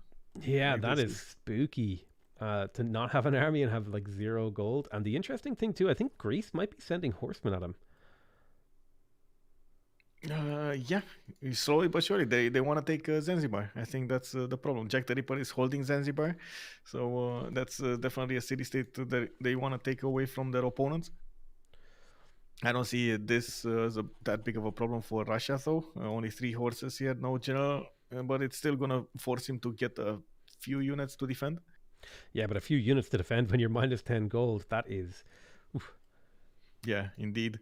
We got Jack the Ripper here with a few campuses coming out, a few horses of his own. He wants to go for Bologna. They're going to... Okay, he's going to take that city. He's going to kill it. Doesn't want to keep it or fight for it, so it's much better off killing it. I don't see him going for Oracle in his capital, 5 turns away from finishing, and of course putting Opidums everywhere. Yeah, as Actually Gaul, it has, feels like you have to go for the Opidum because it's just so much production. Yeah, and he does have quite a few good places for them. +5 over here. He does have this one at +7 Opidum. We got +7? Jesus. Yeah, +7. I mean, 3 strategic resources and 2 mines. I mean, this is that is two insanity. My goodness. Another one here, Varicum. This is going to be another +5, I believe. 1, 2, and 4, and yeah, +5. Another one. God, you know what? I've played maybe like 5 games as Gaul, and I've never gotten land as good as Jack the Ripper has right here. Play Highlands. Yeah, I've only ever played Highlands with Gaul. Oh, really? Okay. Yeah, and I just always get terrible starts. Well, after last game, he had to get something back, you know. Yeah, exactly. So is this war here in the center? Is this what we're going to see for a while? It's just going to be like a line of horsemen against a line of horsemen until someone blinks and upgrades a unit. Yeah, I think so. Or we're probably going to see them go for crossbows or something like that. To dwindle the damage of the opponents. We'll see. At the moment, I think Noob64 wants to catch up a little bit in his sim, and that's what he's doing, getting a bit more economy, getting some science up, improving his tiles or repairing the ones that he got pillaged. And from what I can see, he needs to settle more cities here. One quick question I have is: these people these players are taking turns shooting each other. Is it worth it to shoot your enemy if you're feeding him experience on his units, or do you want the experience on your units more? So it's more valuable experience on the ranged units than on the other units. So than all of the other units. If you get, for example, a level 4 field cannon with double of attack, it's definitely going to be much more valuable than a level 4 tank. Interesting. Later on. Well, I mean, level 4 tanks are great as well, but they're just, it's much better to have those ranged attacks. I do see flanking maneuver, I think it's called, right? He's going around the mountain. Cynthia is going around the mountains with the general, and she's going to have open land to go against Russia here. Ooh, yeah. I think Russia's greed will come back to bite them. All of these horses do have Matterhorn promotions on them. Let me actually double check this. This is Matterhorn. We got come on, show me the way. Yeah, Matterhorn. Oh, and no. This one doesn't have Matterhorn. Okay, it's one horse out of these 5 that doesn't have a Matterhorn promotion. It's gonna be slower than the other ones, but oh my god, when she's look how many tiles she can actually cover. She's getting to solid camps in 2 turns. That is disgusting. And here's the thing: she doesn't have to actually even kill Russia. Just a few pillages can put him, basically make him irrelevant, right? Yeah, exactly. So awesome moves, by the way, over here at the beginning to just unbalance their opponents while their simmers are trying to get advantages. We got Tordek going for Audience Chamber. We got him putting down more Acropolises, killing Zanzibar in the meantime. And by the looks of it, on the eastern side, Jack the Ripper is still preparing for some later push instead of doing any kind of pressure. It was enough, for example, for Jack the Ripper to put a few horses in the face of Spain, to put the pressure on the east, and of course force Spain to move his general to the east and so on and so forth. So it takes away from the pressure of Ottomans. Well, unfortunately, Jack the Ripper's army is at the moment non-existent. Only 3 horses here that took away a city-state instead of going to pressure Spain. Well, here's the thing, though. I think Jack the Ripper is confident in his teammates' ability to hold. And he's thinking, every turn that he sim cities means his push is stronger, 10, 20 turns down the line, right? Well, you might think that, but it's just at some point you have to balance out your own empire development with your allies, because if you don't have allies to to work with, you're just not going to have a strong late game. Yeah, it's got to be a careful balancing act about depending on how much you invest in. Okay, we do have Phoenicia here with quite a few cities. He's definitely the economy here. 47 gold a turn. Astikos needs gold. Ulhas needs gold, and of course Jack the Ripper doesn't have that much either. It's the Gaelic problem here, which is, I mean, honest. So another big problem, by the way, Astikos cannot make gold. You know, we were drooling a little bit when we saw those. Trade route bonuses for Ottomans, and you're saying like, oh my god, he's going to generate so much gold, and I was expecting the same, but he's losing gold right now. And the only one making gold from their team, actually making gold, is Chuck. What are they going to do later on? Because they're going to need a lot of gold to upgrade all of these units. Yeah, I think this might actually be, I think you've identified what might actually be the biggest problem for Ulysses here is the lack of gold generation. Now, they have Dido, but like, man, this actually shows, I think, a really smart move on the team on the side of Zoc to attack a gold generator player and force him to make military, because they know that Russia and Gaul aren't going to generate gold, right? So if you take out their second gold generator, the enemy team is never going to be able to upgrade their military. Yeah. And even though Jack the Ripper is on 10 cities here, he's going to need to get his own economy soon enough. And it's just like there's no way around this. He needs some form of an economy, like either commercials or harbors or something. Does he have his... Oh, he went Ancestral Hall, right? Well... Did he? I don't No, remember. audience. Okay, audience. That actually allows him to get, to get an economy, right? More population in your cities. Yeah, it feels like Ancestral Hall is pretty key, especially on a Highlands map where there's maybe not as much food in the plains areas, to even just get your second and third district in some of your cities. I do want to point out that while we were talking, Synth just moved back, and I don't... Oh, Malon Raiders. Wait a second. How far is she? She's 6 turns away from getting castles and 4 turns away from getting civil service. Okay, so this is going to be the timing. She knows, because she's scouting over here, she knows there's a way in Russia's land. But she wants Malon Raiders rather than going with just horses. So she's getting more horses in the meantime from her main cities. You can see more coming on the way. A trade route also, getting a road built towards Mamul Mapu. Yeah, reinforcement's going to be so much easier. And that's a really important point about pre-building there. Pre-building units with production and then upgrading them is way more cost efficient than trying to spend 10, 20 turns slowly building a Malon Raider. Now, these Malon Raiders, they're going to completely change the tempo of the game once they come out, aren't they? Oh my god. Malon Raiders with, again, Matterhorn, like really... I think it's like grief time. Yeah, the only thing that's missing is Malon Raiders with Matterhorn and Giant's Causeway. Yeah. Yeah, exactly. Oh, that's an open discussion, by the way, for Giant Causeway. There are quite a few players that want it banned from the tournaments. Oh, it just really? gives so much of an advantage to one player. It's interesting, because I'm surprised they don't have the same feeling for Matterhorn. I guess it's a little bit more situational, whereas Giant's Causeway is like you just are stronger forever. Yeah, I mean that extra +5 is like a general on you, right? It's like, especially if you have like a civilization like, for example, Spain conquistadors, +5 against a civilization with another with another religion, and then you get core ability, and you're a missionary and so on. I mean that's just your conquistadors just turn into Space Marines, right?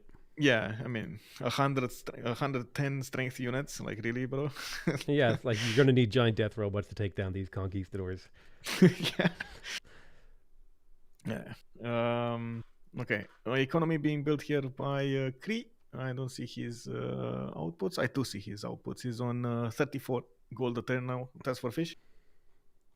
So they're gonna need to keep gold for a few more turns. I do see that they don't have actually a bank saved up, so they're gonna need to keep around 500 gold for the upgrades for Cynthia, I guess. She's building 1, 2, 3, 4, 5, 6, 7, 8. Okay, yeah, 500. It's 60 a pop, I believe, with the 50% cut. Really? 60 seems a little bit cheap for how strong the Malon Raider upgrade is from Horseman, but I mean, I guess it is on online speed, so it's half price in anyway, and then you half it again, yeah. So that seems quite reasonable, actually. I've never, last game we got to see a war, right? But it was a very quick Caravel timing push, and then one team loses. This feels like it's going to be a bit more of a long war. How do you think the same?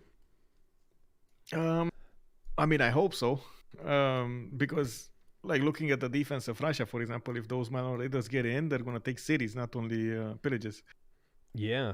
So is that the big fear here, that like if Team Ulysses doesn't come up with an answer with these Malon raiders, that we could see another quick finish? I mean, obviously we don't want to see that, but you know, I mean, is it time to worry, or are we good? Actually, oh my god, you put me in a weird position here. So I usually I don't want to create a false expectation in viewers, but at the same time I gotta say it straight, right? The moment I'm very worried about Mapuche's power spike that's gonna come here and the timing.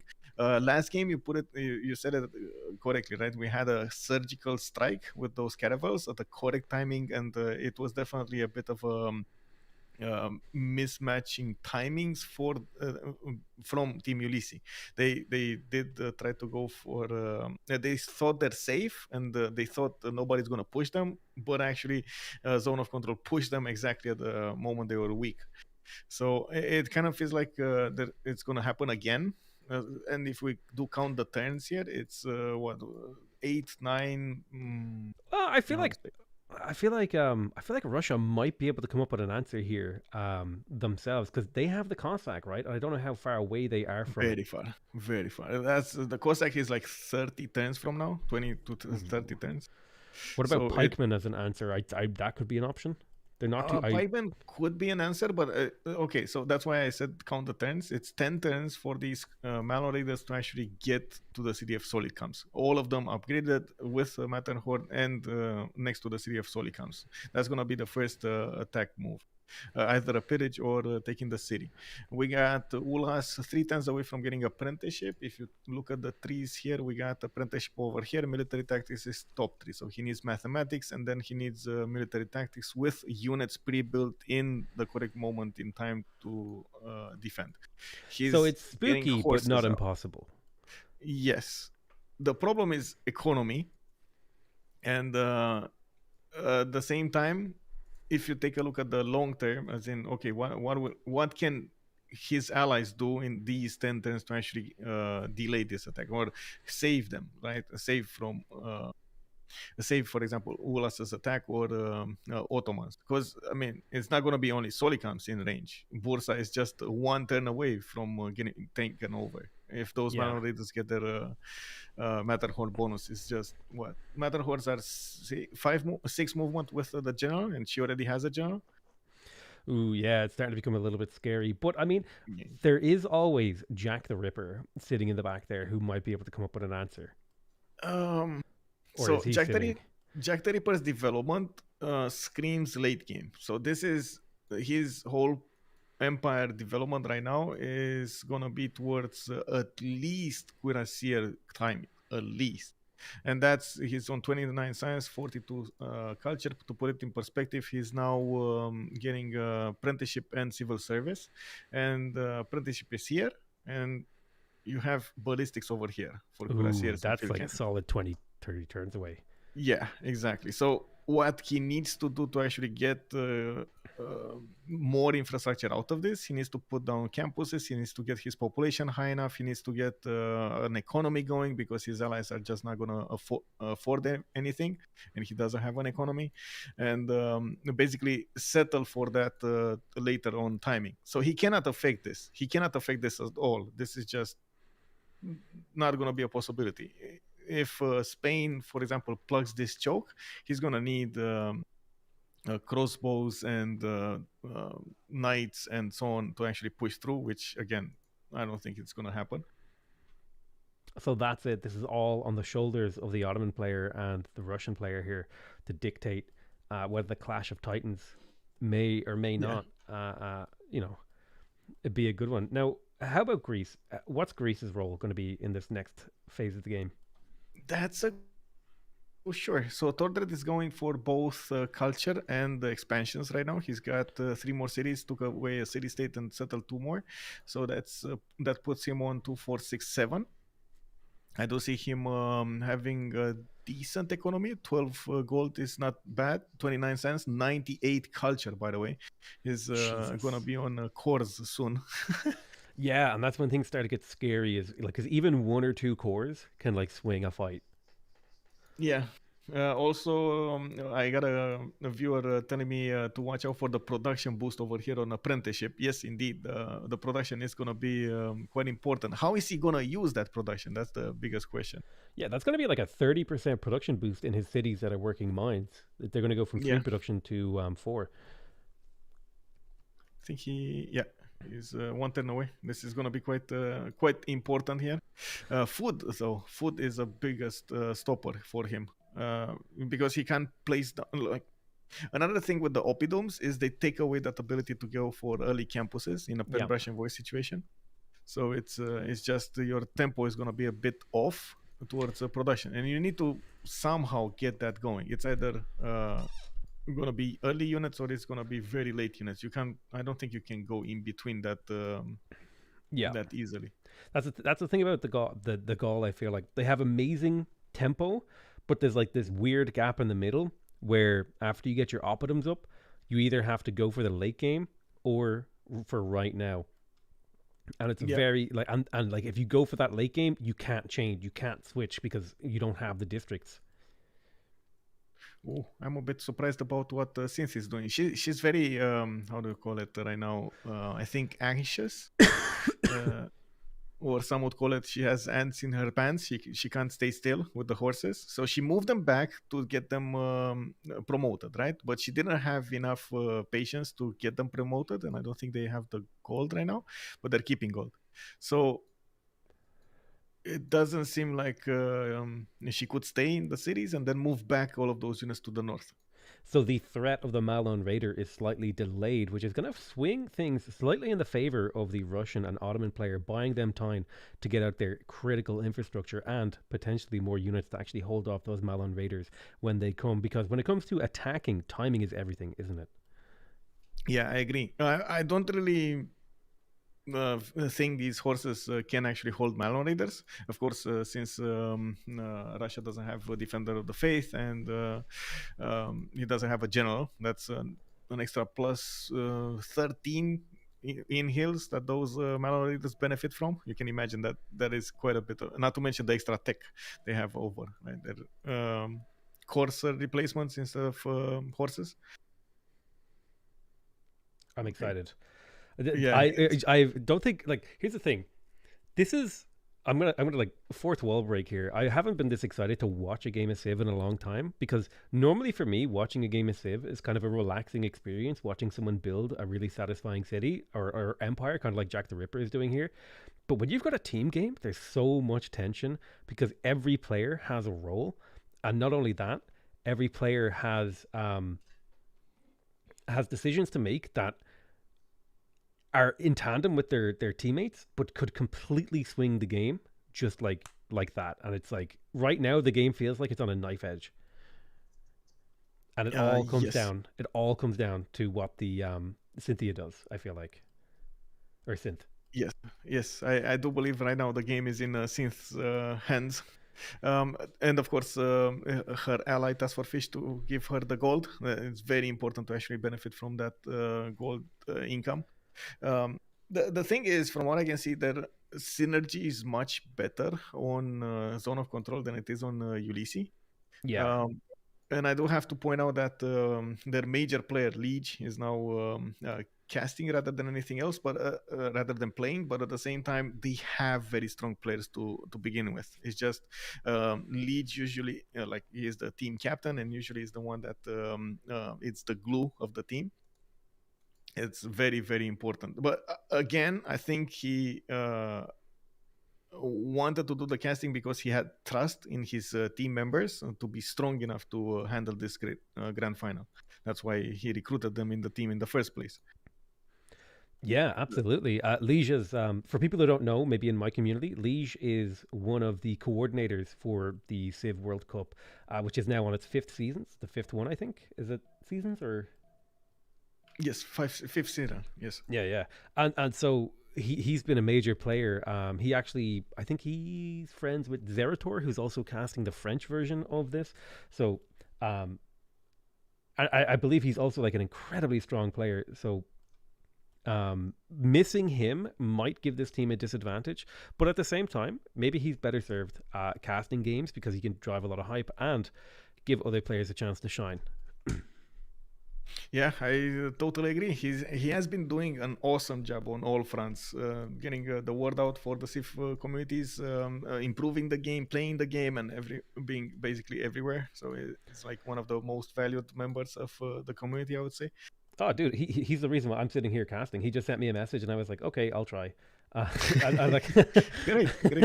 I know you have been multiple times invited, but it looks like it took like, I don't know, 4 or 5 times. Yeah, no, I have been invited many times. It's just I never had the interest in it because I was like, all right, I'll give it a try. I'll see how it is. And I didn't, because before I never really had interest in multiplayer. I'll admit it, because I'm not a multiplayer player. I like to play the game single player. And I still kind of hold the opinion that Civ is a single player game, but I think this might be starting to change that opinion, having sat here and watched this incredible game with you. Yeah, I do hope so. We do need every little bit of help we can get right now. It's until there's gonna be the next version of Civ, we need to keep it alive as much as possible. So the hell yeah, needs to be there. Yeah, we will definitely keep it alive. Plus, I mean, I feel like I've kind of done at this point now pretty much everything I want to do in Civ 6 single player. There's not a whole lot of new territory to expand, but multiplayer, that's an ever-changing landscape, right? That's going to be exciting forever. Yes, that's the biggest thing. We basically keep our own meta evolving. Awesome. And like, here's the funny thing is, you wouldn't expect a turn-based strategy game about empire building to make like an interesting tournament esports style game, right? Where you have viewers and casters and all this sort of stuff. But maybe it's just because I really like the game. It kind of works. It just feels right. Yeah, it's definitely one of those. Well, I mean, Civ in its creation, it's a unique game. I don't see any other game that can be even close to it. Somebody else tried, wink, wink, Humankind, but they just couldn't pull it through. And of course, with the experience that the developers have and so on and so forth, they did make a game that I don't even think they thought they're gonna go. It's gonna explode like this in 2021. That's the crazy thing too, is now this is my personal hot take. You can agree or disagree, but I think all of the best esports spectator type games, they were never meant to be esports at first. No, yeah, I guess I'm certain. Well, I guess, yeah, you're right. I mean, Dota was a mod for Warcraft. Then we had CS:GO that actually started from Counter-Strike 07 beta, a Valve mod, how to say, Half-Life mod, if you remember. Yeah, definitely, yeah. And then it got standalone. So yeah, indeed. Because I think where a multiplayer community comes from, and any sort of like a tournament style thing, it really just comes from people's love and passion for the game. You can't build that from anything else. That's just like the fact that we have thousands of people watching, and there's like so many players in these. I think there's like 10,000 people in each of these multiplayer communities or something ridiculous, and that just shows just the love that people have for the game, and that's what you need to build any sort of multiplayer scene that's going to have a competitive edge. You need a massive groundswell of passion. Just to give you an idea, in CPL alone, we have 14,000 players, out of which there are a few hundreds per week that do play and like are very, very active. Yeah. And then we need a full-time moderator team to handle all of the cases for them. So we have like two meetings a week, and we talk about the cases and so on, and change the rules, change the stuff, and basically like administrating everything. Hell yeah, you guys have built like a whole like engine for the community here under my nose. I didn't even notice this happening. I guess I let this one slip by me. It's all good. It's fine. Somebody needed to build it, so we might as well. Yeah. So pyramids here for the Cree, is that a big deal? Well, I mean, he's gonna get to one more builder charge, and he's gonna get the era score. Let's actually check it out. 4 more turns until the medieval era. Let's check out the era score. We got Fish needing 6 more points, so that's the problem. He definitely needs the era score points for the next era, and maybe that's one of the things that Synth was missing also. She wanted to how to say, delay the timing push. Oh, there we go. Malon Raiders starting to be upgraded here in Mamul Mapu, but only one. Oh, where are his other horses going? Ooh, are they switching to a Jack the Ripper push? Is this? I mean, that's so far away. I don't think so. I don't know. It doesn't. I don't know. We'll see. I don't want to make a prediction on this. Yeah. Well, look, I have such confidence in these players that I don't think they do things on accident like that very much. This might be maybe these horsemen aren't needed for their plans and are going to be sent to try to harass Jack, or perhaps they have another purpose, maybe a flank to the east and north. I don't think so. They're so far away from getting next to Jack cities. I mean, it feels like she's gonna spend too much time walking, like running towards that goal instead of doing anything useful. But yeah, if she does manage to get next to these cities, she's gonna pillage so many tiles. It is definitely a possibility. I'm a bit worried she's not pushing towards Russia. So, well, actually, that gives Ulysses a chance over here to survive until the mid to late game. Well, not that big of a problem. One thought for those horsemen is maybe they're just there to bolster Spain's right flank, because there is a little bit of horseman harassment coming out on that right flank from the Ottoman player. Yeah, and it looks like now Astikos is using those crossbows to punch through, and still didn't manage to get a general out. This is going to hurt him in the long term. He did put down an encampment, but didn't finish it in the city of Ankara. He does have one finished in Istanbul. I think there's an encampment there. It may. He's doing projects. Yes, there we go. So that great general is important, but also the era of that great general. Oh, he did. Wait a second. I just clicked on it. Oh my god. I just never mind. Delete the bot. Go back.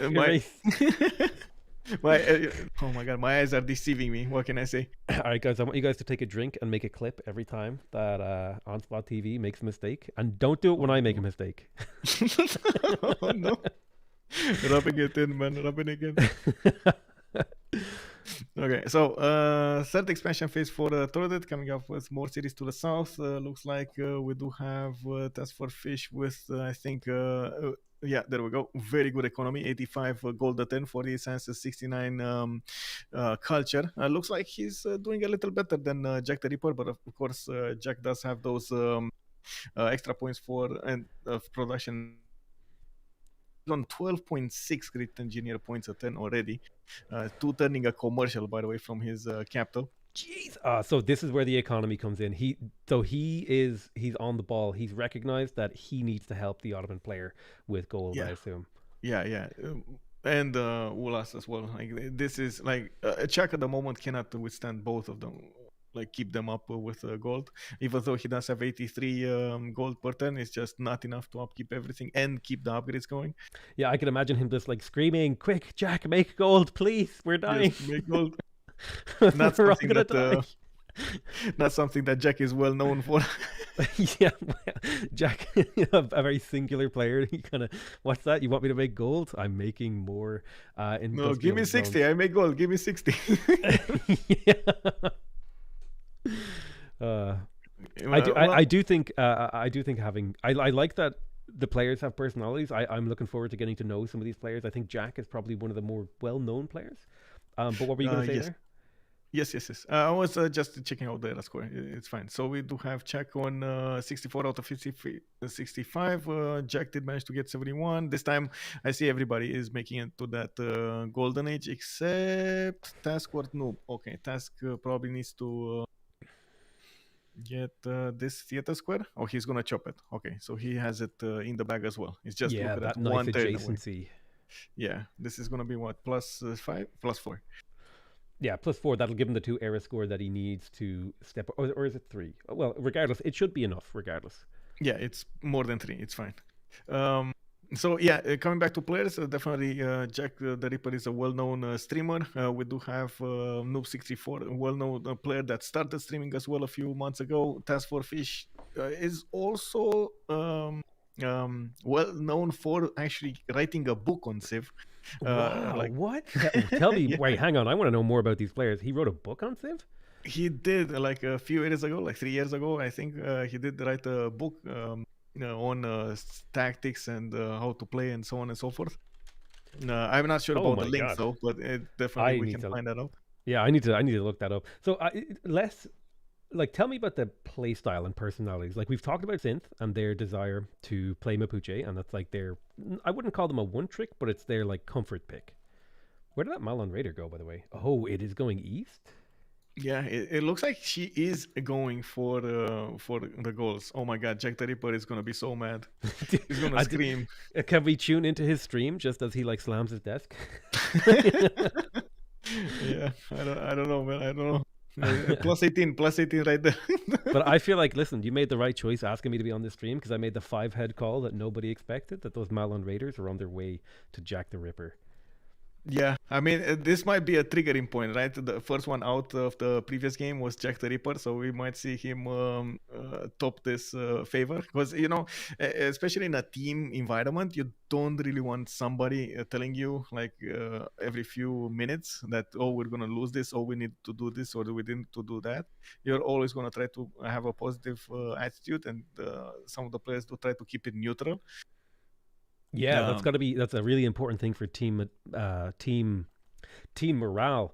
Is if you have one player who's getting stomped on, they're going to be filling those airwaves with negativity. And I don't mean to say that as like a judgment to those players, man. I would do the same.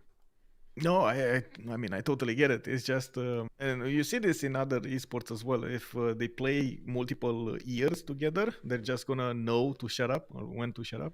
For sure. And these are unprofessional players. Well, some of them might be making money streaming or whatever, but this isn't like a paid tournament. This is done for the love of it, and yeah, I don't think Jack is going to be loving it in a few minutes when those Raiders arrive. Well, I guess you can call that Jack is quote unquote getting to that professional type because of his stream. Yeah, he's well known for this. Interesting that he has decided to go for walls in his border cities. Is this maybe some 5-head predictions from him that aggression is coming, or is this just more like I have so much production I can do this without risking? He had James St. George, still has James St. George, so he just put one of those actions in. So this was actually free. Well, free for the cost of a great person. Yeah. But I mean, it's still going to be 150. These cities are going to remain alive, whatever it takes. Like even those Malon Raiders, if they come, they're just going to need to move forward. But I don't think those Malons were ever thinking of taking cities here. No, they're here to burn and pillage. Now, the really interesting thing about James St. George is he used 2 charges on his forward cities, but he's also holding 1 charge, and that great person can be teleported to a city if it is under threat. So he's almost got like a emergency repair for a city in the bank with James St. George. Yeah. I also want to point out that unbelievably, Spain is actually pushing through. He got his crossbows, level 2 crossbows, which, I mean, you can actually see how much damage they're doing. 60 strength against the horses, 54. And this is going to start to hurt Ottomans right now. If he doesn't get mana times or stronger units here, it's going to be a problem. Yeah, it's not going to go well for him. I am also kind of shocked that Spain is pushing here because that has been a stagnant World War I style front line for the last, I want to say, 20 turns, almost since turn 35 maybe, that this like front line has just sat there. Yeah, and in the meantime, actually, surprisingly, Noob64 didn't go for more cities. He did start to get his religion up, so you do see a few missions here and there, but not in amazing spots. And he's going for a bit of an army here. He knows that he's going to probably need to defend the east, and I think these are actually all conquistador pre-builds. You see those swordsmen slowly walking towards the city of Shivas. Those are going to be conquistadors. Oh my. Okay. Okay, so let's see what we have here. Looking at the city-states here, we do have Synth taking a hold of Preslav. Noob64 is on Kabul, so he's getting that extra experience whenever he's attacking. We got Kumasi not being held by anybody. Anshan is held by Tordred, and we do have Geneva again open, ripe for the taking somewhere in the north. Does look like it's a safety city. They want to keep it a pocket city-state, as some would like to call it. Samarkand not available to be taken, and Muscat is being held by Task for Fish. Quite a bit of gold generated by him, and of course now we are in the next era. I do want to go quickly through the bonuses, but in the meantime, I do have to get this going. Let me see. What do we push here? Yeah.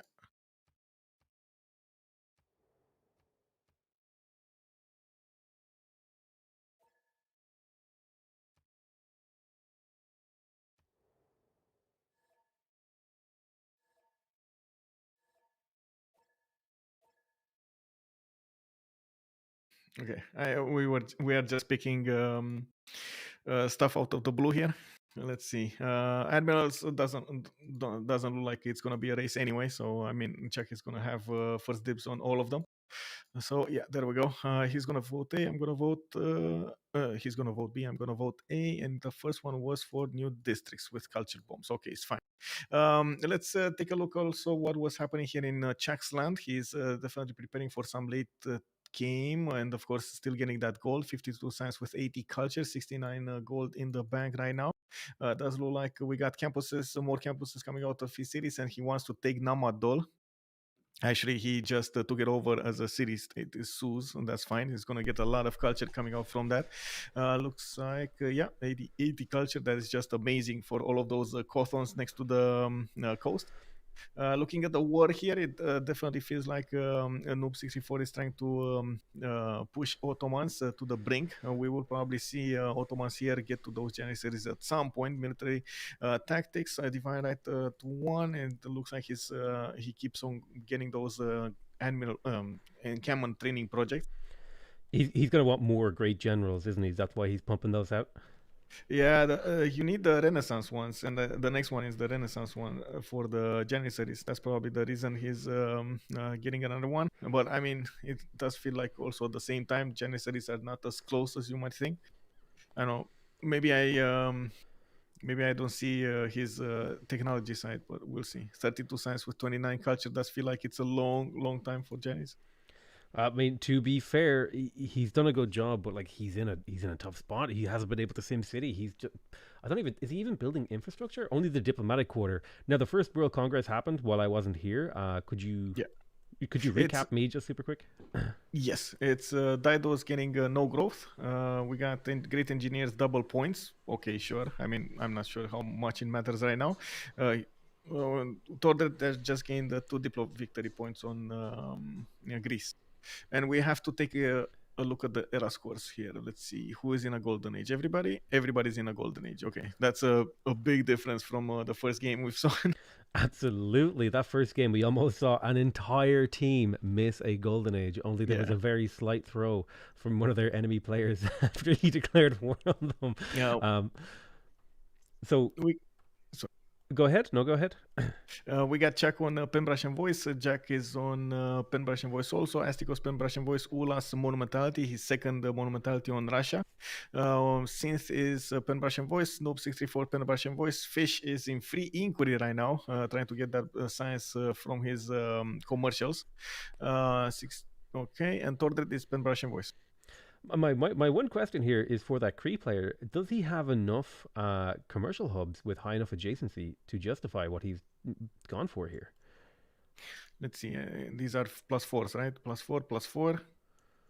Okay. So that's a lot of science on top of all that gold, which kind of makes up for the fact that he is making campuses, but he doesn't have so many just yet. Yeah, he's on 10 science from what I can see from his commercials. 10 more science.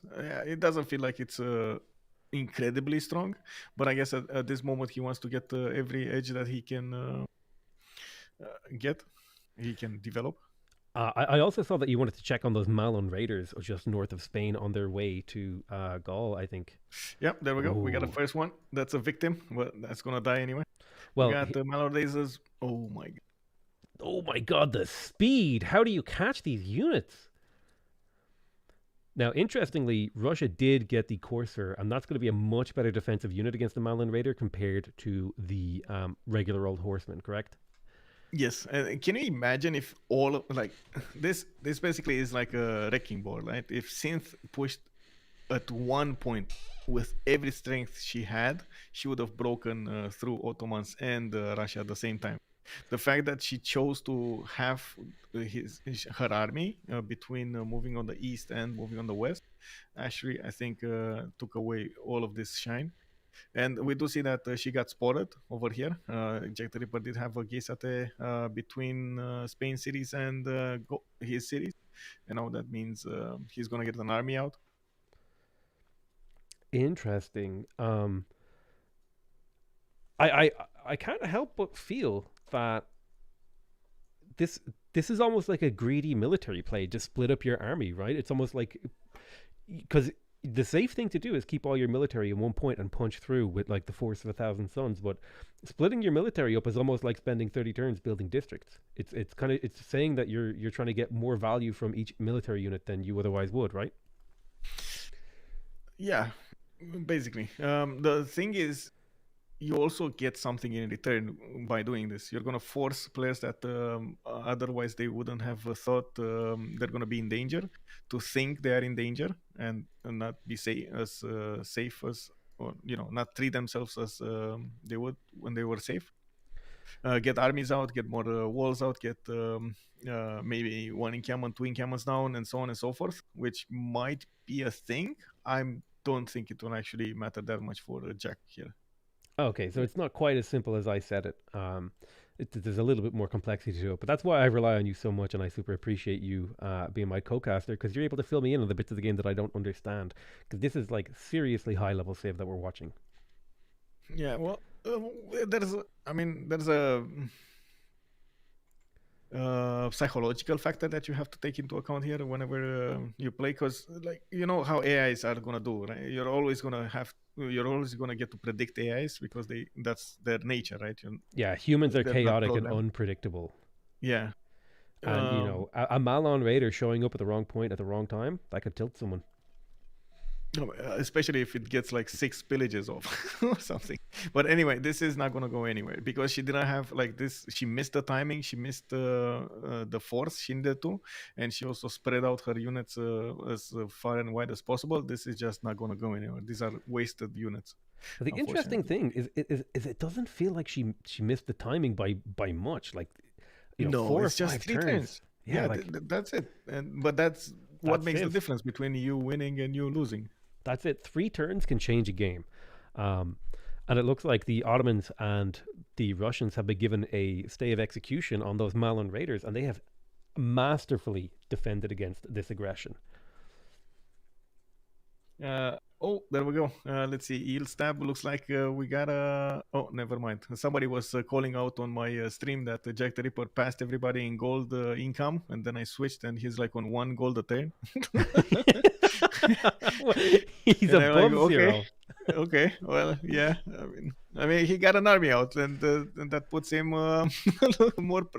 Oh my god, they're actually on like in the total team tab. They have like 50 gold generated or something. 50 gold across 4 players. Now, are these horsemen going to be able to stop these guys? Oh my god, pillages incoming. Cynthia getting pillages. Look at that. And there is the James St. George wall bomb as well. Yeah, I mean, again, these cities are not going to be the target of those Malon Raiders. It's just, oh my god, 145 gold per mine. Oh my god. I wonder if she probably has the raid card plugged in to be getting that nice round number, because that is so... 150 gold? That's like a unit upgrade. That's like half a unit purchase. I know, right? Look how many mines. Look how pillageable Jack the Ripper is right now. He's probably kicking himself slightly that he didn't have a good defense for this settled. Well, he does have 1 turn horses. It's just horses are not as strong as you might think. Well, yeah, definitely. He's going to get an army now. He just needs to do defense in depth, right? If he can protect his critical tiles like mines with a ton of horses, he'll force Synth to attack those horses and waste valuable turns, buying himself time. So I think that's the name of the game for Jack right now, is to buy time. The thing is, looking at the position of these Malon Raiders, I think they're going to keep on going to the north of Meledunum and Alesia and so on and so forth. So even though he has an army here, he spread out as far as he could, and that actually poses a problem of defending. Like even with horses, which are quite fast, you can't move north from the north to the south as much as as fast as you would want. Yeah, not with all that difficult terrain, and there's also not a huge amount of roads because Jack hasn't focused on trade routes. Yeah. So he did manage to get to how to say 74 science with 110 culture. Definitely his sim is quite good. We do have Woolhas on 53 science with 101 culture, and from what I can see, he's definitely aware that the Mele Dunum is going to be in danger, and he's getting that army out. That just puts more pressure on their economy, right? Yeah, That's going to be a absolutely. problem. And not only that, but while all this harassment and warfare is happening, the dark horse of the Greeks, as like I just keep seeing his numbers go up and up and up, and I'm wondering when he's going to make a play too. Okay, well, he's getting his hoplites out. Looks like to the west side here, Woolhas actually did get a few units to defend this, but I'm a bit too, how to say, Greece is scary. no, conflicted. I think conflicted was the word I was looking for. Oh, okay. Mixed feelings. I have mixed feelings about what Tordet is doing here. Because, I mean, yes, sure, hoplites are amazing, but I think they're defensive rather than offensive against any possible aggression from Russia. And what he wants to do is just get more cities and more culture and more science. Now, So I'm that's what. curious here, but hoplites are a replacement for spearmen, right? Yes. And we're very late into the game. Are hoplites still relevant? Yes. I mean, the hoplites get a +10 from being next to each other. And with the extra culture that you generate from Greece, you can get cores really soon, really fast. I think he should be on them soon. Yeah, he's enlightenment. Oh, he's one tech away. He's one tech away. That's gonna be a 58 combat strength pair of hoplites. That's scary. Yeah, yes. Actually, this hoplite without having the +10 next to it, it's 49 right now. Ooh, yeah, yeah. That's gonna be a terror. That's like 70 strength hoplite. That's like a cavalry. That's like a right. Yes. Or a cuirassier. Those things. Oh, my God. Actually, yeah, that's heavy cap right there. Hoplites might actually be the super intelligent counter to a potential Russian Cossack push, right? Oh yeah, I mean, hoplite armies can hold Cossacks, no problems. Yeah, I think that might even be, in some situations they can hold tanks. That's like the classic Civ 6 or the Civilization thing. You know, you have spearmen against tanks, and the spearmen win. Yeah, I don't think they predicted this happening, but yeah, it can happen. Can we buff the hoplite more? I want to see more tanks die to hoplites. Oh, by the way, I just want to announce that the Malon Raiders paid for themselves right now. They got 2 mines, and that was it. The Malon Raiders just got their money worth. Absolutely, and that's the thing. It's actually really easy to get value with these high-speed horse units because you only need to get 1 or 2 pillages, and then they paid for themselves. Yeah. We also have the first player going over 100 science. It's a Task for Fish coming up on 110 over here, getting more banks going. And it looks like the city of Echo did get Reina established. All of those, well, I guess there aren't that many traders from Mapuche going there. But if there were, that would have been more gold. I'm not sure where she's sending her trade routes to. Oh, I see. Oh, she built that one trade route towards Mamul Mapu or Sivas. Okay, got it. Interesting. So they only have 1 trade route and they're using it internally, is it? Yeah. I think no, it's externally towards Shivas. She has 2 of them. She has two trade routes. Yeah, 1 internal and 1 external by the looks of it. Also, we should be coming up on Conquistador coming over here. Noob 634. Oh my God. Okay, there we go. We got missionaries coming out from his series, getting trebuchets, and 3 turns away from getting gunpowder on synth, and Noob 634 2 turns away from getting castles. Wait, does he have the upgrade? I don't see the upgrade. He must be close to those. He must be close to those conquistadors because he has the missionaries. So he's getting ready for the timing push, and the Ottoman's going to know this, and the Ottoman's going to want to come up with a response, isn't he? Yeah, the thing is, Ottomans here got a little bit lucky. Russia's how to say religion didn't spread to his main cities. If Istanbul, for example, would have been spread, it would have spread like wildfire everywhere else. Oh, that's it's right. And Spain gets a combat bonus against someone who is following a different religion, doesn't he? Yes, +5. Yeah, So- that's like having an extra great general, which is huge. So very lucky here that the passive religion spread has worked out kind of in the Ottomans' favor. Yeah, actually, one of the things that he is missing right now, from what I can see, is that general. Let me see. Does he have? Oh, he just got it. Never mind. He's right on top of this. 60 out of 60 points. Ooh, and that's an El Cid. Man, that's actually a tough choice. Do you keep El Cid for the Great General, or do you make it core? I guess people are getting close to cores anyway, so this is less impressive. Yeah.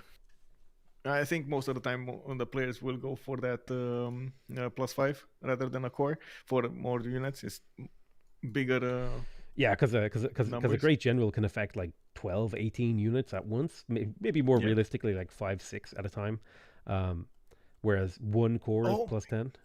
Look how much it matters, by the way, for Jack the Ripper to get an army out. He can't really use this army at anything. Like, these are all horses. So basically what they turn into is coursers, calves, and then later on into helicopters. But that's like very late. And in the meantime, he's being forced to upkeep them. He's on -10 gold a turn. Chuck is on 35. He switched a few cards and doesn't look like he's making a lot of gold anymore. And Ulas here is on 14. Yeah, that's really, really like tough for Jack the Ripper to deal with, because every single one of those horsemen is -1 gold, assuming that he has the upkeep card plugged in. And that's really bad for him because he was already struggling with gold on a civ that struggles with gold. Yeah. He's gonna get Forbidden City, so that could be a thing over here. Having an extra card to work could allow you to use a gold card, maybe some extra gold from trade routes or something like that. Definitely, Or, at the very least, it'll open up his options and maybe make his economy a little bit less strange, because wildcard policy slots are so incredible. Yeah, it's so valuable. It doesn't allow you to win the game, but it's so strong. Okay, I want to see this damage, by the way. Hoplites, you were asking me about hoplites. Look what happens to a Corsair that is 2 eras over, right? It's attacking into a hoplite. And this is not even a core. That's a 64 strength unit.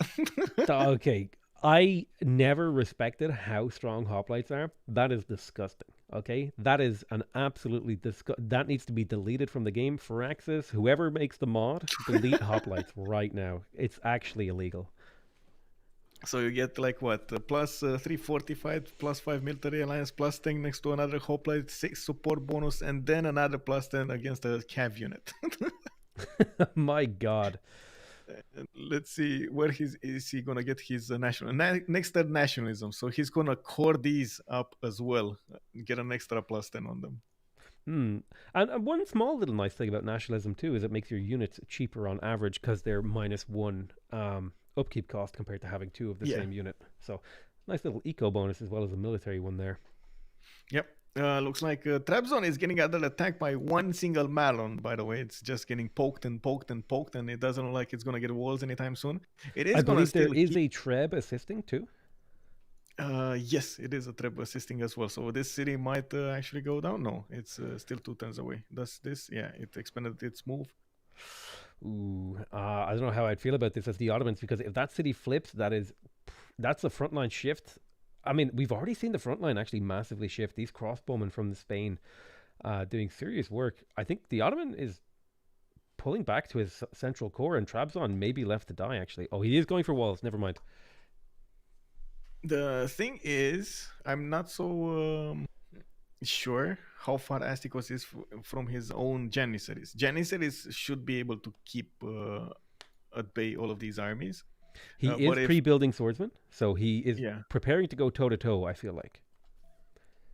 But it all comes down to that timing, right? If we got... I see. Noob 64 actually is now discovering stirrup, so it's at least 3-4 turns away from getting musket. Conquistadors, I mean. Okay, let's see. Astikos just got men at arms. We got a bit more strength on Trabzon, and from what I can see, it still needs at least 2 turns to get that city low enough. And on the other side, Astikos needs to switch. Well, it needs to switch to its... and we can see, where is he on the text side? Where is he on the text side? There is a... Oh, by the way, there's more information that you can see over here. I'm not sure if you ever noticed the bottom tab. Yeah, the position of the players tells you Yeah, how far yeah. they've researched in the tech tree. Yeah, exactly. It's yeah, there we go. 3 turns Asticos. So they're gonna be on the same time as on gunpowder, which is gonna be I think advantage for Asticos, but we'll see. Maybe those conquistadors are a bit stronger. Well, I think it could really go either way because yes, Asticos is on the defense, but Zoc has that incredible Cree economy bankrolling him. Oh yeah, definitely. And they got pillages off. Look at Synth go with 539 gold. So I think this is like a pretty even matchup. Oh, all of that gold on Ulas. What happened on Ulas? Like, did he just keep all of the gold? I know he didn't make it himself. So what happened? Did probably Chuck gave it to him or something for upgrades? Yeah, curious. I wonder why he got that. Oh, money. he did make it himself. Never mind. He pillaged Muscat. That's what happened. Yeah, he got all of these 1, 2, 3, 4, 5, 6, 7 mines pillaged. This is why these players are so good because they're able to identify serious problems and use resources to get stuff where you normally wouldn't. Because he built this army initially to defend against those Malon raiders. They're not a threat anymore. He pops over to Muscat, and now he's making money and he's saving his team. Yeah, it looks like Ulas over here is gonna be the one. Who would have thought that actually Russia would be the one bankrolling Ottomans? Yeah, he's been in negative gold for the last 60 turns, and he's the one who's paying for the Janissaries. Oh, and look at Noob634 not actually wanting to stop the attack. He definitely wants to get these cities, or at least try to dwindle down the number of units that Ottomans has to put on the field. And I think Trap Zone is going to go down this turn.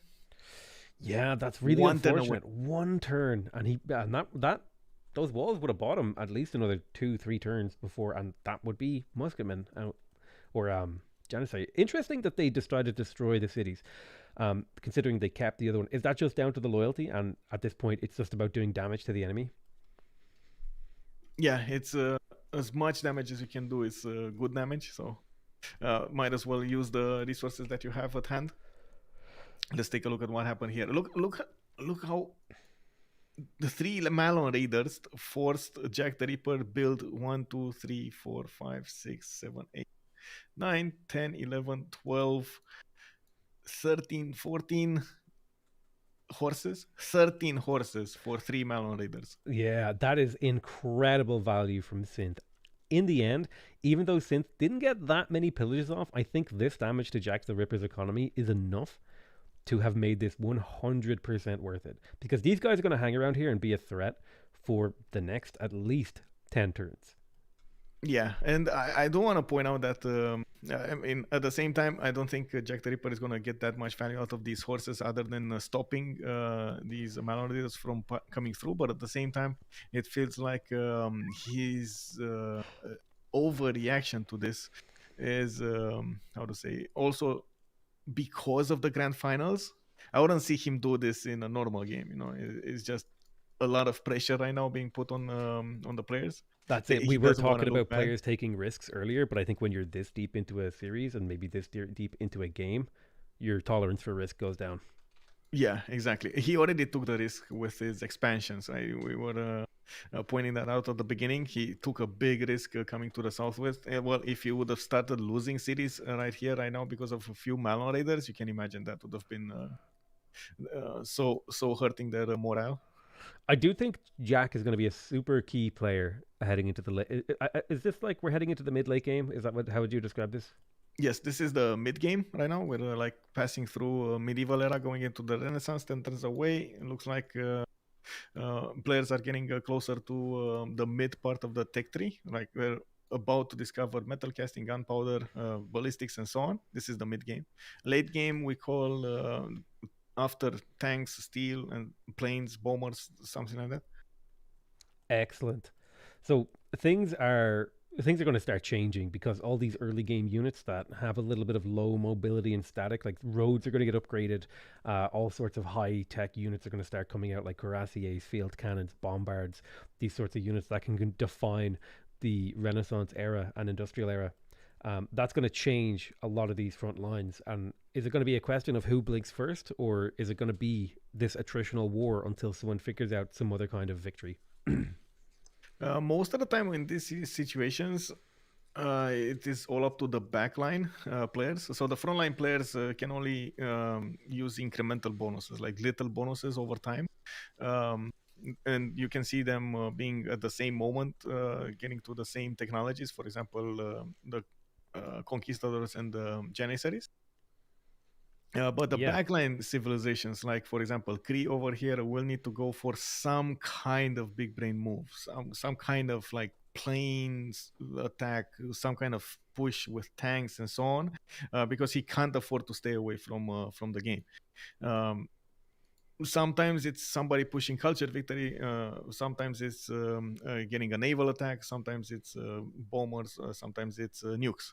Yeah, there's In a few this different ways you can end the game, and it usually revolves around a late game military or a victory type. Yes, something like that. Yeah, you said it better than I could. Hey, listen, I'm here because that's my job. I'm here to try to learn from what you're saying and then distill it into a digestible statement for the audience. Because you have like incredible knowledge, and I'm here to like data mine your knowledge and steal it from you. Oh no, don't. Not my knowledge. Don't steal. Don't do it. Nah, it's all good. It's more awareness is good awareness, I would say.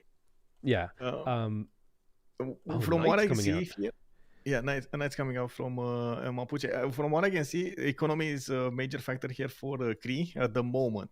He didn't. Usually, the sign that somebody is going to go for some late game timing push are gonna be encampments. If we are gonna start see somebody putting down a lot of encampments, that's gonna be. Oh, there we go. We actually see encampments coming out from Phoenicia. So you could say that encampments are like if there's a World War I tile diplomatic stalemate, the encampments, that's when people start mobilizing. That's when the military gets built. That's when stuff is about to hit the fan, right?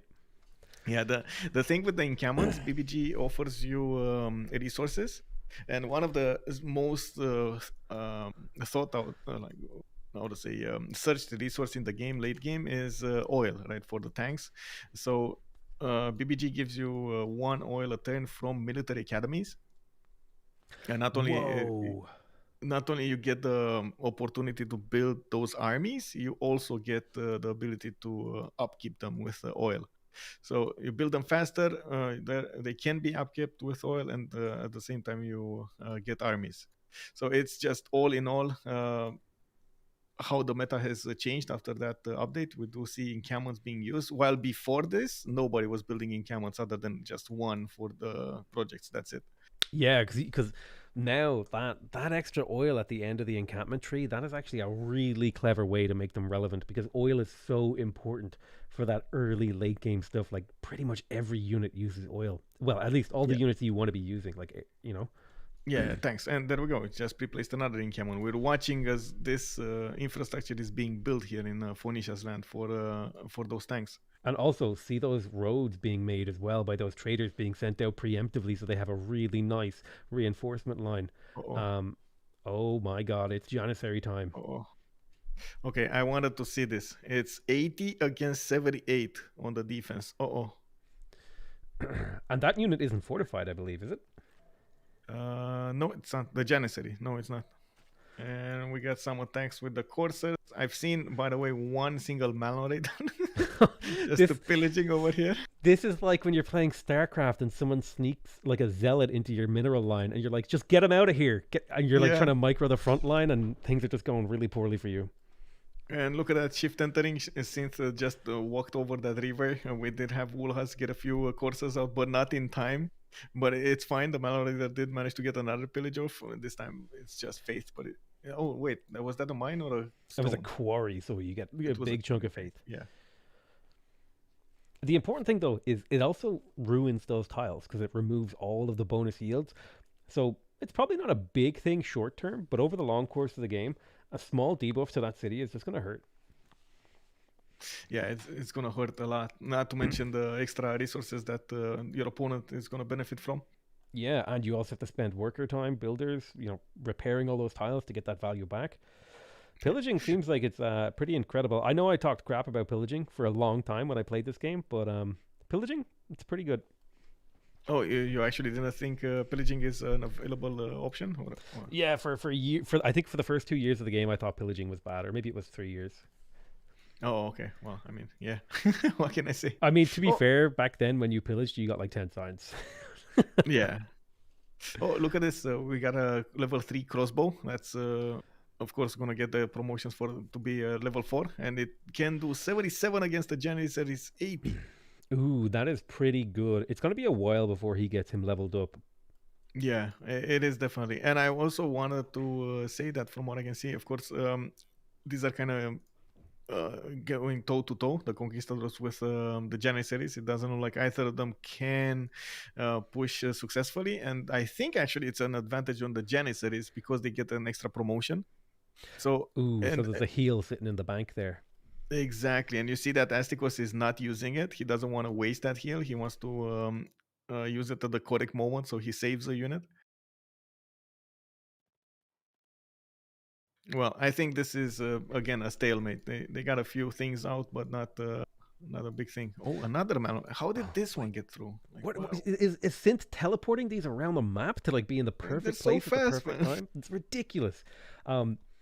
I do think though that the Ottomans in Spain, they're like two people wrestling right now. They're neither one of them wants to like give an inch.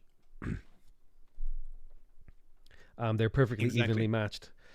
Sumo wrestling. How do you so these Malon Raiders?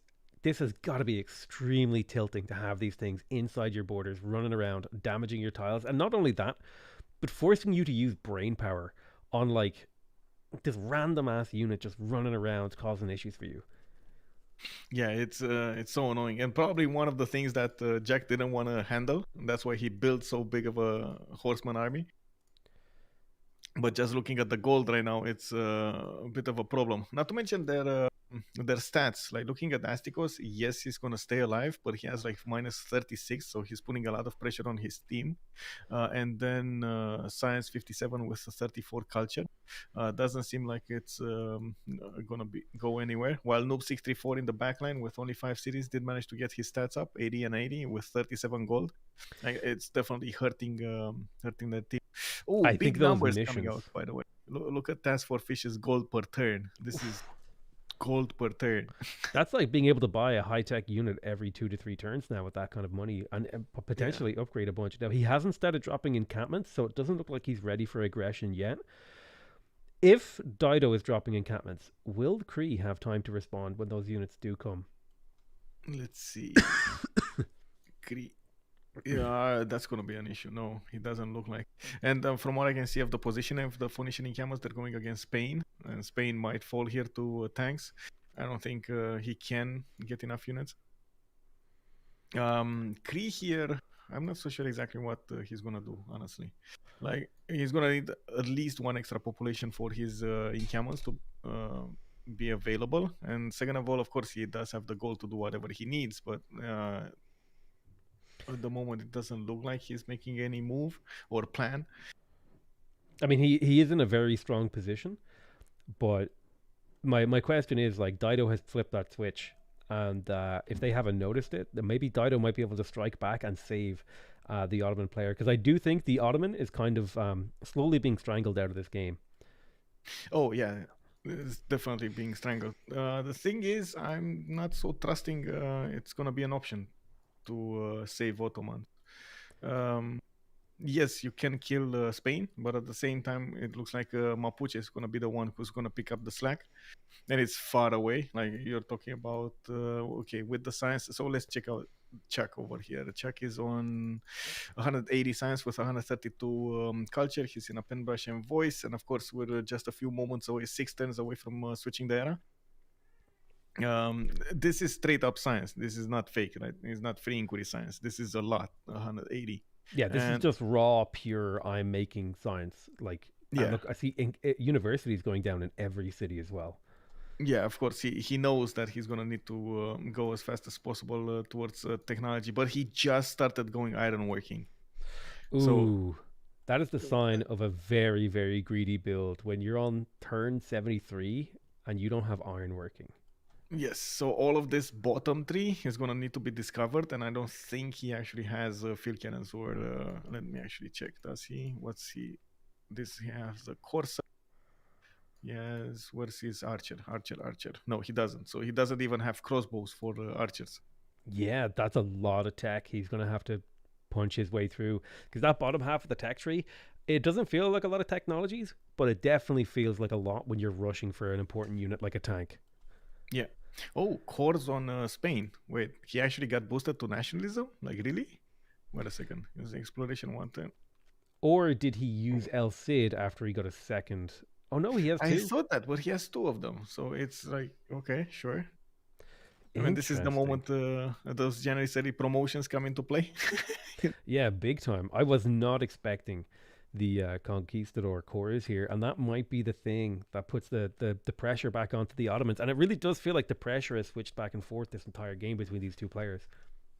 Yeah, he also has a +6 intel on opponents' movements. He has a spy inside of Ottoman cities, and Astikos just discovers printing next turn. So that means +3 is gonna go away, but still, that's still gonna be important here. Oh yeah, absolutely. +3 combat strength for people who don't know is like it's massive. Like +2 is still massive because when you're dealing with like such a small advantages in a grindy kind of war like this, if you're taking 5 less health per attack than your enemy, you're winning. Yeah, exactly. Also, I do want to point out something about the science or going through the tech tree. You can have 1,000 science, you're still gonna want 10 techs. That's right. No matter how much technology you have, unless you have a way to force your way through the tech tree, like for example, as maybe even Babylon can't do more than 1 tech per turn actually in this mod because they nerfed it. But yeah, no matter how much science you get, you're doing 1 tech per turn. That is gonna be a problem for whoever's gonna go for the top 3, or I should say for the higher science. I do see also Tordred is probably gonna get to fascism at the same time as Ulas. Ulas did get to 238 culture and 80 science. He's not keeping up, or I should say giving up on his defense on the west side. He really wants to keep the pressure off of him. And Tordred, at the moment, I don't see him building up an army. I just see him simming, getting more art museums up, getting his culture, getting a few knights here and there. Just slowly generating stuff. Yeah, it does feel like simming is a bit like playing chicken, right? You know, you sim as hard as you can, but if you over sim, you're heading into danger, aren't you? Yeah. I am expecting to see Jack the Ripper start to put down encampments soon enough. It's either that or he's gonna go for his planes. He does like his planes. Let's see, bombers. Is he going top 3? It's Jack the Ripper. Yes, there we go. We found him. Square rigging 1 turn. Okay. So that means we're expecting Dido to bring tanks and Jack the Ripper to bring aircraft. Yes, it kind of feels like that's how they're gonna split it. And they can definitely go like with both of those at the same time. They can definitely split whatever they want to do very fast. Like even if we see steel walls melt to bombers. Oh yeah, it's insane. But like 3 bomber shots will wipe a steel wall city out. Yeah. Well, there is another advantage going top 3, especially on the goals. Industrialization is going to be amazing for him. 1 extra production on all of these juicy tiles is going to be so great. Yeah, that's like another 25% production across his entire empire. Yep, that's going to be quite important. Okay, Astikos got the defense going here. It doesn't look like the Conquistadors can actually push, even with the core. Those are 88 strength Janissaries with Governor Ibrahim there. He could push, I think, through the chokes, but it's just not going to happen anytime soon. So what are the role of these knights? Are these just is Synth really trying to do damage with these knights, or is this just more harassment to force Russia to respond? It's just more harassment. I don't see a concentrated move to actually get cities out. What I do see is a lot more heavy chariots coming out from her, so she just keeps on building that pressure. I would have loved to see a few more cities though. Usually the players, especially at this stage, they do get at least 2 more cities out. Could have had one on the diamonds, for example, and another one here. Yeah, I was going to say this to you because there's a lot of chops just sitting there on the map and luxury resources like they could hoover up and get out like a critical unit or piece of infrastructure. Yeah. I would have expected quite a few more cities, but there is a diminishing return on how many settlers you make.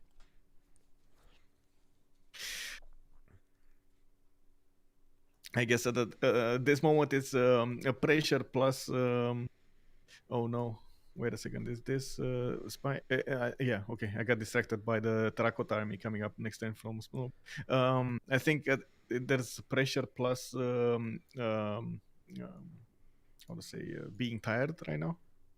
The toll that the time of the game takes on you. You're just gonna want to. Set a mission in your mind, and it's gonna be hard for you to adapt. Yeah, I'm excited. This is looking really nice here. Can we just take a moment to appreciate how satisfying the Kree's Empire looks? Like, look at all those tile yields. If this was a Potato McWhiskey video, this would be the thumbnail right here. Look at that empire. Now that is a juicy. He's even got like the really good truffle tiles. He's got campuses everywhere. This is the sort of Sim City that I expect from a player who was never expecting to go to war. Yeah, this is definitely amazing empire, amazing bonuses over here with those Mickey Wops with the kind of harassment he has on multiple pastures, and of course his horses and his iron.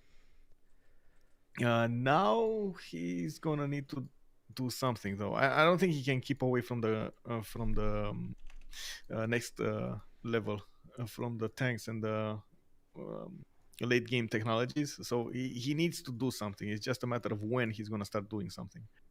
What is it that he can do at this moment? Like, what are his options? Because we know what the Golem, we know what Dido is going to do in terms of military. Are we going to see Fish go air, or is he going to go land? What do you think? I think it's air by the looks of it.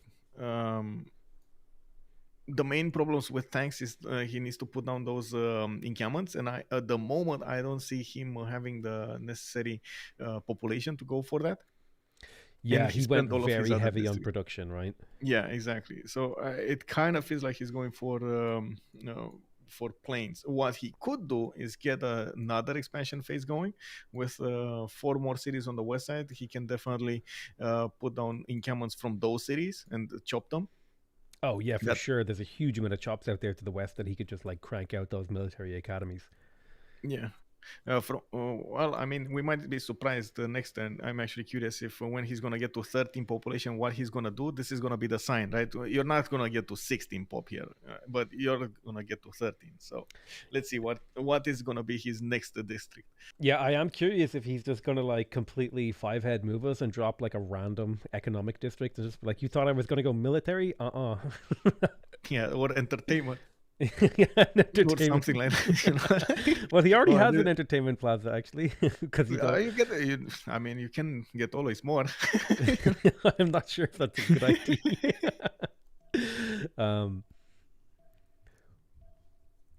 Producing banks, man. I guess in multiplayer, banks just seem so powerful because I think banks are kind of trash. Like I build commercial hubs.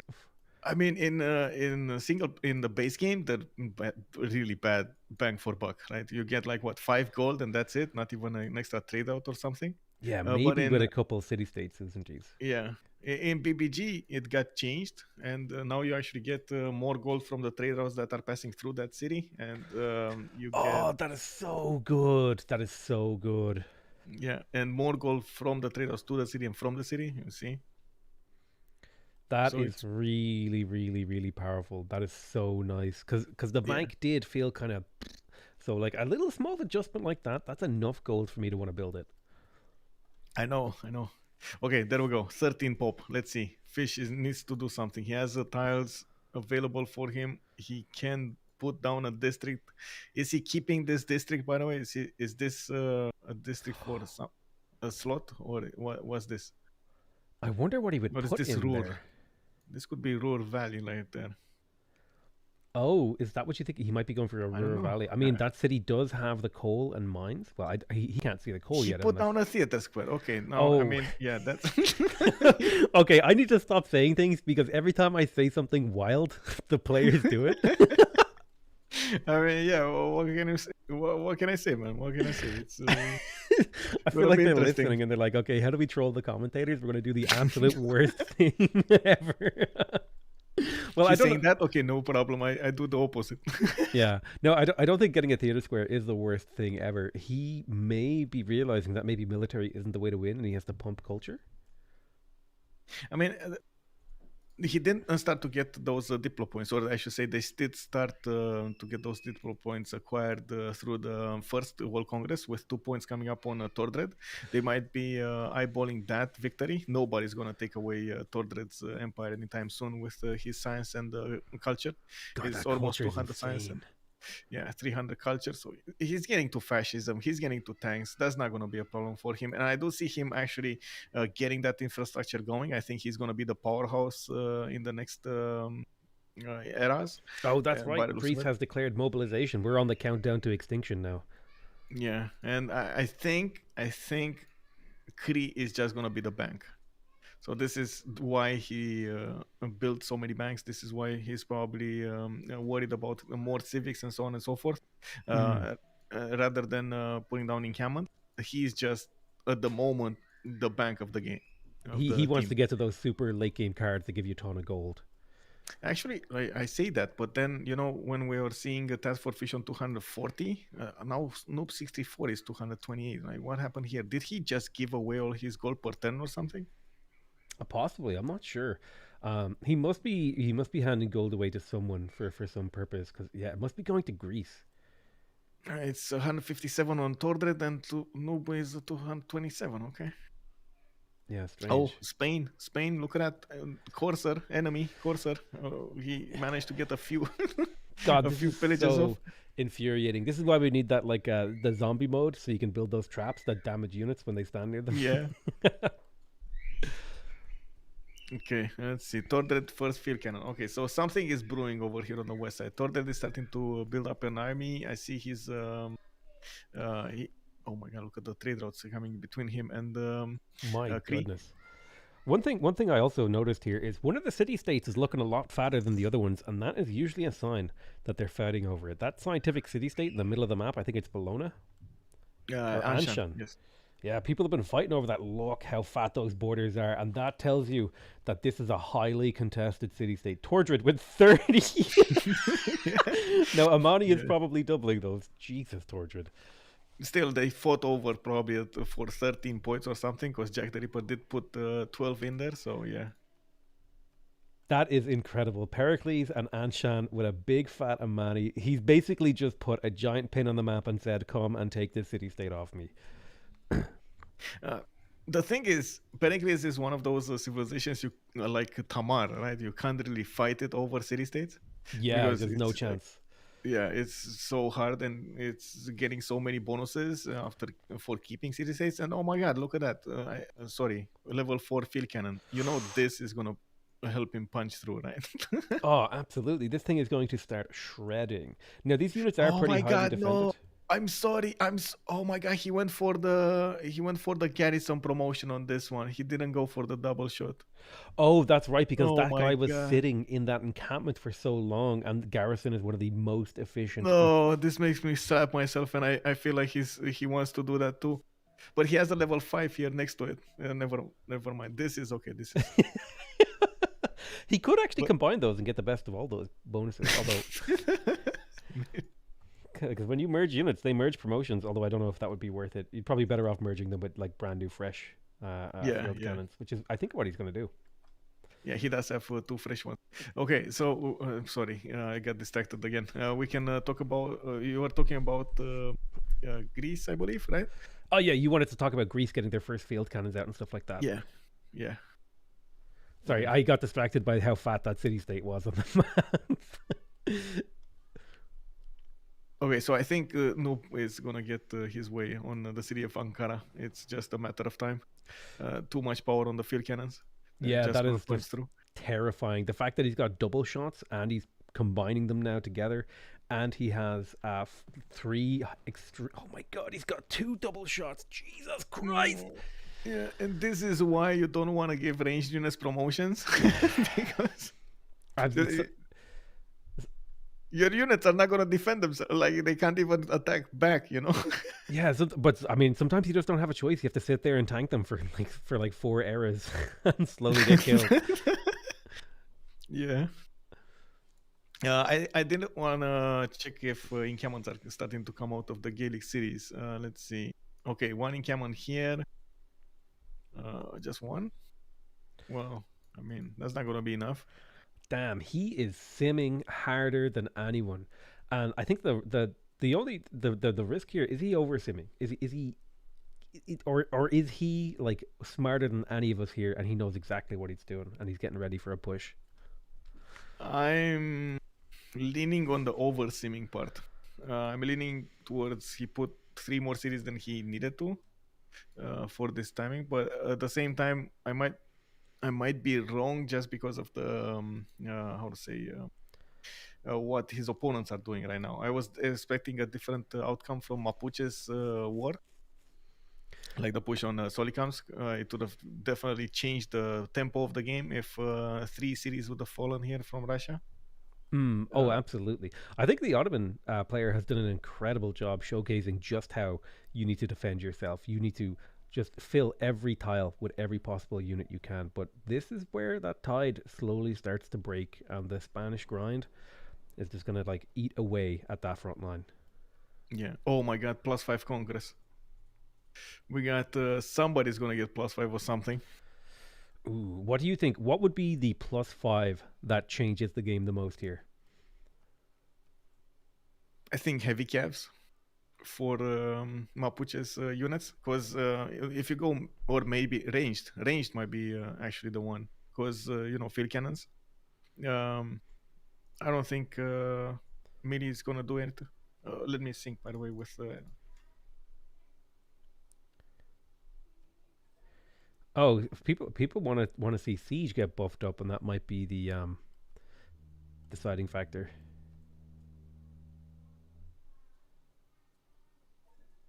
siege. I mean, sure, they do have a few bombards that could work, but the bombards are good anyway. Like, they're wiping out the floors clean. Exactly. That's why I think that's why we don't listen to chat, right? I think you're right with the heavy cavalry, and also depending on how long this World Congress lasts, that might have relevance for any tanks that might be on the way. Yeah. Well, I mean, you could take away strength from, for example, light cav. You take away the strength from Cossacks. I do see Ulhas did manage to get to Cossacks, and I do want to check that damage. You were asking me how Cossack wars do against hoplites. Well, against normal hoplites, it looks like it's 82 against 67, but of course he doesn't have them armied up, so I think that's. But to be fair, that's a Cossack core. That's comparing apples to a bundle of bananas. You know what I mean? If that was a Greek hoplite core, I feel like he would do much better. Yeah, he probably would have. It would have been a stalemate or minor victory, maybe. Okay, let's see who actually got a golden age here. We got Dark Age, Chuck, Jack, Normal Age, Asticos, Ulas, Normal Age, Dark Age, Normal Age, Dark Age. Oh, actually, Noob64 didn't manage to get his either Dark Age or a golden, which of course does pose a few problems. He could have had the +5 from the Dark Age card, but he's gonna push anyway, right? Look at this. Oh my god. He's killing these Janissaries. What do you do? Like, I mean, you can't do anything. You just hope you're gonna get your own field cannons at some point. Oh my god! Like this is why one of the most fun way to play is to just rush archers and then just like fight with them forever until you have double shots, because there's nothing more satisfying than like double shotting someone's units into oblivion. Yeah, I do want to check because I just saw Jack the Ripper put down statue, and he's definitely gonna build it. He has Filippo Brunelleschi and 9 tens and a lot of production in the city center. That's actually more than oh yeah, it's 68. Okay, it's not a lot, but it's good.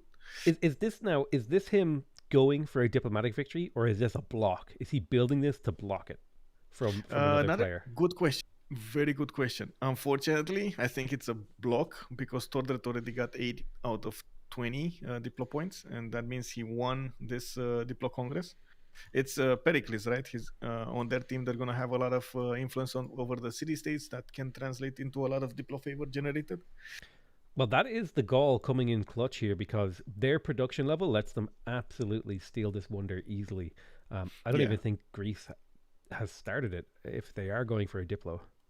No, I don't think they're going. I think he realized at some point that he can't go actually for Diplo, and that's why he's building up his infrastructure for tanks. I see 1, I see 2, I see 3, I see 4 encampments. Okay, Count. What was the 5, Muppet actually. that counted? Oh, God, I forgot his name. The Count. Sorry, I'm just joking. You started counting and it reminded me of it. Oh. No, okay, we got. Oh, by the way, what was the +5? +5, lose -5 on light caps. Okay. Oh, that was the one that you predicted could maybe shake the game up a bit because these Cossacks now I wonder how they do against hoplites now that they lost that 5. I mean, you can imagine horses are useless right now. Yeah, You it's got just got a 13 wall of horses. meat. Let's see the damage of one single conquistador against a horse. Come on, show us the way. It's gonna be just an obliteration. Yeah, 72 against 47. I'm still baffled that these horsemen have 47 combat strength, fortified. Jesus. Yeah. The numbers in this game, it really does go to show just how good these players are at like completely eking out every little last bonus that they can, because even their units that are like 4 eras out of date are still like able to tank a conquistador. Yeah, they're very good at that. I can say that. Okay. They're milking every little bit of bonus, every +1 they can get their hands on. When we're talking about the cultured victory screen, it does seem like we do have almost 100 tourism by Ulas, but that's not going to even put a dent into the defense. If you look at the culture screen here, he's 7 tourists out of 85. And Tordred, of course, is with his 300, 250 culture, 221 science. So he's going to need a lot more tourism if he wants to outkeep Tordred here. But I think Tordred is just going to go on the offense soon enough.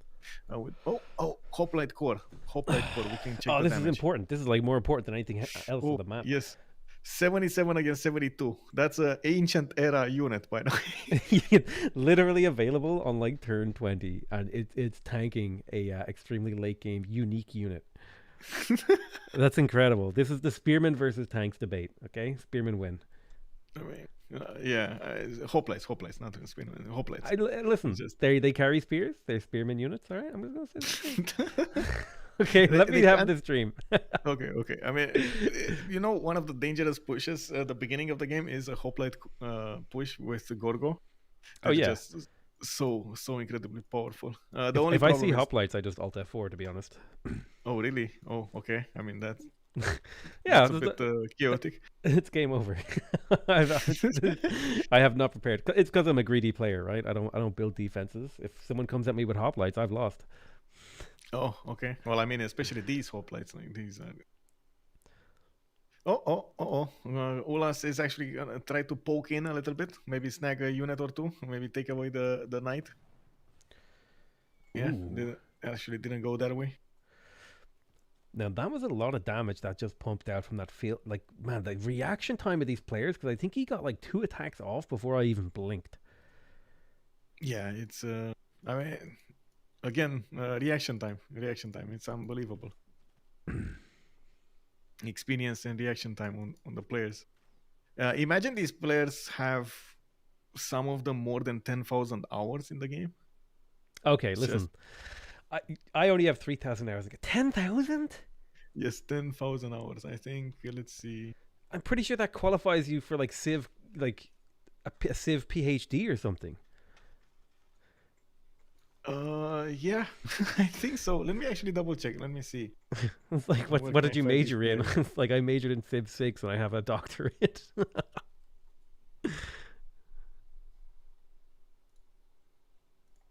I need to pull up their profiles, but just give me a second. Yeah, no worries, man. So Tordet over here has 7,394 hours in the game, with 44 in the past 2 weeks. And remember, he's working and at the university at the same time. I don't know how he's pulling it off, honestly. It's like so much time invested into this. Dude, how do you hold down a job and go to school and play this game at an extremely high level? I'm barely getting up out of bed and brushing my teeth in the morning and maintaining a YouTube channel, all right? I get that far and I'm done.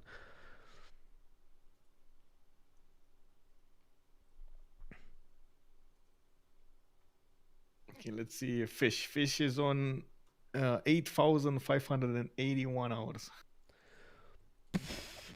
All right. This is just starting to make me feel inadequate now. He's he's playing in class. There's no way he's studying. He's playing Civ in class, 100%. I mean, I think Fish is he finished his university, moved to London. I guess England with Jessica. He's American. He moved into England. Oh, nice. Also, just a quick fact there: 7,000 hours is about 30 hours per week since the release of Civ 6. So just to put that in perspective, that's a full-time job in Civ 6. All right, Civ 6 is literally my full-time job, and I haven't put that many hours in. Yeah, basically. That's incredible. I'm super impressed. These guys, like, again, and it goes back to the passion of these players that like they love this game so much and they play it so much.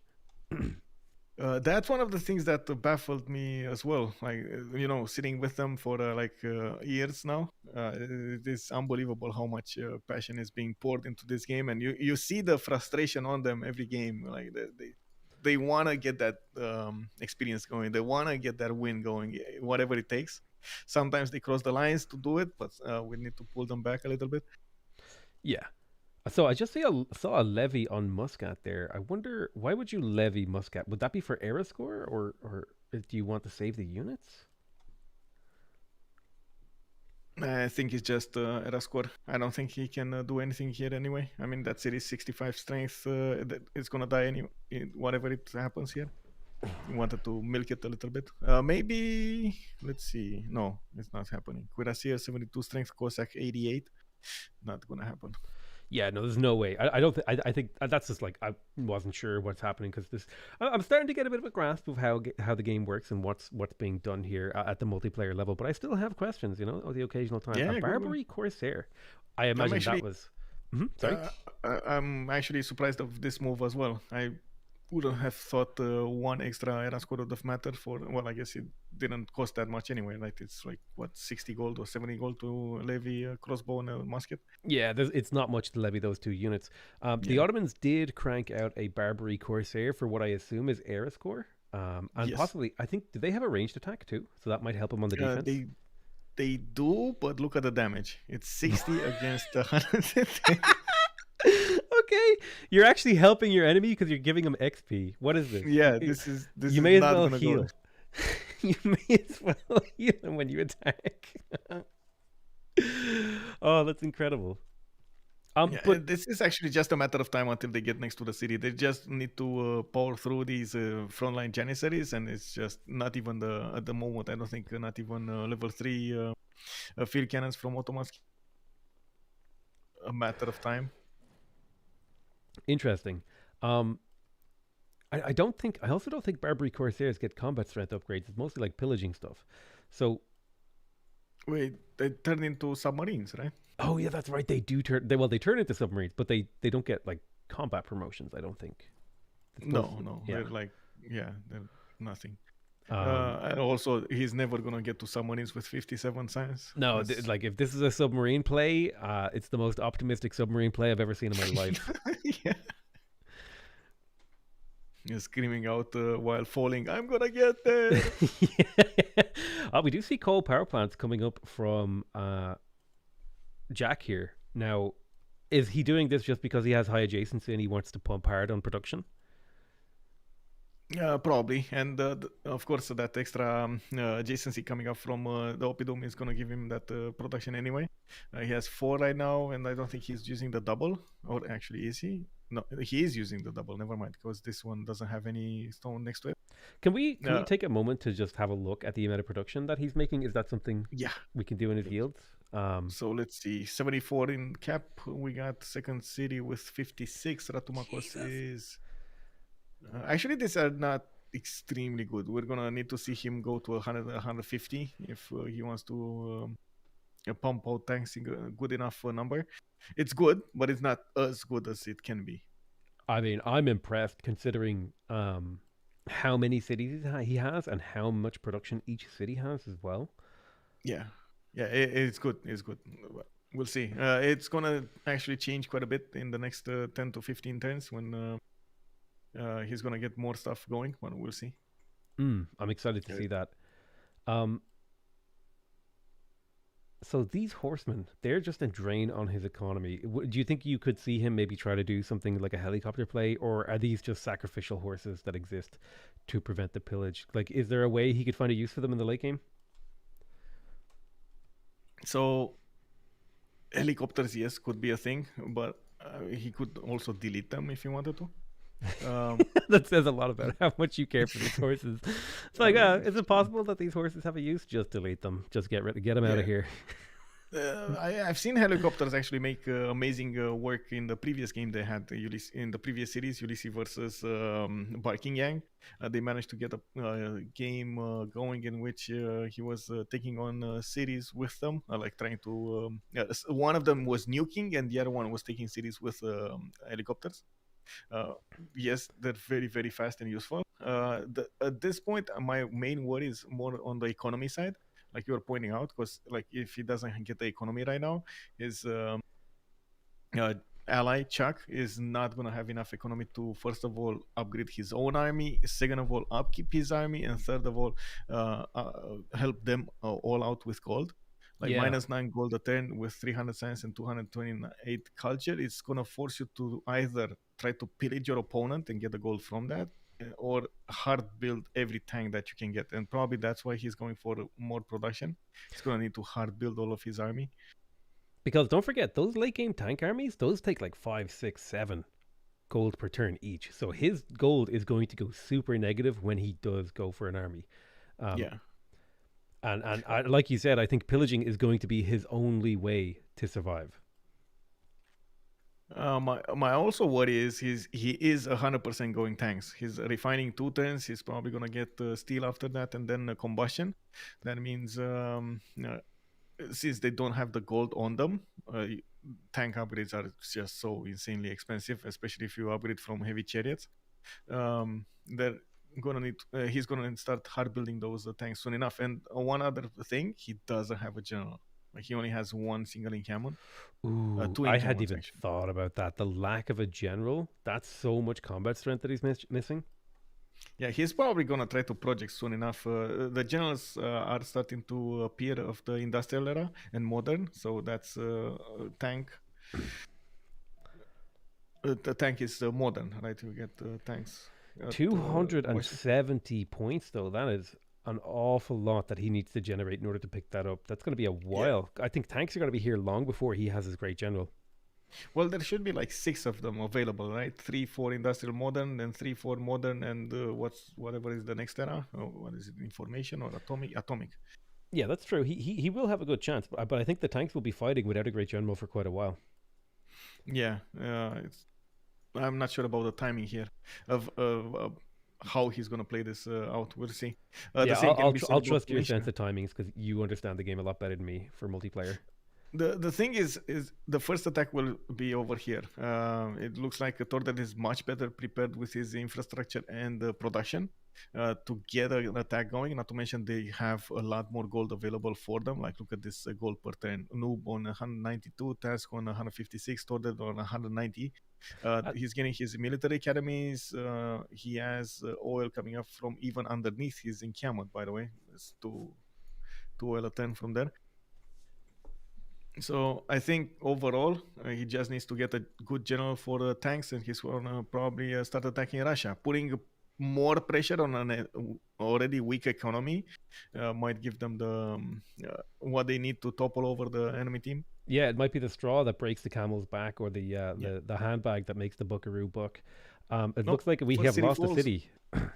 Yeah, actually, third city from Ottomans that has fallen this time. It's slowly getting there.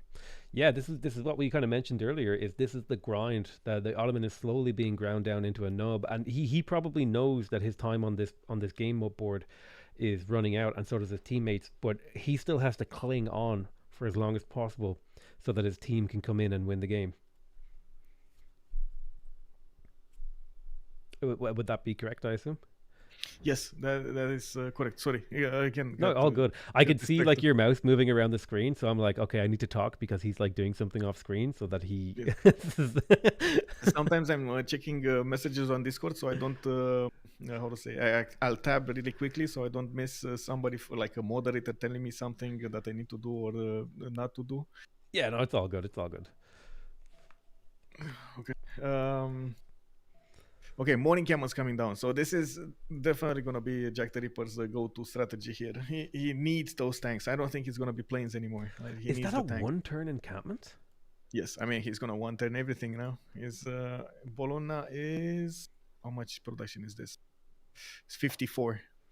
That is impressive that he's one-turning encampments, which is quite a difficult thing to do. But it does mean that he's going to be able to pump military units very hard. And I wonder, does their team have suzerainty of any of those militaristic city-states? Are we going to see any bonuses from those being relevant here for Jack the Ripper's team? No, actually, both military city-states are being held by Zone of Control. Preslav is being held by Cynthia, and we got Kabul by Noob634. Is one of the reasons he did manage to get all of those field cannon cores to a higher level. Yeah, I was going to say, because I imagine on like it's hard enough on normal game speed to get a range unit leveled up. You almost need some kind of experience bonus to get these things leveled up in a online speed game. And by the way, I just noticed he's one-shotting his opponent's field cannons. He has 2 shots available. I mean, okay, sure. Yeah. I mean, if nothing happens soon, this is again one of those things that usually teammates do, as in they try to pressure from another side, a civilization that is pressuring somebody else, so they relieve a little bit of pressure from the other side, you know. Absolutely. In this situation, Jack just going for late game is allowing Ottomans to be taken over. For sure. And they're sacrificing Ottomans now. That is a valid choice to sack a player if you think you can win late game. And it looks like Spain knows that Jack is probably close to making a move on him because he has positioned troops on the border to block. Yeah. And if he does manage, this is going to be extremely important. If he does manage to block him here, he's never going to get past this point. No, because that's a 2-tile choke point. We'll see how this will develop. I did notice another race, by the way, going on. We got Rule Valley coming up in this city for Jack, the second city. And it's 9 turns. And look at this. Remember that tile that I spoke of? On the uranium, it's 3 turns Rule Valley in the Alpha City of Cree. 3-turn Ruhr Valley. That is disgusting. 89 production. He must have some sort of wonder production bonus as well on top of that. Oh, he actually oh my god, he finished something or whatever. I'm not sure what happened. He probably lost a card or something. Finished a Civic, I think so, because you see he lost 1 turn. Yeah, that's unfortunate, but that's just how the cookie crumbles. Now, is that turn just lost because he finished the Civic or something? Well, he still got the production, but yeah, we'll see if he needs to switch it. Interesting. Okay, let's see. It's still 7 turns over here, and the only thing that actually could put Jack the Ripper in the lead is if he would manage to get great people, a great engineer, and he does have one next turn. He's gonna get Gustav. He also has a couple of chops available in that city. Now, he doesn't have the gold to get a builder out, but he could chop that jungle and maybe just squeeze out this Ruhr. Although then again, chops at this point in the game, it's when you compare it to his production, I don't think that's enough actually to change it. I don't know. Honestly, I don't know. Gustav is what, 250 on normals? Oh, he just got it. Never mind. He yoinked it. He bought it. Yeah, so it's 240 towards wonder construction, and you do get 2 charges. He might actually have enough. Oh, actually, wait. He can't move it anyway, so it doesn't matter if he took it this turn or next turn. 3 charges, yeah.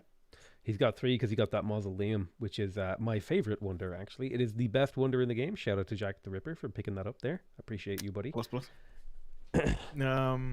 The thing is with the great engineer here, will it affect Rule Valley? Because Rule Valley is an extremely, expensive wonder. It takes 1240 production to build on 620 on online speed.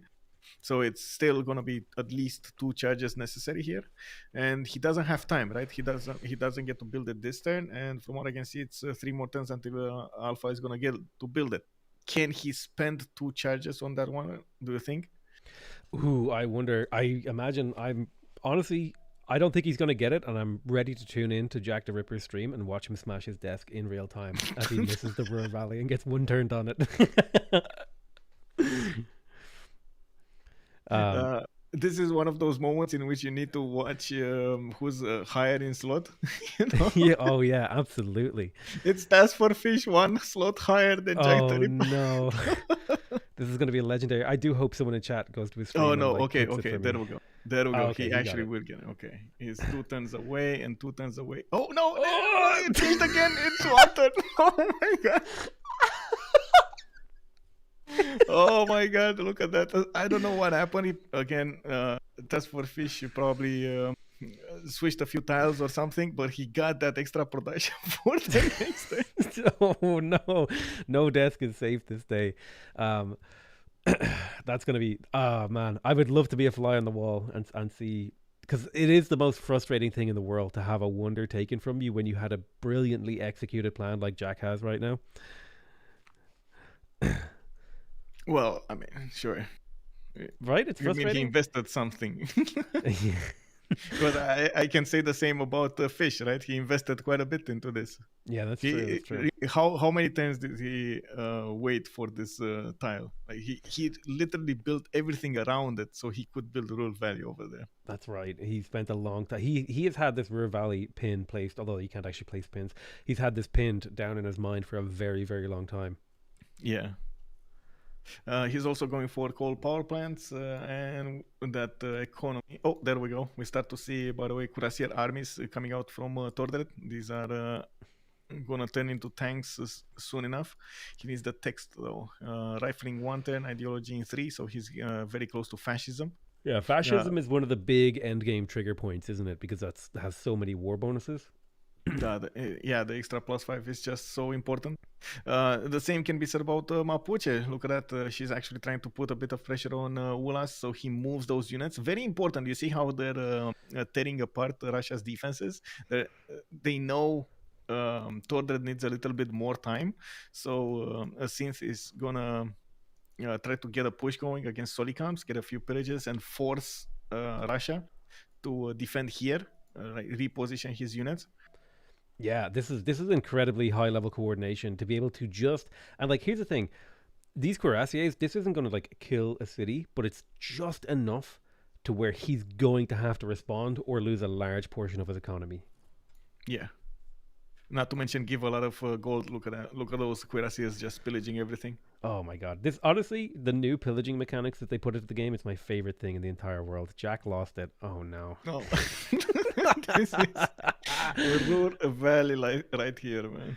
Oh, it's over for him. Research labs. Okay, let's see. It's Alpha. What is this city?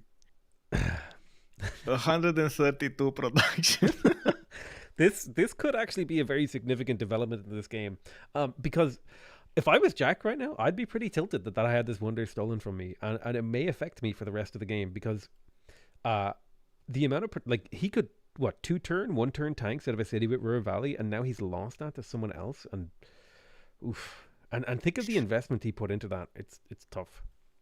The thing is, I totally get it, but the thing is, honestly, with all of the Opidums and everything on goal, I still prefer Kree's land. Like, looking at his cities, he has an amazing capital, and he has an amazing economy. So even if he starts building stuff, he's gonna get to keep it. That's the biggest problem, right? You okay, sure, you get an army. What do you do with it? Because it's just gonna delete itself if you don't get an economy to upkeep it.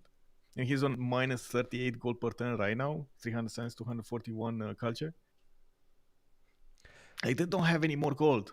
Like, at the moment, with all of the trade routes going between them, they don't have any more gold. Yeah, that's a tough position to be in.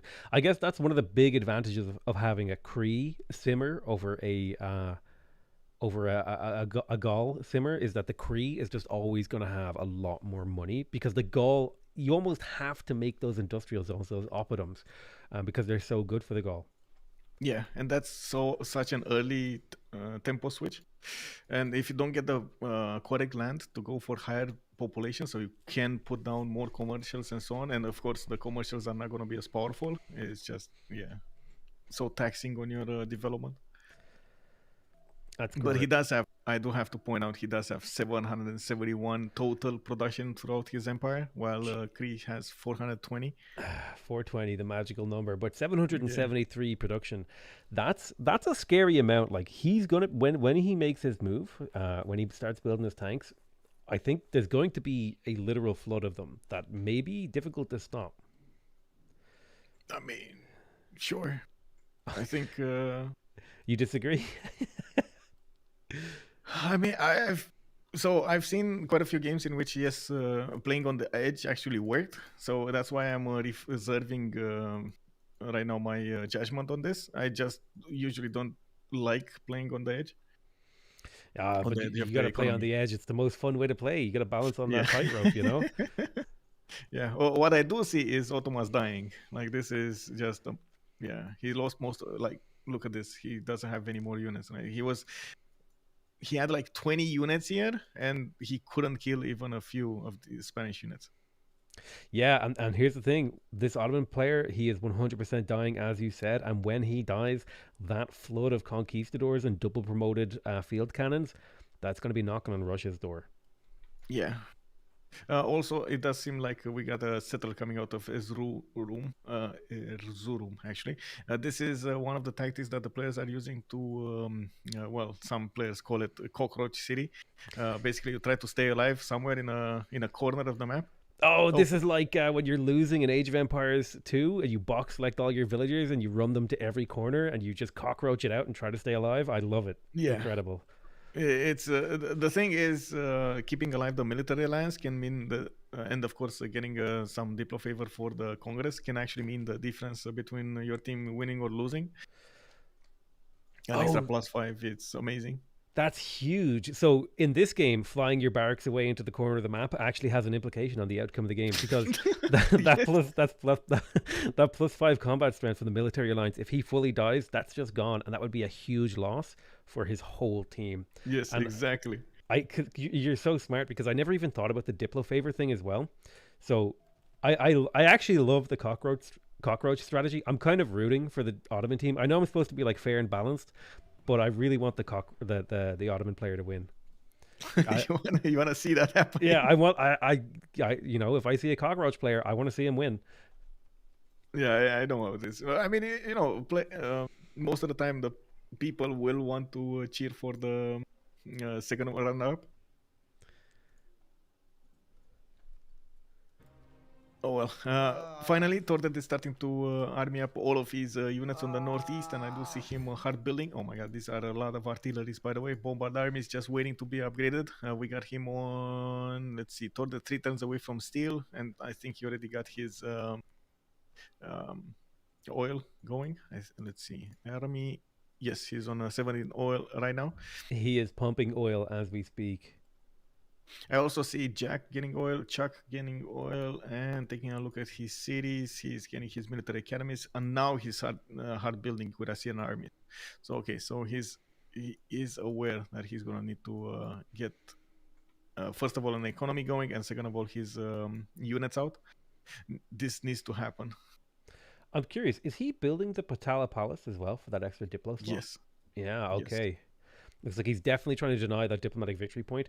And also, the stock exchanges are really interesting to me, because he does have powered cities, so that might just be enough for him to actually have an economy worth talking about, because he has not had an economy in terms of gold worth talking about this entire game. Yeah, especially if you compare them to Zog's economy, that's just like comparing apples and oranges right now. They're like 4 times more gold or something.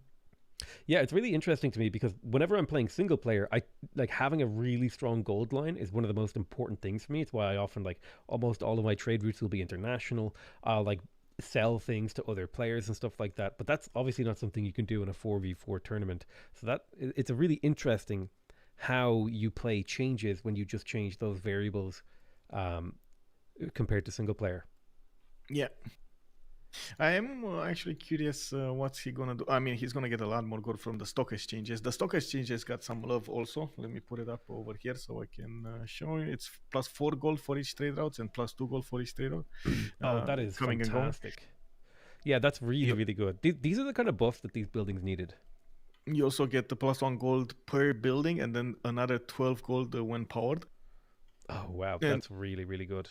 yeah, my next question here was how much coal he's making, but he's making a lot. Like he has 2 here. He should be able to no 4 coal mine. Oh my god, he has so much coal. Yeah, this is yeah, the okay, coal it's fine. dream. He's going to be able to power these cities until the world dies from a global collapse of society because he's burning so many fossil fuels. Yeah, it's gonna be fine. He doesn't need to worry about any kind of power management. You know, sometimes it's amazing. You know, you get to that point in which you get like your coal power plants and you get like industrials everywhere and so on. But then you have like one coal tile, and it's like, okay, sure. What do I do now? Yeah. Oh man, even worse when you have 0 coal tiles. That's another Alt Or F4 that- moment. You uninstall the game for the weekend and you go outside and you do something else because the game has just like completely thrown a wrench into your plans. Yeah, exactly.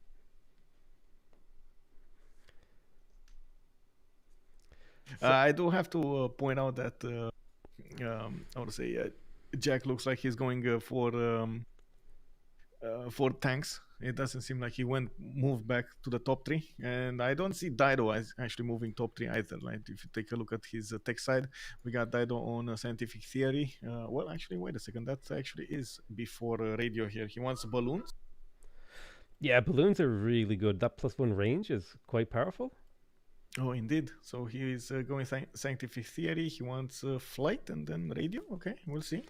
We'll see how that will develop. And so I assume artillery and rocket artillery, they form a large part of late game armies because of their ability to reach out and touch cities. They're kind of like airplanes in that sense. They let you do damage without taking damage. Yeah, artillery is more than rocket artilleries, but yeah, most of the time artillery armies with the tank armies are gonna be seen as a timing push. Rocket artilleries unfortunately do tend to die to tank armies, and we've seen that in the first game. I'm not sure if it was the first or the third from Ulysses going against the Barking Gang. Jack prepared a lot of rocket artilleries, but he didn't have any tanks, and he didn't communicate with his players that he needs to build tanks so he can help him. So, yeah, he needs like a screen of tanks to protect them. Yeah. So basically, his rocket artilleries all died because his opponent's tanks. Oh, that's unfortunate. It looks like Istanbul falling here. Yeah, Istanbul going down. Is it going to be before the next Congress? He's not going to lose all of his cities before the next Congress. So, okay, that's... Oh my god. Okay, another field cannon. This is a level 6 field cannon core, by the way. It's almost max level. It's almost level 7, Yes. which is fairly disgusting. If you had told me today that I would see a level 6 field cannon, I would have told you that you're a liar and that is never going to happen. Because it's so rare that you see such highly leveled units in the games that I play, but it seems like this is unsurprising. Yeah, it is definitely a surprise for me also. I was thinking 2 of them. How often do you see one, even like 2 of them? Like, really, bro? Level 4 bombard core, by the way. This is okay, what are you gonna do? What are you doing against? Like there is nothing. He. But I mean, in fairness to Astikos, he has held like heroically for the last 3 eras. Oh yeah, he definitely tried as much as he could. It's just not enough time. The thing is, right now, needs to find an answer to his east, because once Jack the Ripper's cities are gonna get their garrison strength up, he's gonna know he has to deal with the goal in some way or another. I'll be 2 seconds here, just so I have to do something real quick. Yep, no problem. From what I can see in Mapuche's land, I do see her building those military academies. Of course, trying to get the oil generation. She has a few coal tires that she could improve, but I don't think that's going to be her go-to moment. She does have 152 science with 43 culture, and good enough economy to upkeep her own units. And of course, from what I can see, we got artillery starting to be upgraded here on the west side. They do deal quite a bit of damage, an important amount of damage against the Cossacks, from what I can see. Of course, we're still in the -5 Congress. Oh my god, okay, one Cossack just got deleted over there. And looks like Tordred is not even waiting for his tank upgrades. He just wants to go now. We do have a noob on 300 gold with Tordred on 313.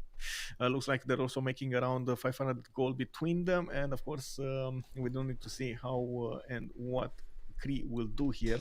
Okay, we got a bit of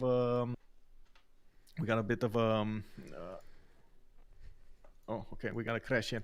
We got a bit of an incentive. Task for Fish moving his units towards the north, and it does seem like this might be a trigger.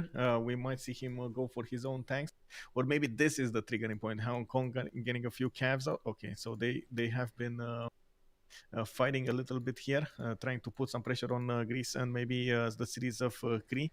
They probably noticed Kree doesn't have a lot of army out. Yeah, that's an important piece of information that you'll pick up from the ribbon up there. If you see someone with low military score, it's probably a good time to send a couple cavalry units over there and just force them to make units. Oftentimes, you don't actually have to do damage, right? You just have to force them to make the units in order to get value from that. Because I know because I played a game against the game mechanic. It was a while back, and I basically pretended I was going to attack him for a while, and he built a huge army. And then he was like, "Wait, why aren't you attacking me?" And I was like, "Lol, you got trolled." Yeah, forcing your opponent to build up an army and is a very important factor here. I do want to take this moment to talk a little bit, because you reminded me of it, about the Civ Give. We got an event coming up on the 19th of December. This is a charity event that with 10 streamers gathering forces and trying to get $50,000 for the sick kids, of course, from the Children's Medical Network organization from the United States and Canada that has a lot of hospitals that are helping out. And Potato here just smashed every bit of like what goal he made over there. Let's be clear here. I didn't do anything, okay? The people who incredibly generously donated to that cause smashed that goal and did a great job.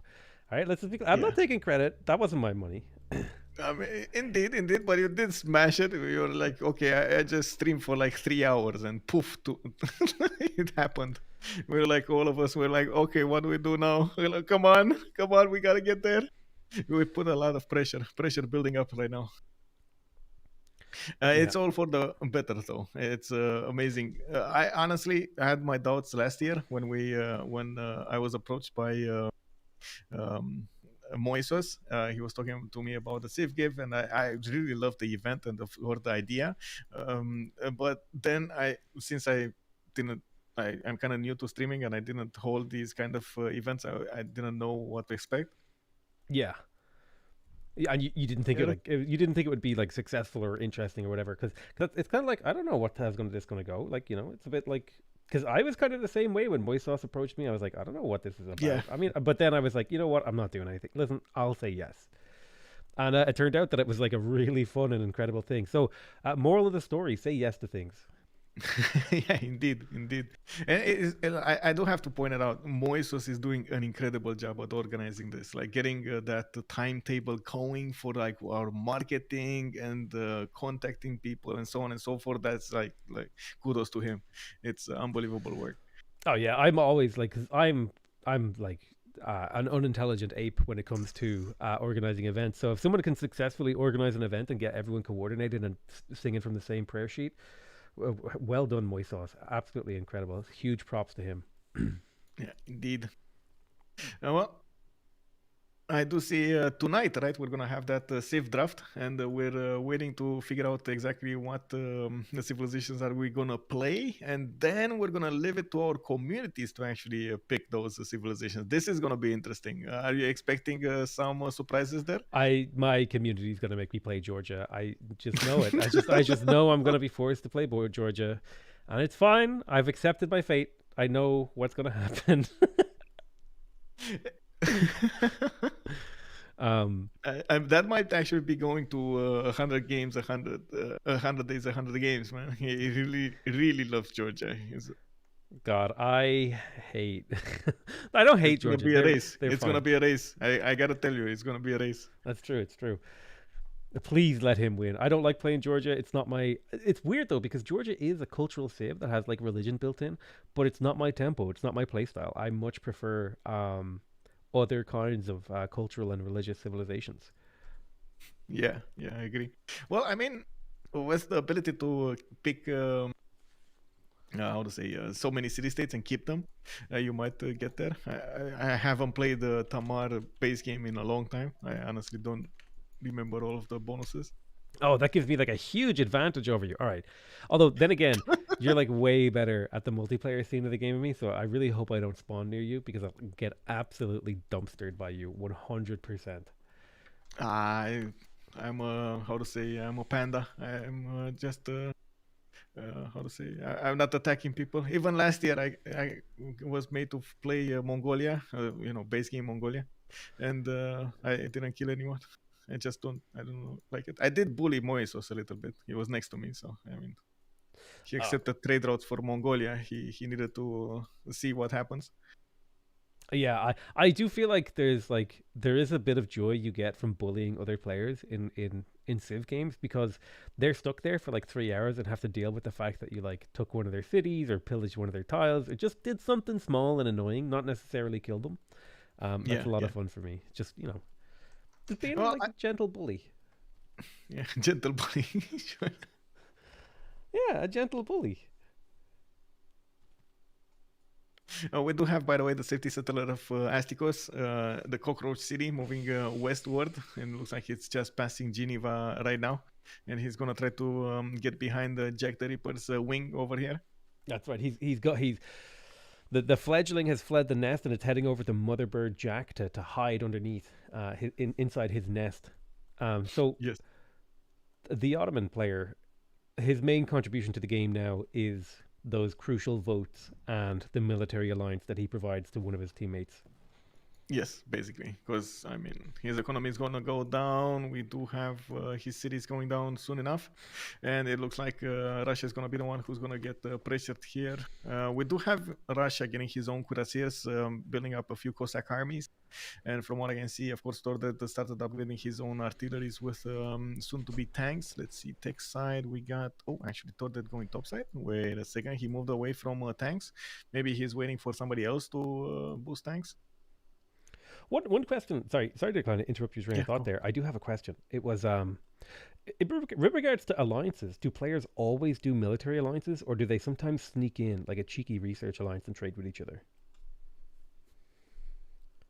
So you need everybody in the game to go for military alliance. So everybody has that +5. But if you only need 2 players and 2 players, right? So the other couples can do whatever research alliance or culture alliance they want to do.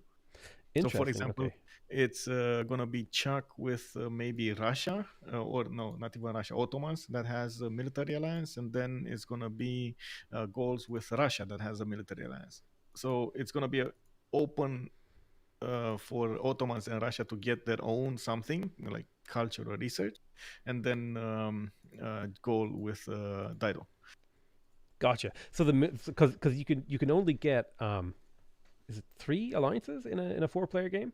Yeah, you can get 3 alliances. So, but the military alliance is just so important that you have to get one.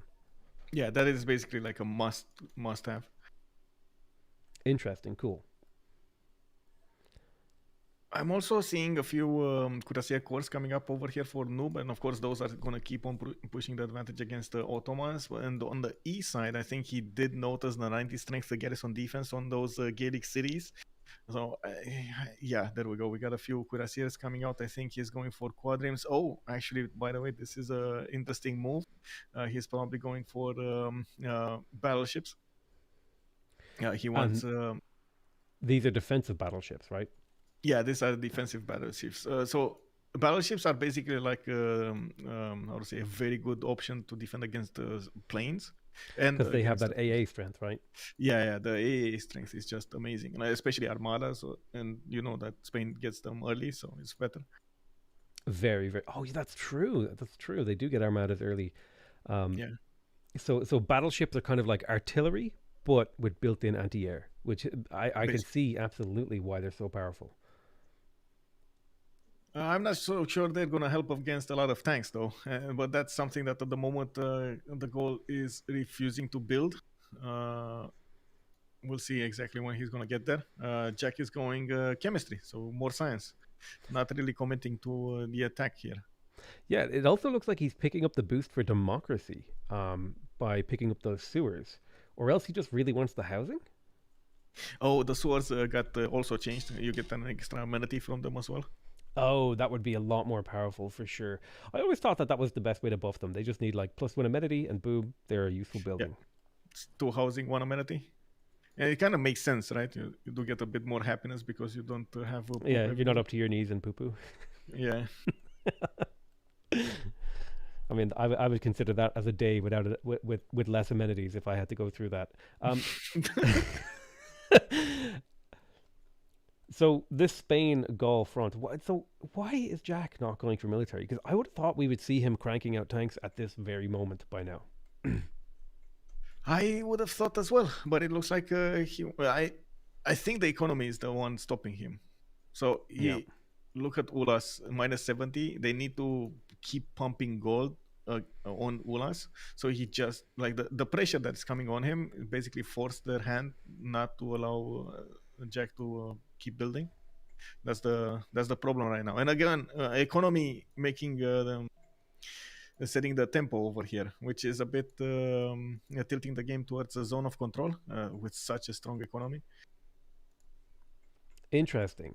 So really, this whole the fact that the Ottomans got dragged into a war early and weren't able to play the gold game has actually caused some serious problems for Team Ulysses.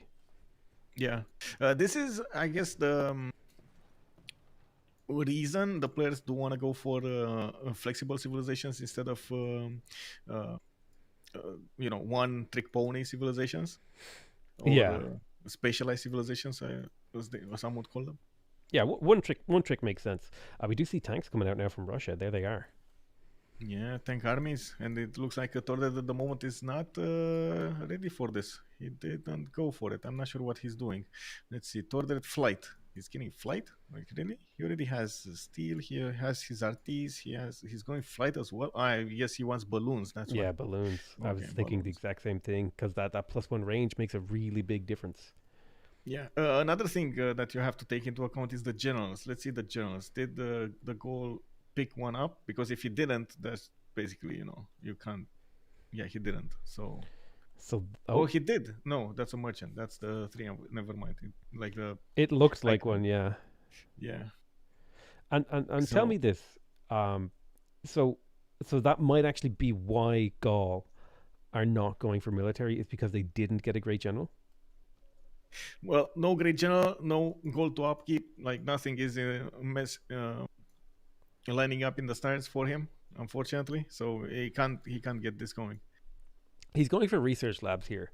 Now, you told me before that science victories are very difficult to do in multiplayer because it just takes so much production and so much time. Yes. Is he just trying to get even more higher tech units? I would think so. He's going to go nukes after this. So he's that's try right. To get the extra science going, and then he's gonna go nukes. I don't think he has the production. Like, honestly, looking at this series, these are not extremely productive series. 80, 60, 40, 50. Sure, Opidums are great, and they're much better than how to say Russia series, for example. But Russia has his own faith to bank on. He's on let me see, actually 169 faith. Now let me compare them, for example, with Greece series. What do we have here? Alpha, of course, amazing city, 146 production. Bravo is 49, so not that far off, and without an Opidum. 40 here in Foxtrot. We got Delta with non-freshwater city, it's 60. Golf 37, Hotel 25. So Goal, for example, has around 25 production more in average. Really? That's a lot of production, considering that's every single turn you're getting that 25 production. Oh, actually, looking at the screen, he has almost Double. 40. Yeah, 40%, 45% more production. Damn, that is very, very powerful, especially when you start thinking about stacking bonuses like military production cards, the fascism boost to production. Well, yes, but how is he gonna use it? Because if you you open up the question for space. Can space be a thing over here? I'm not so sure his production is gonna open up that so quickly. Before he's gonna get nuked as well. That's the problem. It's most of the time if somebody wants to take you out, it's gonna try to nuke you or tank you or force you. It's very hard to stop it. It's very hard to stop a nuke. I mean, mobile SAMs have what, like a 50-50 shot of stopping a nuke? Is it? I can't remember.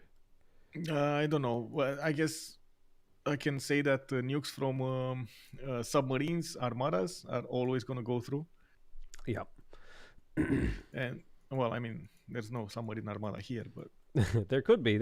You never know. Listen, those land submarines. Privateers. This turns into submarines. We've got those land submarines on the way. They put legs on them and they crawl over the land and fire nukes. Yeah, like those artilleries from World War II. Hell yeah. The ones on railways. Actually, speaking of railway artillery, I did play. Can we get railway artillery in Civ, actually? Where units, rail units that can only move on rail? That would be amazing. It is. I mean, it is an option. Look at the military engineer. He's building the roads for those, and these will turn into railroads when he gets the, what is it, electricity? No, electricity. Steam power. Here, railroad. Deadly. That's awesome. Yeah. The thing is, he needs the tech, right? He needs to go for that, and now he's going to prioritize getting combustion, and I see him going for Cold War in 2. So he, he should have fascism. Let's see. Does he? Yes, he does. Okay. Both of them actually have fascism. A very good game by Ulas, by the way. Very good game. Yeah, I'm actually super impressed because he opened up with a fairly greedy build and has turned it into a very powerful late game in terms of tanks. Yeah, what I do see, these tanks don't really hold their own against even cuirassiers. When Tordet is going to get his own tank armies, I'm a bit worried about what Russia's going to do here. What's going to happen with him? Yeah, it does look like we're setting up for another stalemate here between Russia and Greece, kind of on the same scale that we saw from Ottomans and Spain here. And I wonder who's going to blink first, who's going to drop the first. Who do you think would you favor in the fight between Russia and Greece? Who do you think has an edge here? Between Russia and Greece, I would say Greece. My main concern is what's going to be the long-term strategy here, because I mean, culture is not going to happen for anybody in the game. We do have 189 tourism for Jack, but again, that's not enough tourism to get through a culture victory. We got Task for Fish, by the way, on 435 science with 126 culture. He just exploded. He's getting aerodromes out, and it looks like he might kill Russia here. He does, and by the way, Russia doesn't have anywhere to go. Like, there's no way he could actually get out of this situation. It's not like Ottomans. He just sent the city to the east, right? Oh, the cockroach hunters have appeared. Yeah. Spain is trying to hunt down the cockroach as he scrambles to find a place to hide.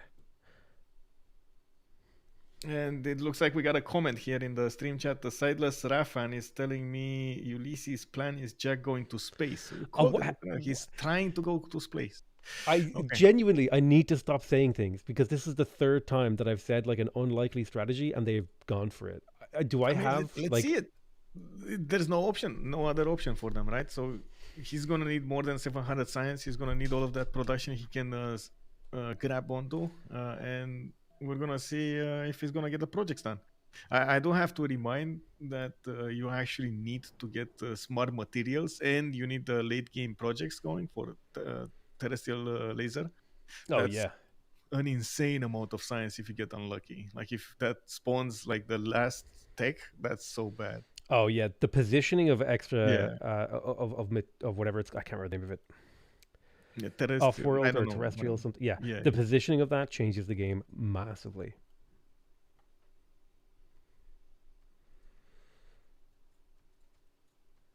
Okay, so this is the extra trade route policy one. We got extra lux here, and it looks like a Diplo victory, I guess, for somebody. Out of curiosity, what is the diplomatic victory standings? I'll wait till you're done with territory.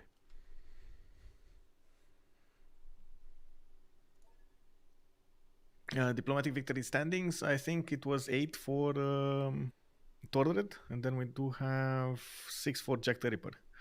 Everybody else doesn't really matter because they're like half. Yeah, it only matters the top 2 players, but that's interesting that we might see. How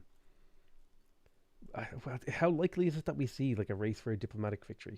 Do you think that's unlikely? The game won't last that long.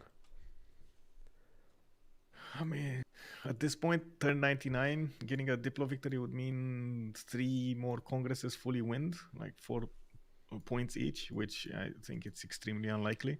Yeah, So okay, so scratch that plan. Yeah, it's like 20, 20, 20, 60 more turns in online speed. That's not, I don't think that's a viable option. Yeah, it's never happening.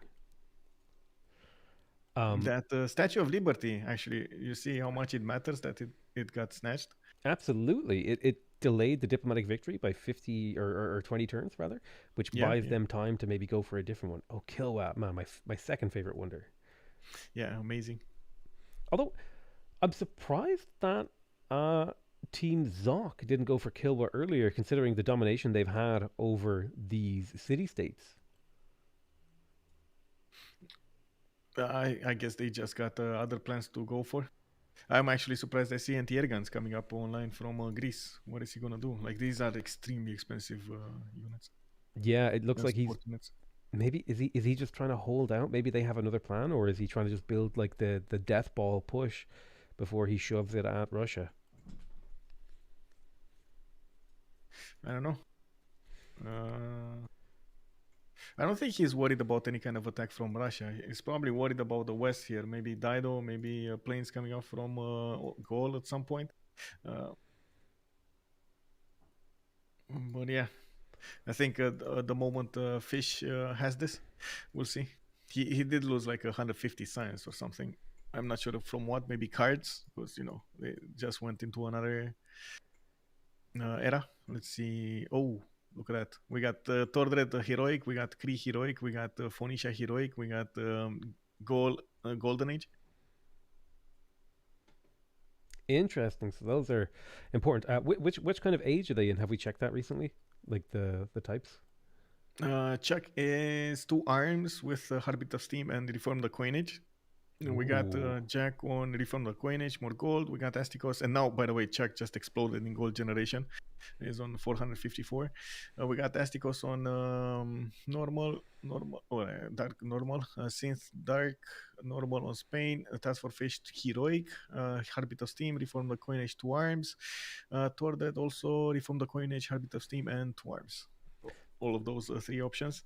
Science, production, and gold seeming to be the big priority for all 3 teams at this stage of the game.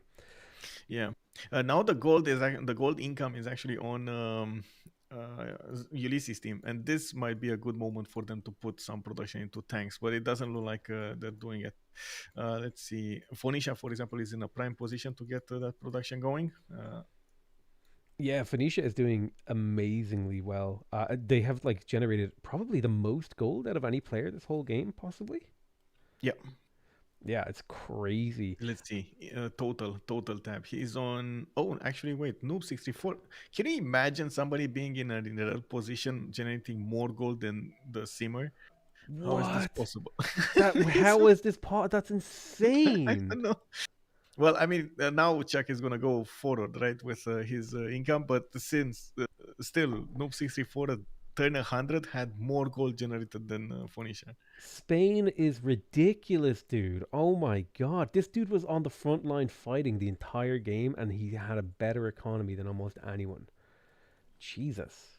Yeah, so such a great game from Noob64 in such a dire situation. Yeah, I think Noob64 has definitely proved that that name does not apply. Yes, it does not reflect reality. No, not even slightly. Jesus. Okay, there we go. We got some tanks coming out. Tank armies coming out from Samaro Briva. Tank armies. I think, yeah, there we go. He noticed there is an opening here since they are making a lot of gold. So they have like 15, 20 turns to push through their opponents. Interesting. And that's so funny because I thought, man, this is so late now. This is so late. But these players, they must know something that I don't about the game. That now that they have the economy, the science, and everything, and they can back it up with nukes potentially in a few turns. Now is the time to get tanks.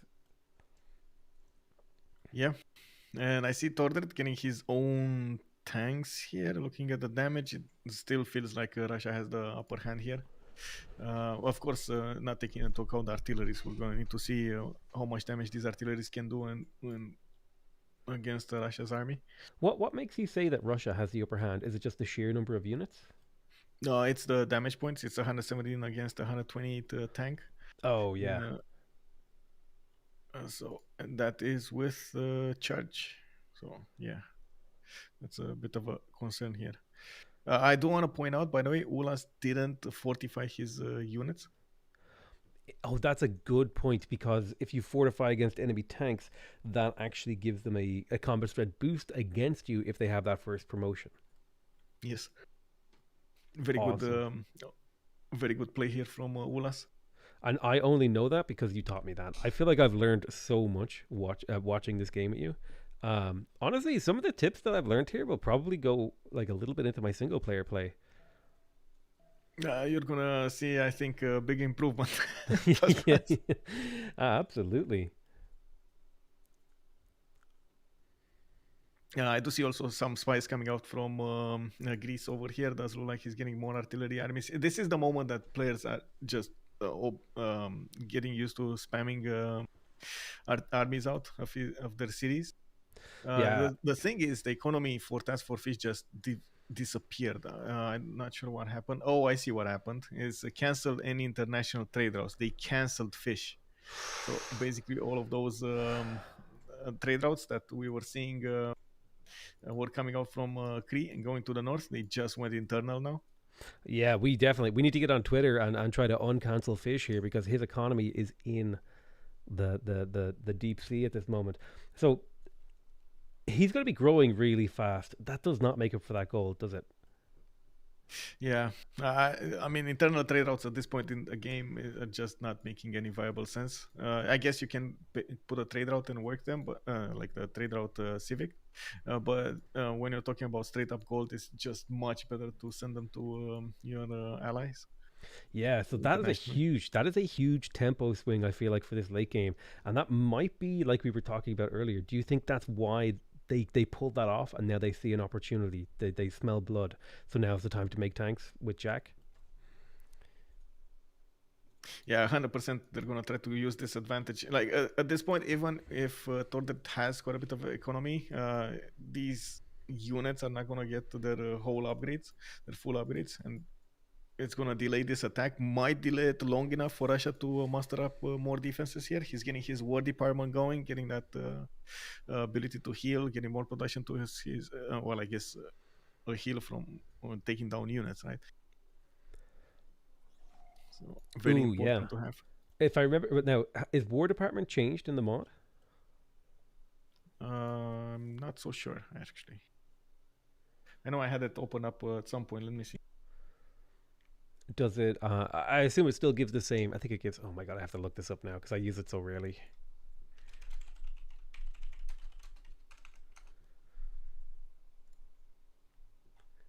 So it basically gives you the Scythia bonus, right? Where you heal when you kill something? Yes, it still gets that. Awesome. It doesn't tell me if I can't even find it in search in that file I sent you. I don't know. I need to wait for the game to be unpaused so I can search Wikipedia. Yeah, that's understandable. Like the Civilopedia, I mean.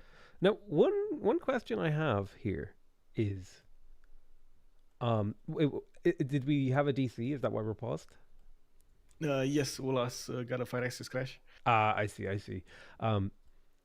So oh god, wait, train of thought, come back. No, all right, it's gone. Never mind. So don't you hate it when you're trying to like say something and you completely lose your train of thought in front of like hundreds of people and then you have to try and get it back? It's just gone now. It's just there is no. Yes, I know the feeling. It's fine. Listen, hashtag relatable. Okay, I'm feeling kind of embarrassed right now. I still get I still blush, so it's fine. I didn't get I want to say used to making mistakes yet. Yeah. No, I mean you should totally be used to making mistakes. You're doing an incredible job. Yeah, 20 heal. Yeah, it's 20 heal points, and that's about it. Okay, so still 20 health. That is a big swing. Yeah, it's incredible. Can you imagine this with Scythia's late game bonus? You just get back full health. Thanks. Like if I use it on 1 health, kill like some random unit, bang, full health. Yeah. Well, I see they're asking for a relobby because they cannot move. If they're gonna do a relobby, I do need to restart the game, I assumed, for stability. Yeah. Oh, man. Start the stream after that. Well, I mean, I'm just waiting for their decision now. I'm very worried about Fish, by the way. Very worried. Okay, sure, he's gonna get a few bombers here and there. He's gonna get a few fighters probably. Oh, he already has a bomber here in Alpha. Hard building it, but he's at the moment not really able to do anything with it. He's going to need military engineers, right? Yeah, he's probably going to get a few military engineers for airstrips to the north, but I don't see them yet here. So I'm not sure exactly where he's going to put them, or if he's going to use them in some form. He does have. Oh, I see. Look, railroads coming up from the zone of control Alpha to the west side. Oh, I see what he's doing. Scanning bombers against LPQI, against Chuck. Why is he doing this? Well, I guess Chuck doesn't have an army, that's why. Yeah, and it might just be down to the fact that he is going to have a really hard, because he has to walk his troops through Greece and Mapuche, and he's the closest player to Dido, so it might be his best move to go for Phoenicia. Or is it Carthage? I don't remember. Oh, how much time until the draft? I don't know how long. It's 3 p.m. EST, if I'm not mistaken, but I might be mistaken. Yeah, it's 3 EST. I don't know how much maybe Moy is over here on the stream. 20 minutes, I think. 20 minutes until the draft. Oh, it's so close. Okay. So yeah, close. That's kind of spooky because we're not even going to finish this game. I think I need to get my second coffee. 1 second. Did I need to have dinner? I've been here 7 hours. I didn't think I want my dinner.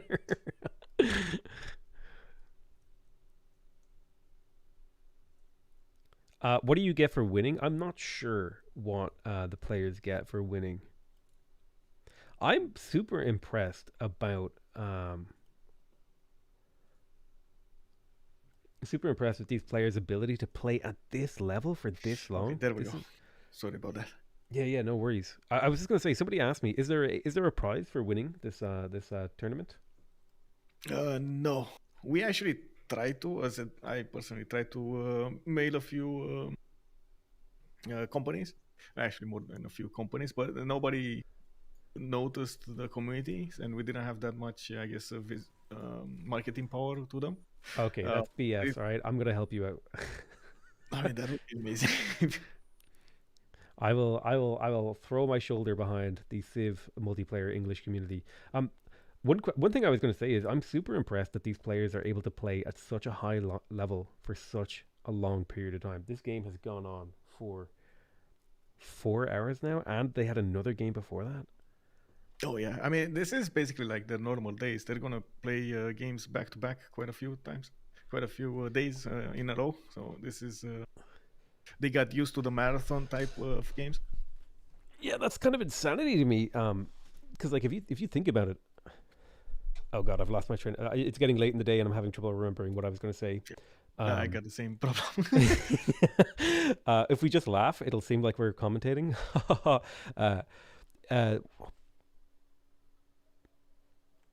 Insane amount of hours. Because if you think about it, like the only area in which I would think someone would be expected to have this level of gameplay for this length of time is like hardcore high-end speedrunning of certain 100% categories. So this is what this is like. This is the sort of intensity that you would expect. Or this is the sort of intensity that we're getting from these players. Yeah, it's a lot of dedication over here. It's from, if you compare it to for other games, for example, they only play like what, best of 3 series or best of 5 series, which take mostly like 3 hours. Well, one of these games can take 8 hours. Dude. 8 hours. This community has a different level of stamina. Yes, indeed.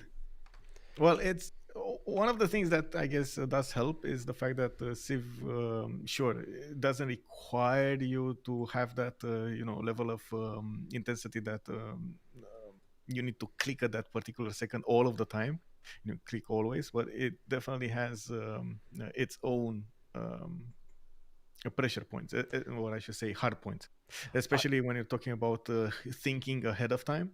Yeah, I don't know if I think that's because for me, I could sit and play like a shooter game for 6 hours, no problem, because there's not a whole lot of decision fatigue in there, right? Whereas executing and making decisions at the same time, that seems really intense and difficult.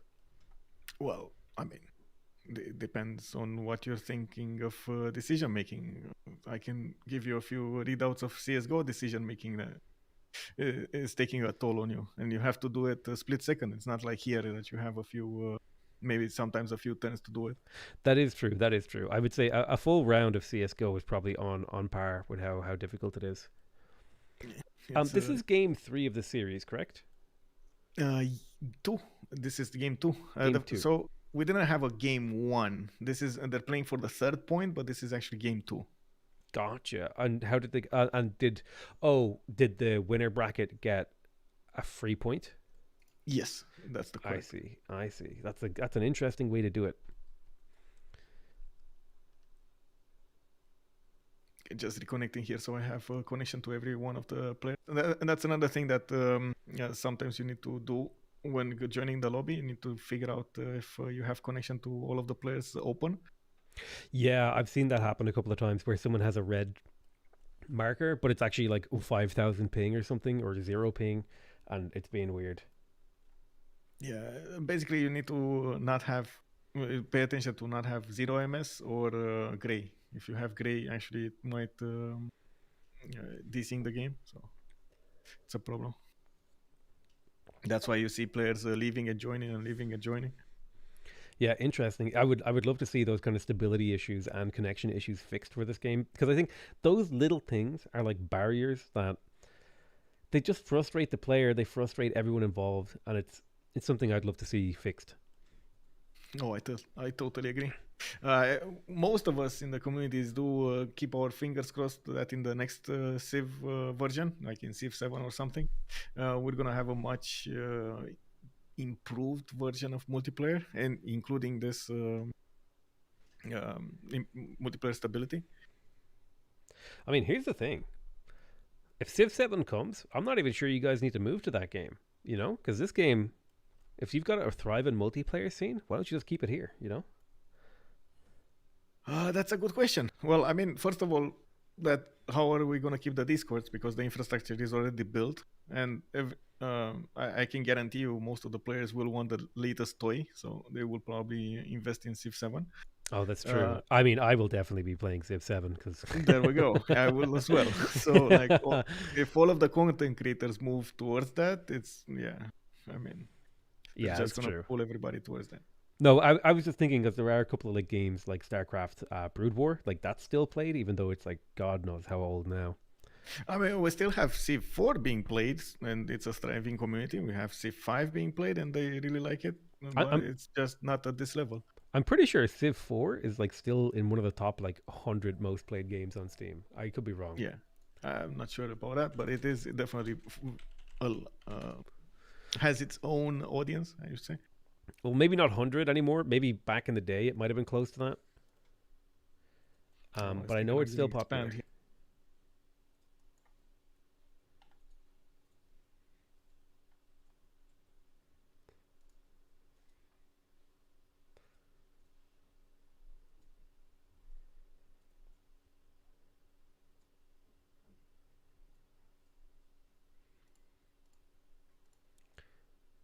Hello? Did my my connection die? Hello?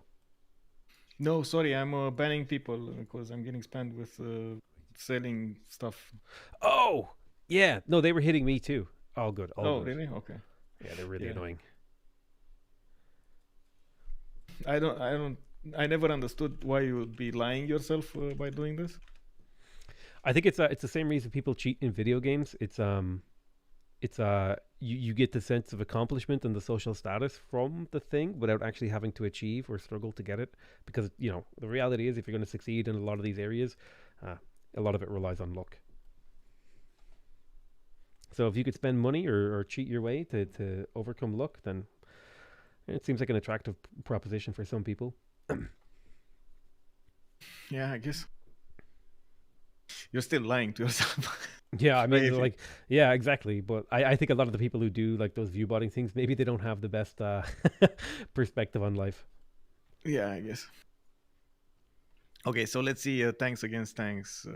Tordred, okay, still doesn't have a lot of damage going, but his artilleries, when balloons are gonna get closer to these artilleries, they're definitely gonna put the pressure on Russia's tanks, and we're gonna need to see if Russia has enough production to withstand this attack. Now that we do have the goals with economy, I'm 100% expecting him to put pressure on Spain, and Spain honestly here might die. These tank armies are one-shotting his conquistadors, so it's definitely 100% a problem for Noob 64 to keep up with all of this. Yeah, it's a dire situation. I think in this position, if I was Spain, I would consider just trying to block and hold for as long as possible and then feed gold to another player, kind of like the way the Ottoman player was sacrificed, because I do think it's going to come down now to these pocket players, Greece, Cree, and then Gaul, Phoenicia. Yeah. Well, wait, Phoenicia still building research labs. Oh, we were watching this, right? We were watching the slow build-up of Task Force Fish's bombers on eastern borders of Phoenicia. Oh my god, he's one-turning bombers, by the way, from his capital. One-turning bombers. Whoa, Jesus. That is the power of the Ruhr Valley, who Jack the Ripper lost, by the way. Yeah, one turn. One turn. I mean, he has enough production anyway. He's like, what, double the amount of production of fish? So at least one city is going to be good for him. For sure. Dude, I'm starting to yawn here, man. This is tough. You do this every week? I'm impressed. 4 times a week sometimes. I do try as much as possible to keep my schedule up for 4 times a week. I am impressed, dude. This takes some serious stamina. I'm going to go to bed immediately after the stream. But our boys here are showing no sign of tiring. They are ready for the fight. And now Russia's job here, are they going to just spam tanks and try to hold the line, or what is their goal? I think so. This is going to be the moment Russia needs to put as many tanks, and that's why you see them appearing, like in all of his cities. You see tanks appearing, supply convoys. He needs them. Yeah, literally all of his cities. The problem is, I don't think Tordred is going to push directly with the tanks, but he's definitely going to finish off the attack with the tanks. Those artilleries are going to be the main army. He's just going to move a tile, move all of the artillery's front, and start shooting. I see. So, interesting. I've never seen like late game war between two players. It's kind of exciting, but it's also kind of like... Yeah, he just did that.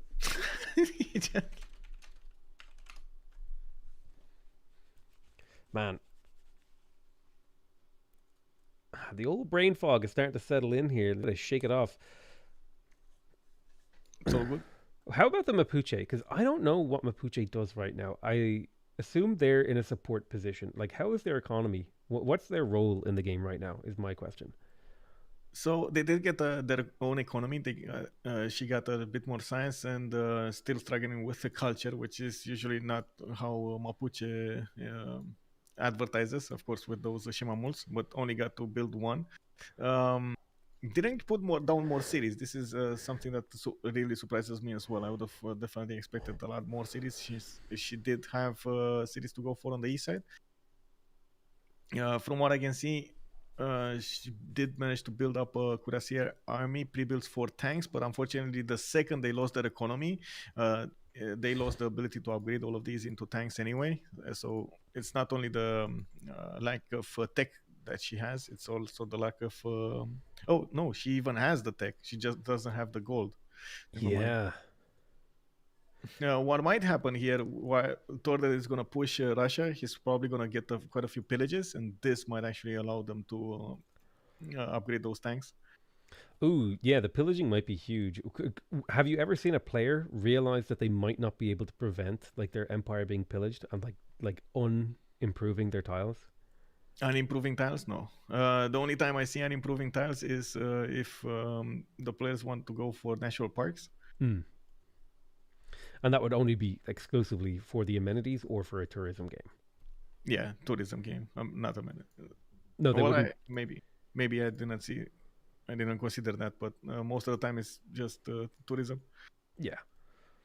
Or in Canada's way, you get plus 10 easy. So I don't know. That is true. Like those Mounties become terrifying. Yeah, tank Mounties, because why not? Armored moose cavalry.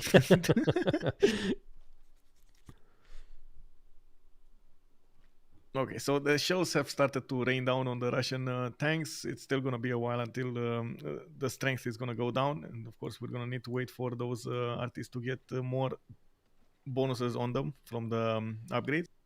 While in the meantime, these tanks are just going to get closer and closer. Well, thankfully, those are artilleries and not tank destroyers, so they're not even hitting that hard. Yeah.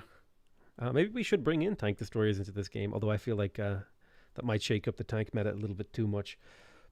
No, we got anti-tanks, though, which I guess some players do kind of cry that they're where are they? Chemistry, over here. Chemistry, right? Yeah, it's like so weird to actually get.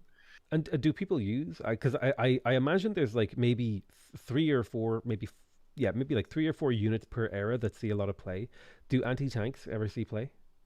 Yeah, no, you don't see that much play. Like if you want to go for your science for campuses, for research labs, you don't go there for anti-tanks. Interesting, and that's just because tanks are better. If you're fighting tanks, I'd rather have tanks. It's more about the mobility. So, like having only 2, maybe 3 mobility on your unit compared to a tank that has 4 with the general 5, it's just not going to be on the same level. Yeah, they're just in different brackets because like a tank can almost always move 2 tiles, whereas a lot of the time an anti-cavalry, it's only going to be moving 1 tile, right? Yeah, even with the extra movement. So something that is also really, look at the repositioning, by the way. It forced, like, Tordred with the artillery forced all of those tanks to go north. Interesting. So even though that's not a huge amount of damage, it was enough damage to force a reposition. Yes. Also, when he started getting those military engineers and building the roads to the north, it basically put Smolensk and Tver at risk, not only Saratov. And I think he was thinking that Saratov is going to be the target here. Very cool. And I see there's a lot of use of military engineers, which is something that rarely sees play in single player, except just like role-playing building railroads. But here it seems like it's huge to give your units even more mobility. It seems like mobility, like you said, mobility seems like it's the name of the game when it comes to warfare.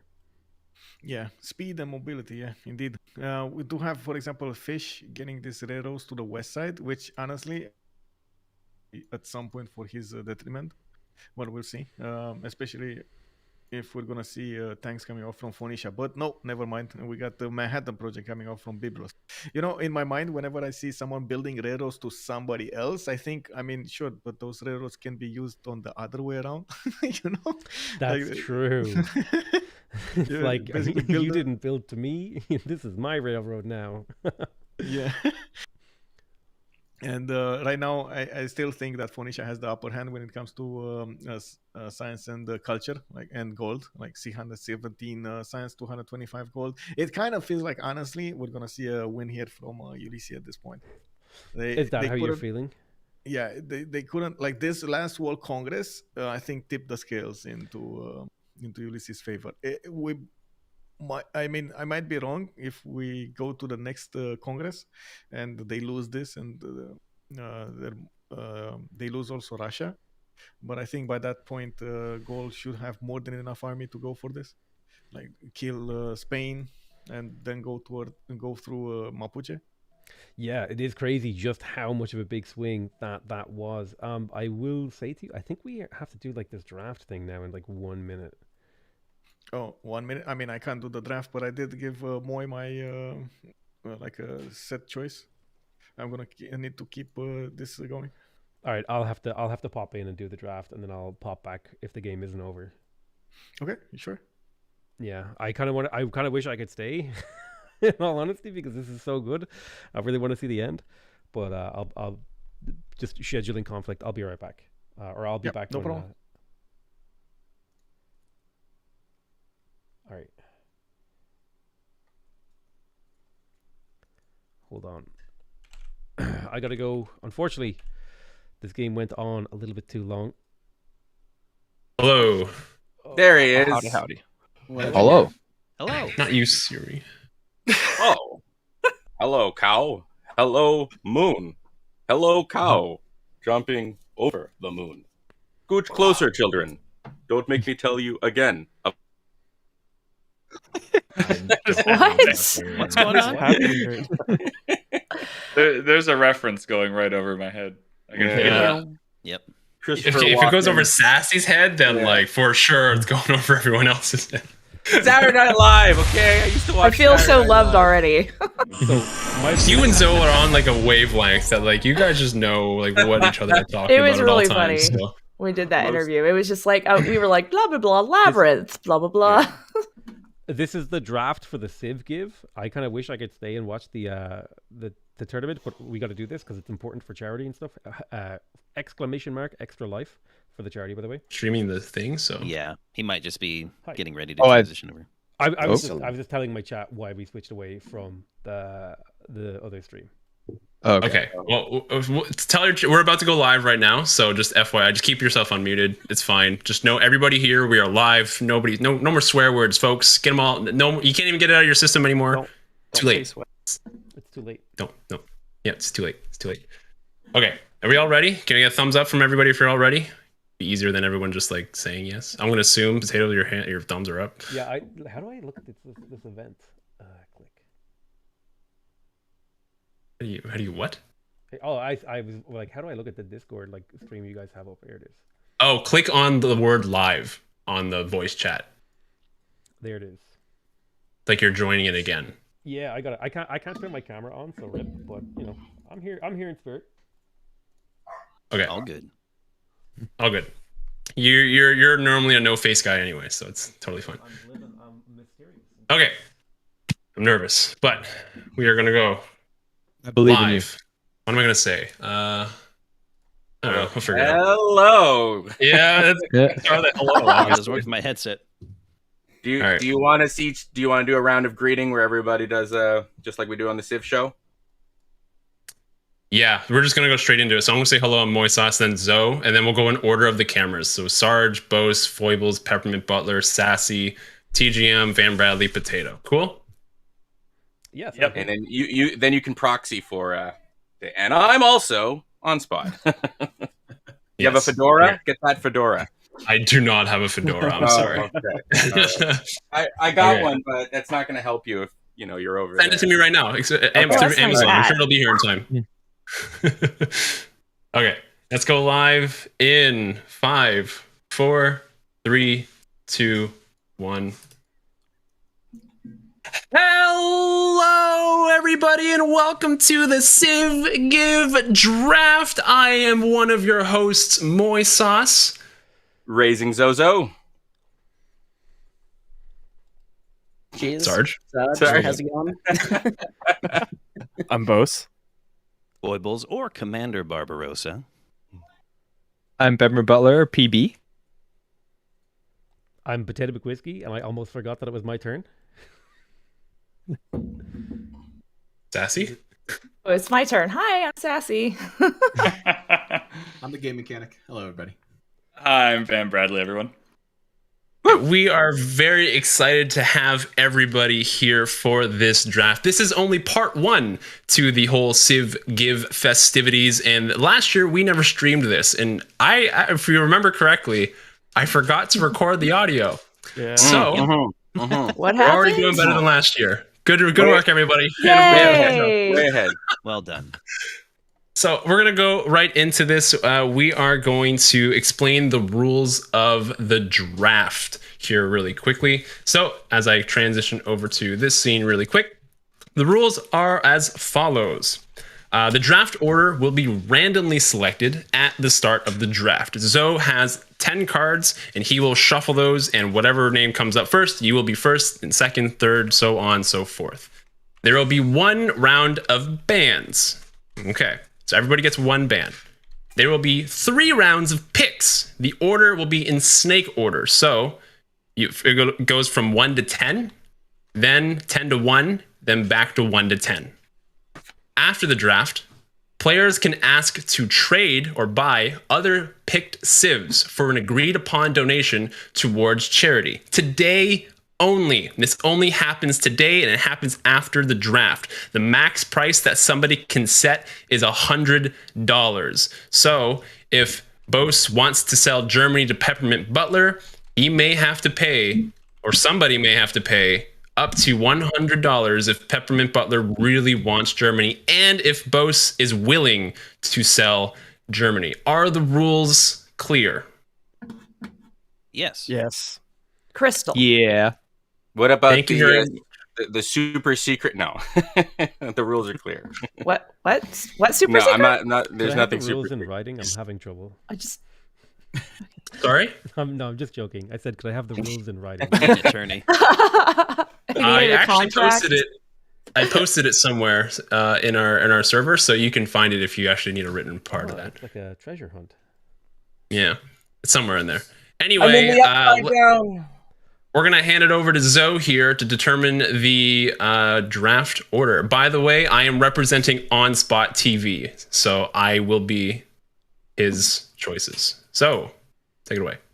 All right, just give me 1 second here to set up my Sesame Street. 1, 2, 3, 4, 5, 6, 7, 8, 9, 10, 11, 12. 11, 12. Okay, so here we go. I've given these cards a good shuffle. Now, on the Civ show, whenever we use these cards, we like to cut them. Okay, so I'm just going to choose somebody at random, and I hope they're listening right now. And it's going to be Seb. I see you, Seb. Seb, I want you to choose a number between 0 and 9, and that's how many cards I'm going to cut from this deck. Okay, so I'm going to cut it, and then I'll start drawing from the top. Okay, Seb. So I'm going to let you be the one that chooses that number. 3. Okay, so 1, 2, 3. Here we go. Number 1. Dun, da, da, da, da, da, da. The Sassy Gamer Lady. Oh. Heyo. Next, number 2, Potato McWhiskey. Oh no. Coming in second here.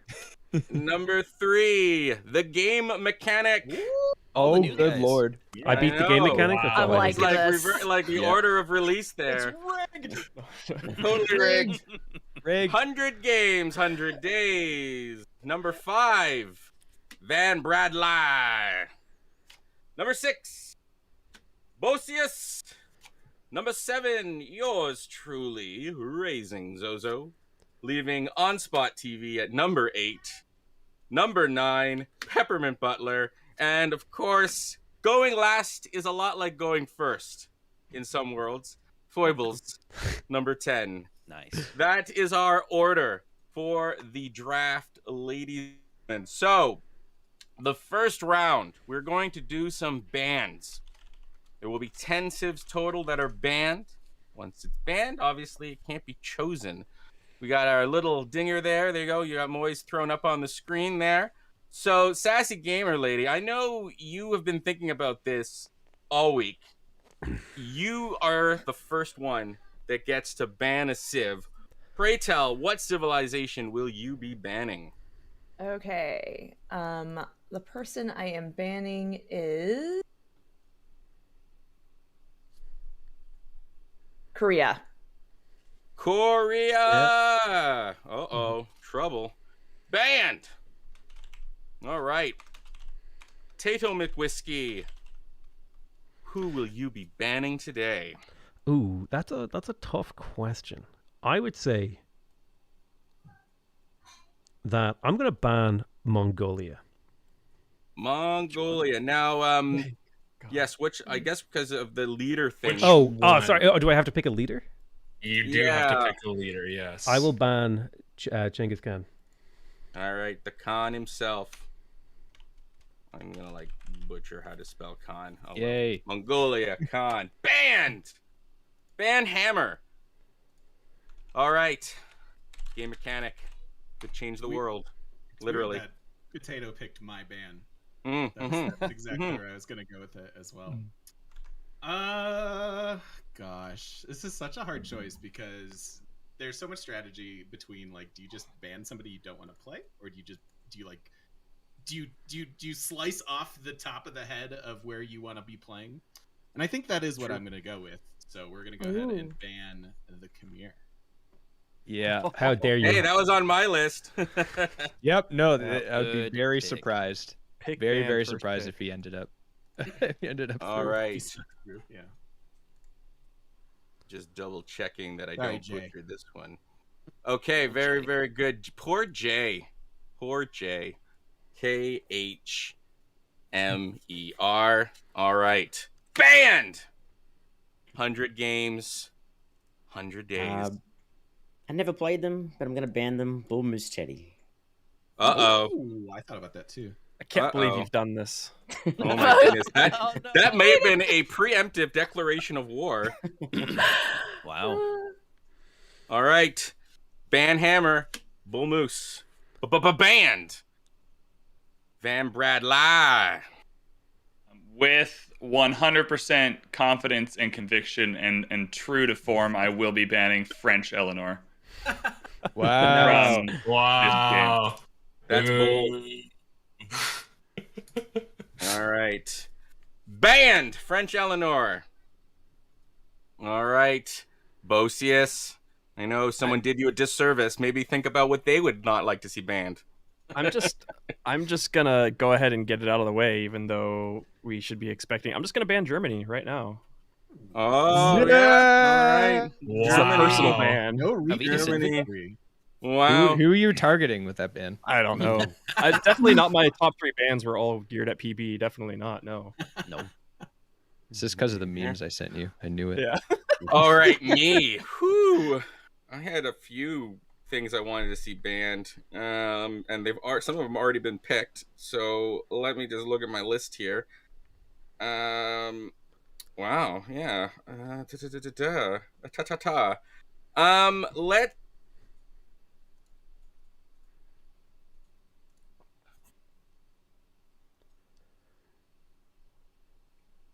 The GC. Grand Colombia. Ban Hammer. Kaboom. OnSpot. Moy without OnSpotTV. the fedora. I'm sorry, who did you? Grand Colombia? I'm catching up right here. I have a lot He's of. the man behind the Here, curtain. I'll put the fedora on there. There you go. This is OnSpot. He's picking. Okay, let me look at what he sent me. I'm gonna guess this is in order. So he would like to ban the Zulu. Zulu. Ooh, that's a ban. Zulu. I can't believe you've done this. I know. Doing you wrong. All right. Peppermint Butler. Oh, there's like 2 civs left that I really, really want banned. Oh, God. Okay. All right. Oh God, this is so tough. Who has the first pick at Sassy? Sassy Gamer. Man. Sassy Oh, Gamer boy. lady. Okay, I am going to No ban. one's banned Russia. Yeah, that's true. I'm going to ban Babylon. Babylon. All Yeah. right. Couldn't let that one sneak in. City of Babylon. Yeah. Someone had to do it. Last ban, Foibles. Foibles, Oh, last baby. ban. Well, my list has definitely shortened now, but I believe the last ban. Let's see here. Yeah, you know what? I'm gonna ban Byzantium. Whoa. Yeah. That's a tier 1 ban right there. That is a difficult civ to deal with. It was on my list as well. That was the other one. That was the other one. I wanted to- okay. All There was right, like- Byzantium. So it was like 2.5 civs. Eater in the pool. Oh Banned. boy.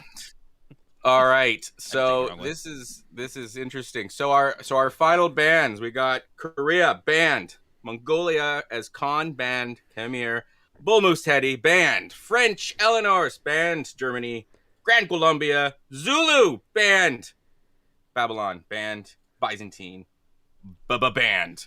So there is some nice bans there you can see on the screen. So there is the list of bannings. I am amazed at some of the ones that got through, people. I am There's amazed so many, man. and So terrified many. at some of the things that got through. Yes. Yeah. So yeah, I know. So here's what's gonna happen.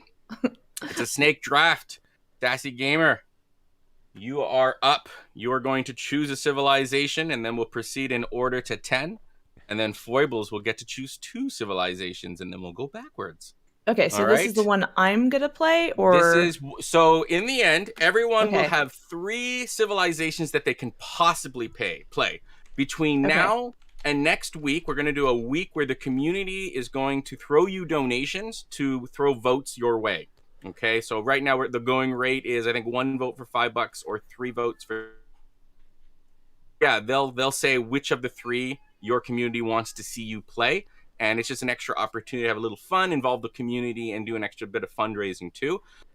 What will happen is every vote that you get, your civ will get a ballot, and then next week when we do the map draft, we're going to draw the ballots. Like it'll all get thrown into a big computerized bucket, and one will be drawn for you. Okay, out of them. Does that make sense? Okay. So every vote will get you a ballot, and next week we'll draw randomly. So if like last week, I think some of us had like only like a, I don't know, 5% chance for one of the civs to come up, and that's what we drew. Does that make sense though? The ballots? Do we get that? Yeah, it makes sense. Any questions? Okay. Okay. Sassy Gamer Lady. What? Tamiris. Ooh. Aggressive. Wow. Actually stole my pick. I didn't have to think about that. Instant pick. Yeah, that's instant. Wow. Insta-lock. Okay. So that's Scythia, right? Yeah. Oh no. What are you doing? It's my All right. favorite. I like the horse Scythia. lady. I like the horse lady. 2 horses Scythia. at a time. I mean, it's amazing. I have a bad feeling about this. Okay, Yeah, very terrifying. good. Potato McWhiskey. How's it going? Well, What? since my It's going tier pretty 1 good. How's it going with you? Congratulations, by the way, on putting us all to shame and breaking your record. For the first day, first Well, few let's- hours. Let's be clear here. I didn't put anyone to shame. The you community did. put Yes. everyone to shame. That's- They Yeah. came out and did an Yeah, amazing and job. let's pass the puck. Very We good point. appreciate you. We do. We really do. I right, am going. okay. I know I'm torn here because I really want to pick both Gaul and. Oh God! Wait, I've forgotten the other one. All right, listen. I've been streaming for this is hour 7. The other one. My brain. Just give me 2 seconds here. I'm gonna remember it. I'm Take your time. It was Don't reveal too Gaul or much. Ethiopia. I want a Sim City here. God damn it. Now, I'm gonna flip a coin. I'm gonna use Google. Ooh. Nice. Tails Gaul, heads Ethiopia. That's tails for Gaul. I'm picking Gaul. Gull. The gull of it all. Oh no. Nice. Yeah. I can see the smile on TGM's Mechanic. face already. Yeah. Oh god. Yeah. Yeah, I guess Potato, we can all learn from Jack's mistake is go commercial hubs after your openums. True. That, well, I don't yeah. think he really played badly though. No, Jack played great. I gotta have a whole discussion. I legitimately think he's one of the best players in the world. But commercial hubs second, especially in multiplayer. Yeah. All right. All So right. you Game picked mechanic. Gaul. That's where I wanted to go, and so of course you. I love that. Like he's before you. You know. I know that you sniped me. He had the Gaul Snipe to him pick next them, round. and it's obnoxious. All right. So then that puts me comfortably picking Russia. Yeah. I was like, yeah. I'm yeah, so if glad Gaul and he's Russia cool make it this through a year. draft, they're insta picks. Yeah. Wow. That's gonna be really interesting to watch. Yeah. Going cold. Yeah. Well, there's still ballots, Moy. So who knows? Yep. 100 Hey, I'm not even games. playing, so like I don't I don't know. care. I know. 100 games, 100 days. I The guess Sard. I will be going Ethiopia then. There you go. Nice. Oh no. Those. That was my #1 pick. Ethiopia. Wah, Very wah, fun. wah, wah. All right, Van Bradley. I will be taking Rome. Rome. Yeah. Magnus would be Pretty proud. good. Bose with the most. First pick is going to be Vietnam. Oh yes. Wow. I like that pick. But also mad that I didn't get to make that pick. I am going to go with. I'm going to take the Maori. Oh yeah. Yeah, that's pretty good. What? That's like the Russia for this map. Maori on 7 Seas. Oh boy. Maori on 7 Seas. Oh, that's right. OnSpotTV. That's me. Okay. Let's see his list. OnSpot would like to play Catherine the Black Queen. That was on my fan list. Oh lord. Uh-oh. That's a yikes. Big yikes. That's a major yikes. Yeah. Well, it was left in the pool, and it was literally his top choice. So take that from. Actually, it wasn't. Oh crap! Wait a minute. I thought this person was banned. Okay, my bad. Just because I'm picking for someone else, I think I should repick because I made a mistake. Absolutely. He's gonna pick Pericles. Oh no! No, revert that. Do that again. Go back. No, I take it back. I take it back. I take it back. I'm sorry. That No, is no, my it's- fault. Yeah. All That's right. fine. Well, All there we right. go.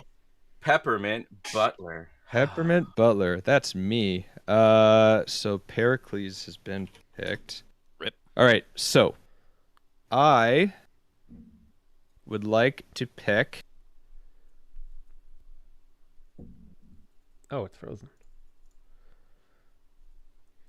I'm gonna pick Dido, Venetia. Dido. Venetia. That was my second ban. If Yeah. I know on this map could be very impressive. Very impressive.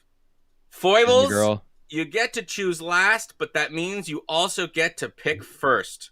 So I just what say is both, your? right? I know you get to say one and then the Do other. one at a time, please, One at for a the time. sake of my own Yep, no hands. worries. One at a time. You got it.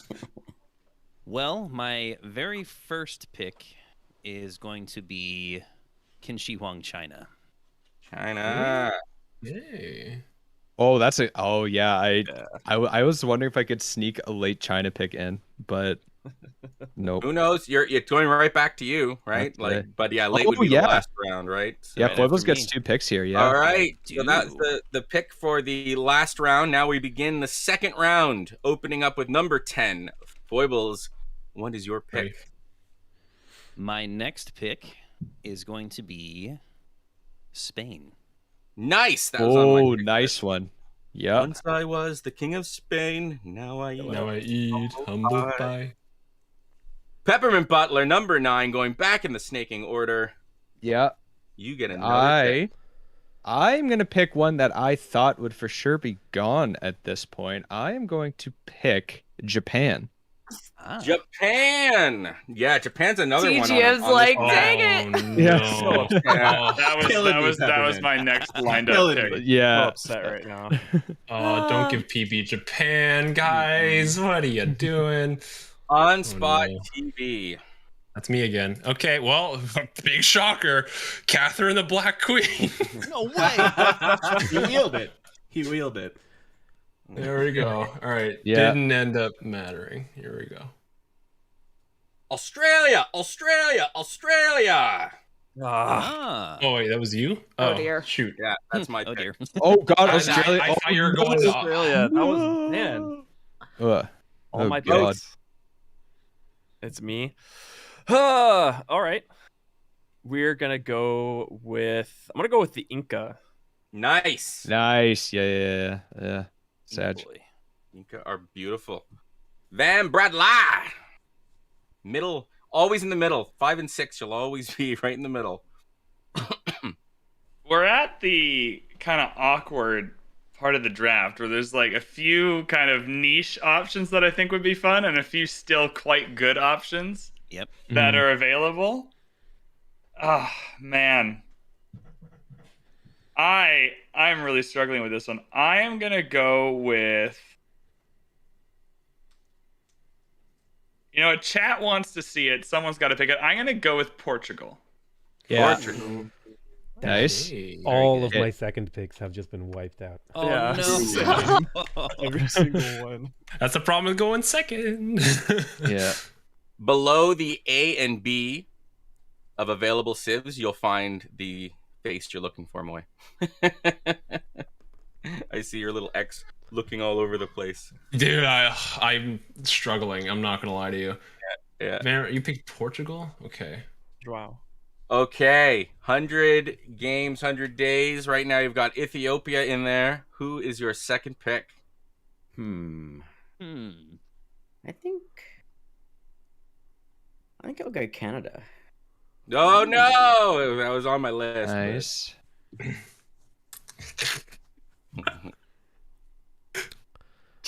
What is this? Some kind of tryhardery picking all the It's strong? he's retaliating.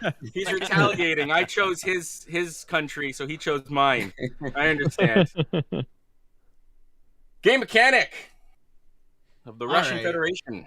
Oh, you guys are killing me with some of these. I think my favorite option available is Wilhelmina. Ooh. Oh, yeah. She was on my list. I've disgusted with you. Literally sniped my Dang top it. pick. You guys clapping each other back and forth. Gustin. It's all fun and games until someone takes your pick. It is. I was sitting here. No one's going to pick Netherlands. Everyone thinks they're trash, and then TGM just swoops in.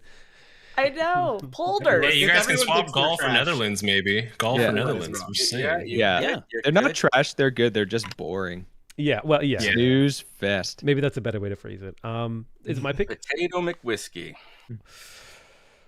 Every single one of my backup picks is taken. I'm going to go with 7 Seas is the map, right? Yes. Indonesia. Yeah. Indonesia, another good pick. Man. Tarja Bay. All right. I know it's been a while since we've heard from you, Sassy Gamer Lady, but that's why you get to pick last and first for the next round. So, picking last, what is your pick? Tamar. Yeah. Oh, no. That's what you get, Sarge. That's what you get. Canada. She did it. You're not getting it Right last. to the end. I thought it would Dude, happen, but You stole my meme pick. Now Right, I so- gotta think of the other one. 'Cause Everyone put their hands up. right. Who was going to meme pick tomorrow? Meme pick tomorrow. Okay. Oh, poor So, Sarge. Sassy Gamer Lady. Oh my god. Yeah, oh my god. Wow. Is that what it What? looks like? It is. You haven't seen Wow. the Tamar Sarge? Tamar Yeah, Sarge. this is the best emote. I think I gotta make T-shirts for that and sell them for the Civ Give.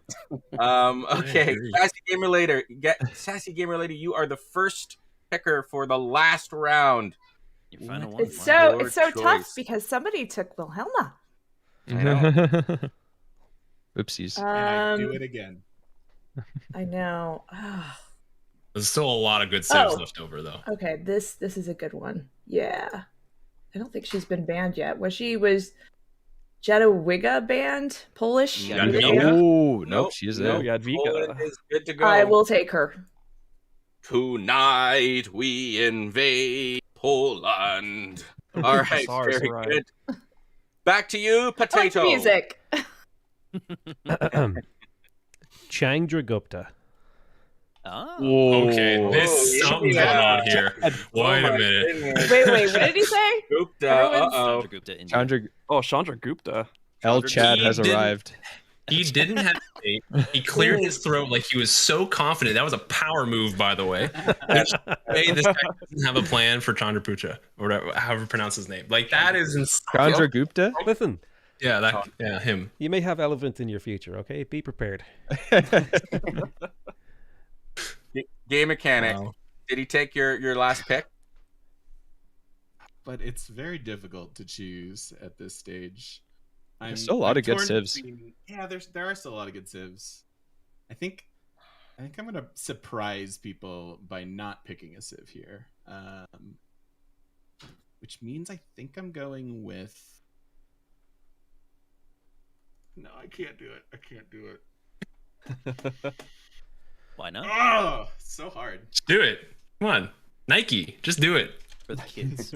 Do whatever your heart tells you. For the kids. I want Brazil. Brazil! Oh, I told you to do it. Good pick. I think I know who the other civ you were wrestling with is. I'm gonna guess after the draft. Yeah, guess after. Yeah. Okay. You're Sarge, correct, by the way. Sarge, you've been stabbed a couple times, Sarge. Is Right in the Tamara front. still available? I'll pick Tamara. Oh no. He doesn't know Pepe laugh. I think I'll go Arabia, actually. Yeah. let's go Arabia. Oh, interesting. Okay. Ooh, Yeah, I the like chat that. was like, why hasn't anyone Like picked that? Arabian days. Yeah. Oh man. All right, Van Bradley. Rome and Portugal. Who's your last pick ever? I'm not sure I think this is the best available Civ left, but I think they're fun and interesting, and on a 7 Seas map could possibly be a little destructive. I'm going to go with Victoria of England.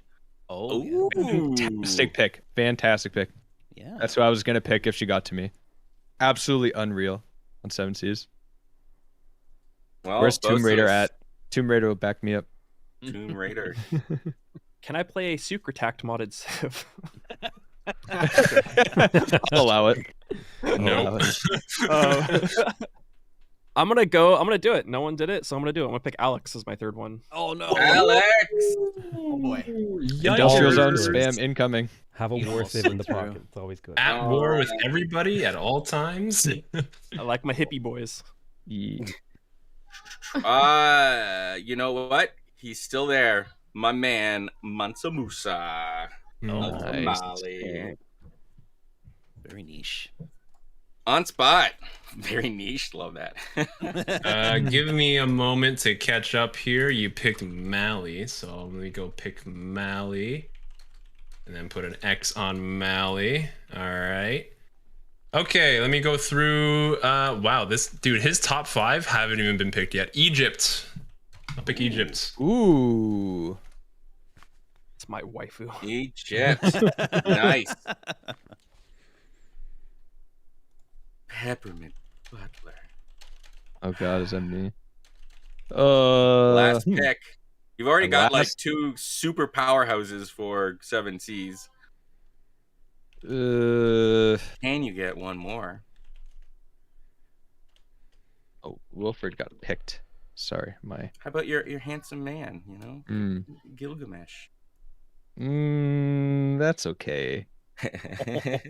He's more of like Can I list the civs available just so for convenience here? So Yeah. there's Rough Oh, Rider shit, Teddy. yeah, go for There's it. Rough Rider Teddy, the Aztecs, Kublai Khan, China, the Kree, Catherine Magnificent, Gorgo, India Gandhi, Mapuche, Kublai Khan Mongolia, Norway, Nubia, Ottomans, Persia, Scotland, Sumeria, and Sweden.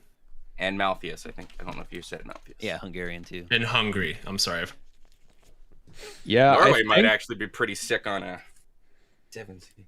Yeah, but I want to be friendly.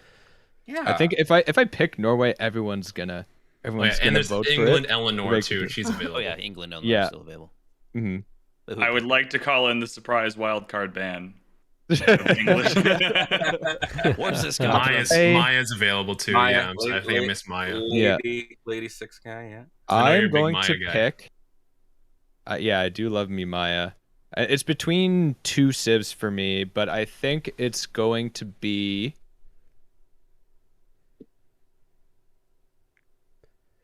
Hungary. Ooh. I swear, I thought you were going to pick My Congo. boy. 100%. Yeah, Hungary. no, that's the other civ. That's the other civ I was between. Was Gorgo? Gorgo? Yeah, Gorgo. Yeah, it was Gorgo. It was Gorgo. I'm surprised they're still there. I guess there's picks. Yeah, Okay, no, I'm also Gorgo's surprised. totally bad. Gorgo's so bad. Don't just like. Yeah. All right. Foibles, the last pick. Oh my of gosh, you guys the took all the Civ rest off my draft. list. So now I'm just kind of pulling from what's left. And I want to make this as climactic as possible. So if only I had a drum roll sound effect. Let's see. I think the final civ that I pick will be Maya. Nice. Very hard. Maya, Yeah. the bee. All right. There you have it. Sassy Gamer Lady, Scythia, Tamar, Poland, Potato McWhiskey, Gaul, Indonesia, India, Gupta, The Game Mechanic, Russia, the Dutch, Brazil, 100 Games, 100 Days, Ethiopia, Canada, Arabia, Van Brad Lai, Rome, Portugal, Victoria, England, Osius, we have the Incans, Alexander, and can't read my own Vietnam. handwriting. Vietnam, Raising Zozo, Maori, Australia, Maori, Mali, Australia, OnSpot, Persiles, Catherine, the Black Queen, Egypt, Peppermint Butler, Dido, Hungary, Japan, and Foibles, China, Quinn, Chi, Spain, and Maya. So now we'll have an opportunity to trade. If somebody wishes, probably the best way to do this is just ask, go 1, 2, 3, 4. Do you wish to offer somebody a trade? And so you basically will make a bid to make a donation to the Civ Give and to trade one of your, I guess, announce which one you'll trade for which one. And the other person will have the option to accept your generosity and the donation made or reject it and perhaps give you a rude gesture. So, Sassy Gamer Lady, would you like to offer anyone a trade? Nope. You like all of your picks. Okay. Yes, I Potato do. Very McWhiskey. strong women Yeah. here. Oh, yeah, I just realized that. You're right. From the king herself right on down. All the strong women. Okay, very good. Potato McWhiskey, do you wish to offer anyone a trade? I would like to offer all 3 of my civs for tomorrow. Oh, no. Set the price at a penny. Yeah. I'll trade. penny. I don't know. If I got a good offer, I would probably trade any 3 of my civs. Okay, he's letting us know to trading. Okay. You're not targeting anyone specifically, though? No, You don't want to target anybody and grab another civ from somebody else? No, it's more like maybe if someone offers me a cool civ, I'll take it. Okay. That's fair. Game Mechanic, would you like to make any offers? No, I'm good. No, you're content? All right. Sarge. I wish I could go back and pick maybe Gorgo, and then maybe I could have traded that for Tamar. But I think of I haven't picked wisely. I should have picked Tamar. Why I did you feel wait like till the I feel like third your picks are round? pretty This is your strong. opportunity. This is your opportunity. You can make a donation and ask somebody, and they may out of the kind like McWhiskey already said he would trade any of his. Well, I'm kind of in the same boat. Like I'm yeah. They're up for trade if someone wants one of my picks. Well, okay, all right. Well, then let's hope that somebody makes you an offer. Van Bradley. I don't have anything else, but I'll definitely trade Portugal for the right Civ and a donation. I think that'd be fun. Well, I think so far you'd have to reach out to somebody and say, I will trade you this for that. I offer you Indonesia for Portugal. Both Indonesia for Portugal. What's the donation though? $20? $10? What is the $20 for Indonesia to Portugal? I'll take that for sure. All right. Okay. For the kids. That's accepted. All right. Do I donate to your project, I assume? That's If anybody donates to Van Bradley now, $20. Anybody. It doesn't have to be you personally, McWhiskey. It could be anybody. If anybody donates $20 to Van Bradley right now, the trade will go through. All right, I'll do it. Hang on. Okay. I don't know if I made that so much clear. So yeah, if somebody else puts it forward. Oh, I thought I was paying for this. I guess that could be an option too. That would work too. If you You really could. want. You can ask your community though. You got a big following. I'm sure maybe someone is willing to give up $20. You know what? I'll do it. I think it'd be nice for me to also donate my own money. Aw, so sweet. There you go. Foibles, I will offer you Wilhelmina for Spain. Spain. I'm going to have to politely say no. Boo.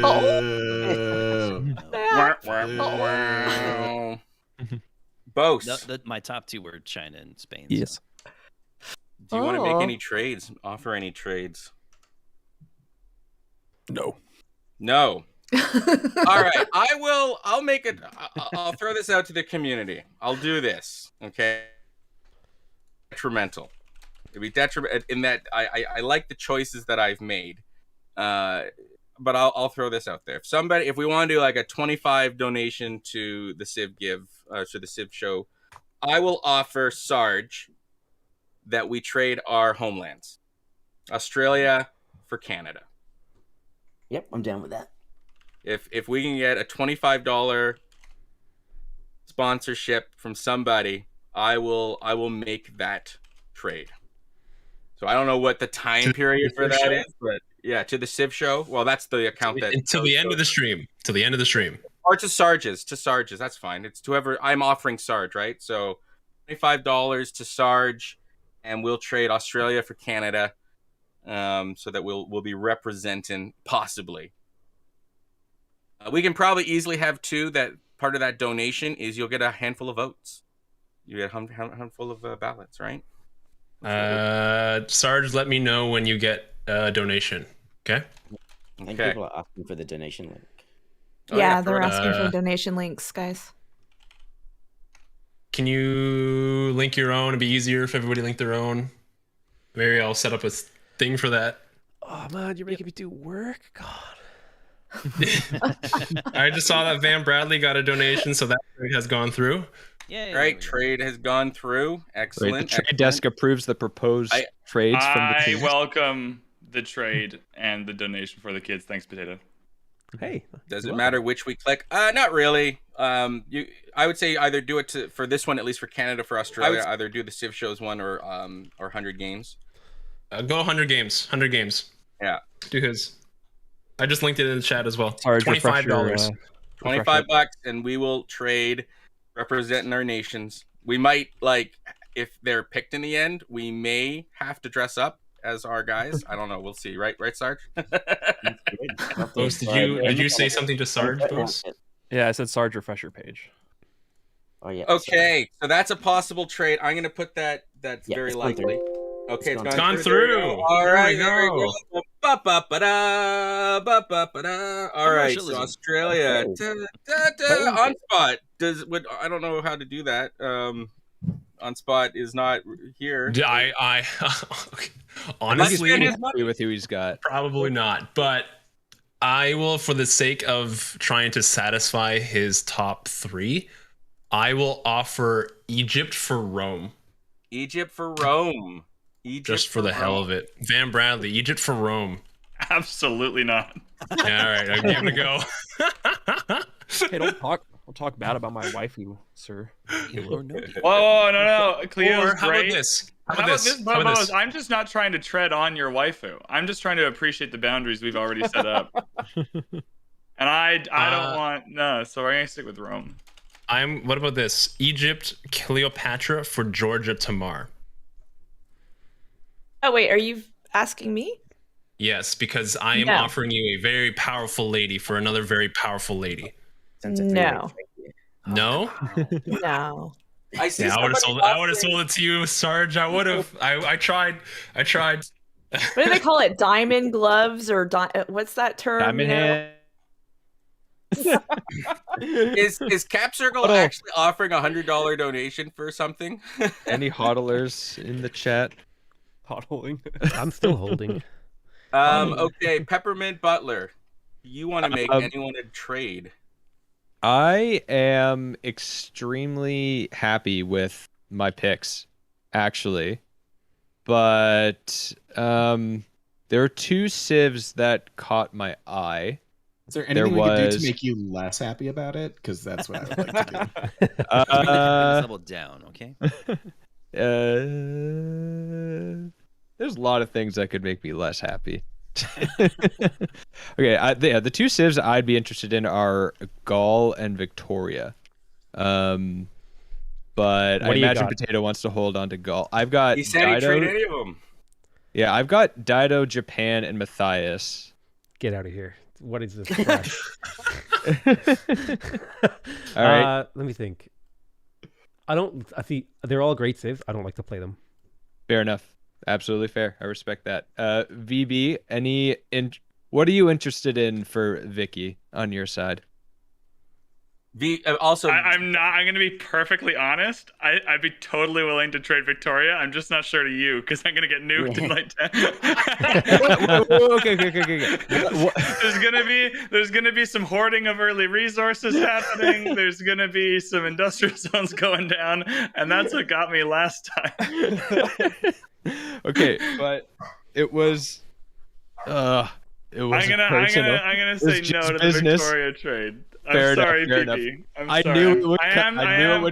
Just know that it's out of fear and that I'm cowering before you. Not because know I'm it would trying come be back to mean. haunt me. Just a little All right. interruption there. Van Bradley, you were offered $100 donation to trade Rome for Egypt. Somebody in the chat offered $100 donation if you traded Rome for Egypt. I'm gonna say no, and I'll find a creative way to fundraise $100. All right. Yeah, I was about to say. I think you can probably milk out $100 some other way. I gotta find another way to get $100. Sorry to interrupt. Okay, PB, it's still on you. Yeah. PB, can I offer you one? Ooh, what's your offer? Ooh. Feel like it's trading apples for apples, but Wilhelmina for Japan. I think I want to hold on to Japan just because I am a big, huge sucker for half-price districts. I have a tattoo on my lower back that says half-price districts. Yeah, I saw that. That's great. Can we? We'd like to see it. We'd like to see it, please. What font did you choose? It says it in Japanese, so no one can really read it. Yeah. Also, I'm a water. Also, I'm a huge. How much do you want for the tattoo reveal? The tattoo reveal? Oh. I will pay for the tattoo and donate reveal? $1,000 if you do it. Here's this. If I hit the $2,000 goal on the Civ Give, I will do a lower back tattoo reveal that says half price districts. That's awesome. There you go. It's not going to be a real tattoo. I just want that to be known. But I will use something. If we hit $2,000 for my goal, I will reveal it on stream. Sounds good. All right. But yeah, I don't. No, I don't think so. I think I'm gonna hold fast. I'm gonna accept the consequences of my actions last year, for VB to not want to listen to Victoria offers, and I totally understand. And yeah, I will hold there. I'm happy with what I got. Okay, foibles. Want to make any offers? My top 2 picks I was able to grab thanks to the draft order, so I'm pretty happy about that. My last pick, I mean, I pulled from the bag, but I'm pretty happy with the 2. Unknowingly, I picked like a builder theme, which I'm actually kind of cool with, so I think I'm going to stick with what I got. No need to trade. Okay. All right. Last, does anybody else want to just throw out to the floor, make any last pitch offers? So there is Quirion in chat is saying how much of a donation to get Japan to TGM. I'm listening. That's up to you, man. I don't know. You got to name your price. Yeah. Let me think. For the kids. Well, I'm also just thinking like what civ I would want, and obviously there's Russia. But honestly, I don't know how much I actually want to play Russia on Seven Seas over Japan. I have a meme. I want to do, and the 3 civs I have are like really good for the meme. Wow, it's the meme. Yeah, the meme is costing the kids. It's a secret. Oh no! Oh god! Yeah, that's me. Oh, here comes the guilt trip. Okay. Daddy Warbucks plans. Pack your bags. We're going on a guilt trip.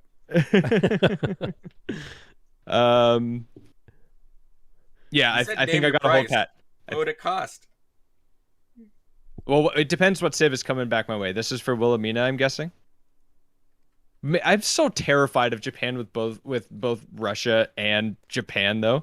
I'm so terrified. I feel like Wilhelmina and Japan were very, very similar, which is why I offered the trade. Yeah, that's fair. Okay, that's fair. Here's an interesting. $250. He's offering $250. $250. No. There's a thing here, condition here for any 2 people to swap all of their civs. $250. I'll roll a d10 and pick a person in this room right now and do it. Wow, do it! Yes. I'm going from my the list gosh! order in Discord. All right. Randomness aside. No. Gaul, Portugal, or Chad? It's interesting because everyone's like built their own. Everyone has their own play styles and stuff. So the straight up swap of all 3 really, really changes things up. I offer a that's full a swap lot. to Van Bradley for $250. $250 for a complete swap. Gaul, Portugal, and India Gupta for Rome, Indonesia, and Victoria, England. I'm totally in for the kids for that. Absolutely. Oh, right. wow. Please make the donation to Van Bradley. Wow. To Van Bradley. Okay, to Van Bradley, I heard. channel. So I will. Yeah. So, I will is it $250 for Potato and I to just complete swap all 3? That's amazing. Yeah, that's right. That's fantastic. Or to Oh, wow. Crazy. So that passes $7,000, I think, on our total. Oh, Nice. yeah, does it? Milestones. Does that Does that exceed last year? Yeah, I was just gonna say, does that pass last year? What was our final? 7,000. I have it on our page actually. I will take a look. Last year we raised 7,000 and a little more. $7,055. Oh yeah, we're $4 away. We're $4 away, I think, after that. Wow, that's crazy. I'd suggest to both of you that that's a huge donation. Let Cap Circle, I think was it. Was it Cap Circle? Oh, he needs it. Oh, it was Cap Circle. Yeah. Cap Circle. Give each like a bunch of votes, like, because you'll get a bunch of ballots as well. So give them the times. I'd say. Yeah, Cap Circle's in my stream all the time, so I'll make sure. 75 ballots, I think that would buy. Whoa. Divided by 3, right? Yeah. Someone brings up a good point that Victoria is now available to trade against because it's now being transported to Potato McWhiskey. Rome. I didn't even think. Now that I can trade, now I don't even know if I want to keep all potato chips. Maybe there's some more trading. Maybe there's more money you can raise for the kids. This is great. Now you don't care as much about who you have, right? So I've got Gaul, I've got Portugal back, and then I've got Chandragupta. Is that correct? Little do you know, Yeah. this is all just deployed to get back into Indonesia. All the way to get back. All according to K. Come full circle. India Gupta. I think I'm actually gonna hold. I'm actually gonna hold on my civs. Yeah, I'm happy. I'm happy with the civs I got. I'm pretty happy. I don't know what's it like. What do I have, Victoria? So It's say you're updated out. on the stream, Potato. Moy's updating We'll say you're out, like in Dragon's Den. All right, he's out. Yeah, I'm out. As is Peppermint, I think. Potato locked in. Does anyone have any offers? I'll throw this last one out. I'll donate $50 to this person and trade Chandragupta for another Civ. Is there anyone who wants to trade a Civ for Chandragupta for $50? I feel like OnSpot might. Diamond hands. He probably. Hey, either way, she's hodling. I'll get my reps in on Chandragupta and get some practice in. I haven't played Chandragupta often, so I'm willing to give it up for someone I've played more. I bet you OnSpot would do that. I would say yes for Alex, but I think Yeah. I kind of want to cosplay Alex if I get him picked. Fair enough. Oh, you got to try and Gotta cosplay get the helmet. people. Lion helmet. Yeah. Anybody Oh. want to take that up? It's all right if 50 no one does. No pressure. Did you see the chat? Yeah. So Quarian just donated $50 to open the deal for Japan to TGM. Ooh. And I. Oh, yeah. Okay. So Free for Japan to Wilhelmina. For Wilhelmina. I'll do it. I'm down. Nice. I'll do it. $50. Wow. I'll do it. Wow. I'll do it. My, that was clever, TGM. It's Now for I the see what's going kids. on. He Yeah. grabbed her. I'll do it. As a bargaining. Yeah. Oh. Bargaining chip. I mean, So they're that both was- very, very good on 7. Yeah. I am thoroughly enjoying this diplomatic game at the end of the Yeah, This yeah. Sassy. This is high quality. I'm loving this. See, if I have It's like- Wilhelmina now, It's like are your- you open to your football manager. trading tomorrow? Diamond hands.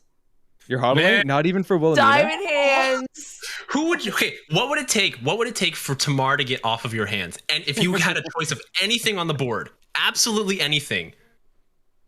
I would it would be? just say it would be a donation of like the full amount How much? that I'm trying to raise for Oh. my local The hospital. full amount. Oh. Diamond hands, baby. That's how much Tamar is worth. Okay, hold on. Can we get like everybody in chat maybe coordinate how much can you donate to accumulate this $2,000? Like be like $10 here, $10 here kind of deal. Like who would do it? Like I will personally put down $50 for the Wilhelmina Tamar trade. Just I will asking as well. you. I will as well. That's 100. $100. Enough. Keep it White going. Nerdy Let's see will how put high. down Let's see 50 how as high we well. can get it. Let's see how look. We got $50 Yeah, from people are White saying- Nerdy. the bits won't help. Got Bits 50 no, bucks it from doesn't White help. Nerdy. Bits doesn't help. $10. This $10. is $10. Max Bits Auctioneer won't help. Bits impression. no, Yeah, slash unfortunately voice. no. Gotta be more. It's about diamond hands, guys. How about this? Put in a queue in chat for every $10 you're willing to give to this cause. So I will put in 5 because $50 a queue. Yeah. Just so I can count this. So we have 100 right there. A queue. Yeah. Let me get Just so I my. can count this. So Uh-oh. 150, Look at this is 100. this is going. This feels pretty good. in chat. There's a lot of queues going. This is going. 160 so far. Pretty good. in chat. That should be you guys 170, too. 160 so far. Hashtag save tomorrow. 180, That should be you guys 190, too. 210, 290. 290. That's a lot of queues. 290, $290 right now. Anybody else? Come on, guys. Come on. $290. What do you need? You need 2,000? Oh my god, we're not even close, dude. Well, let's see how high we can get, because you might be like, all right. Yeah, it's true. Let's see how high. 290. 320. Okay, there's 3 more queues. Yeah, it's true. Come on, let's see those queues, people. Look at that, Daddy Family. Q. Come on, let's see those queues, people. 370. Queues So coming this, too. to re-explain, we're putting a queue in the chat if you're willing to give $10 to Sassy Gamer to trade Tamar. So Every if you queue put is one $10. queue, that's $10. If you put 5 queues, that's $50. Every queue That's is another $10. one. What are we at now?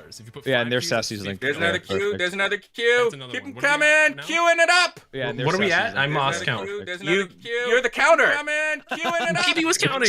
So the 3 queues, we were at 320. You're the counter. Daddy G, I think, puts it at 370. the 3 queues, we were Zebra at 320. 380. Daddy G, I think, Vonti puts it at went 370. 390. Draggle is 400. Vonti with another 4 queues, 440. Goes with 3, 470. Four queues. Diamond hit. Goes with 470. Come on, guys. Hey, Saxon gave us one, Jen. Yeah. For Tamar, by the way. What about 400? Let's get it up to an even 5. Let's get it up to an even 5. This is just for Tamar. Consider it at By the way, 500. this is for This Tamar. is Three all more right. queues. Three Three more. more Three queues. more. Three more. 500. Yeah, Three all more right. queues. All right, Three all more. queues. Three more queues, people. There's All 2 three more queues queues. from Moe's. One more queue. There's 510. 510. All right, 510 bucks. Where is making this the echo? donation now. Well, hold on. Sassy's Hold on, she has to agree. She's got to 500 agree. or should it be more? and then we 'Cause gotta it's see diamond. what What do you If we say? think we can get it, 500? there's another one. 500. There's another. How you say We're at 500? 530 right now. There's another one. 530. Oh Another- my god. $530. 500 for 530, Tamar oh feels good. Now they got to follow through. We got to My get God. those donations in. Yep. Think about this, Get those Sassy. donations Think about this. in, and then Like, we'll half do the If trade. half the people donate and then there's 250 in there, but the other half back out, how does that work? That feels problematic. Well, Should I say 60?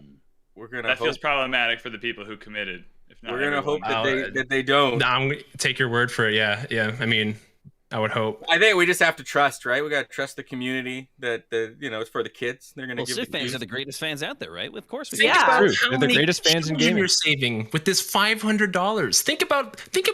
I don't think you want to do that to yourself, do you? You're gonna live with that guilt for the rest of your life. The fact that $500 can literally change a child's life, and you're gonna be like, no, I want to play Tamar on CivGive. Okay, is this what you want to do? I think 5 sounds good. 500 sounds good. If we can get make those donations. Yeah. All right, mine's in. All right, I'm doing it now. I committed $50, so I'm doing it. Okay. Do it up. There's my link. And it's for a local channel. children's hospital. And this local children's hospital helped a dear friend of mine, their daughter out. So Oh, that's great. Well, that is great. There we go. There we Personal go. story connected to it. You please go to the link, make the donation, put your money where your link is. My $50 is in. So we got to count. So you were at how much before? You're at like 110, I think? I think I was at 138. You're at 138. So you're now at 2. Okay, so 138. 138. Originally, you need to get to, it was $500. You need to get to 638, right? Right there. Mine is in. We are at 358 right now. So everybody who committed, please. 418, Get 418. it in. Put it in there, people. Again, the sassy link is this one right here. You gotta make sure you get it in. If I go up to $75, can I double dip and have a city name? That's up to Sassy. Sure. Yeah. Right? Raising all the money sure for she the gets kids. That's what this is for. $638. And we'll make sure everyone who 478. makes a donation, you'll get some ballots as well for the vote. So we'll be releasing that after the after the draft. We'll get that up and running. I'm gonna have this live right here. Donations All coming in. Live got it up. Yes. tracker right here, baby. If for $500, she gets the wine and design. So like for sure, at least we gonna get her to that point, right? There we go. Here we go. Make sure I get Sassy in there. There we go. 508. 498. 508. Nice. We are 130 away. All right, Oh, let's that's see them. If you threw a queue in, Yay! make that donation. 130 away. If you committed, we need you to commit. We need you to keep going. Oh, there's Uncle more. Sam 533. poster. We need your Don't let the donation. flame. Yeah. We need you. For Look at just that. $1 a day. Can we get $533. that Bernie Sanders meme? Like I am once again Oh, yeah, asking you. once again, I'm asking. Once again, Yes. asking you for the To give kids. Sarge tomorrow. Oh, there's 508. 508. Awesome. Thanks, Oh, guys. Saxy. Thanks, What a Vaughn. hero. Saxy, Yes, the thank legend. you. Skell, The legend. Saxy. Amazing. Thank you Nice, so much for Vaughn. those donations. We need $5 more, folks. 5 more bucks. Shut it Oh, no, down. 105. 105. I'm sorry, 105. 105. Thank you, you bring There's 10 more. lighting. $95 more. Oh, Shout out everybody who's 543. Oh, donating so far, Sassy. Shout them out. Shout out. Woo. Awesome. You bring lighting, everybody. Vaunt, thank you so much. Good stuff. Mm-hmm. Actually, I could take a look at that myself, I think, too. You see, diamond hands This is works. great. Yeah, Once huddling. This for is why you context, huddle. people. Once Georgia was considered the worst civ. And now we've more than exceeded what we made last year too.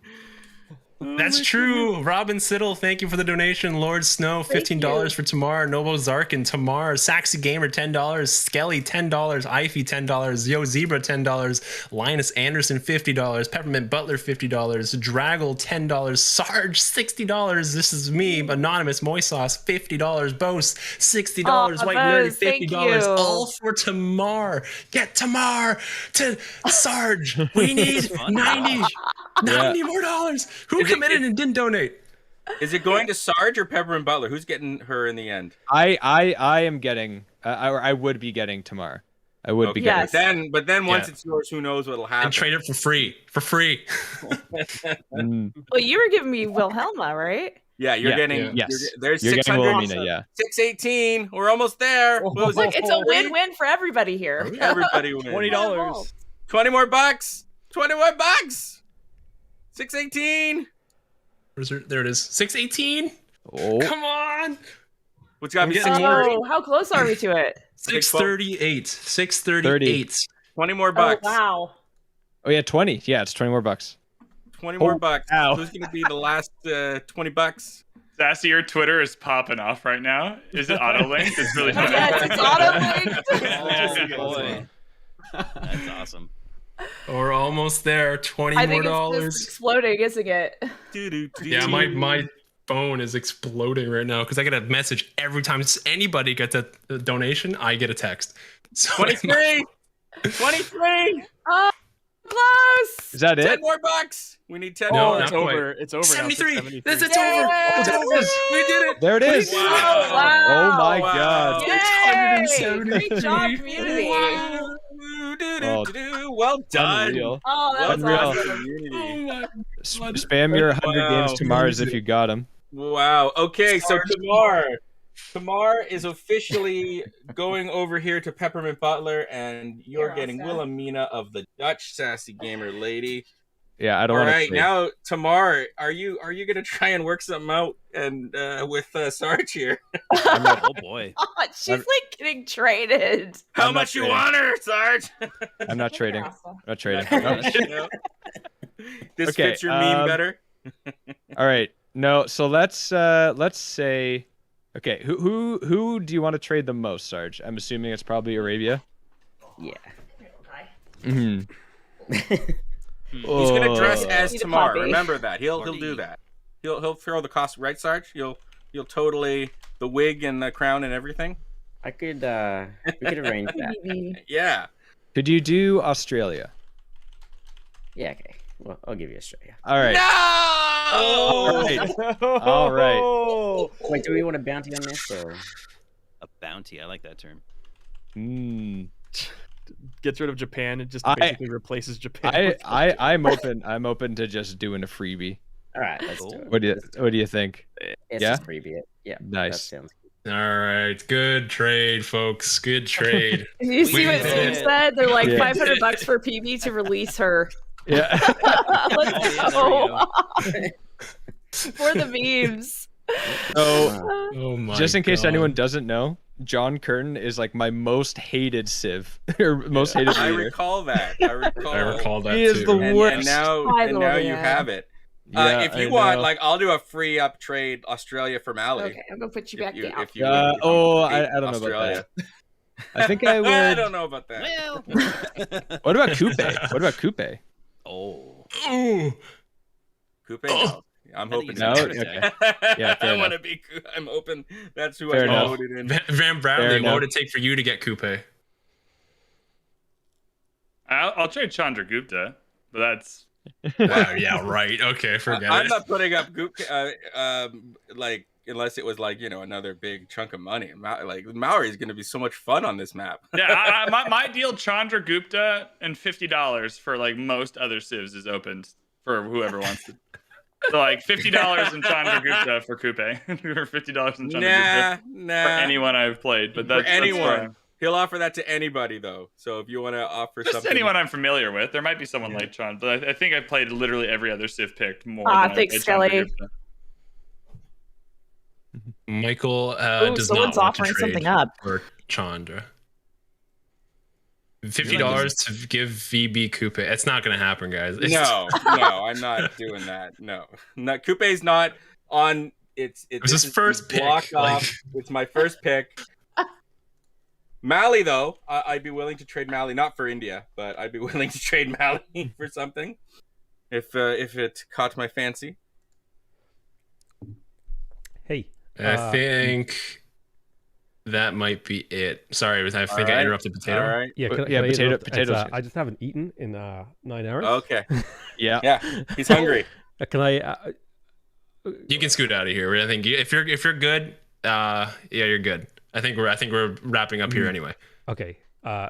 Great stuff. I love you all. I'm sorry I zoned out there because I'm thinking of pizza. You're good. It's all good. I'll catch you all later. Thank you. We'll see you. All right, I love you all. Bye. Bye. Okay. Yeah, I'm sorry I missed the end of the World Cup game. What can I do? Scheduling conflicts. That's life. We have our civs picked for the civ give. We're going to have a really good meme.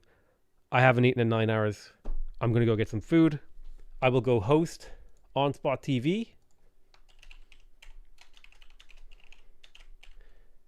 You can go get his analysis at the end of the game. That's all she wrote. Twitch.tv/OnSpotTV if you want to see the rest of the World Cup game.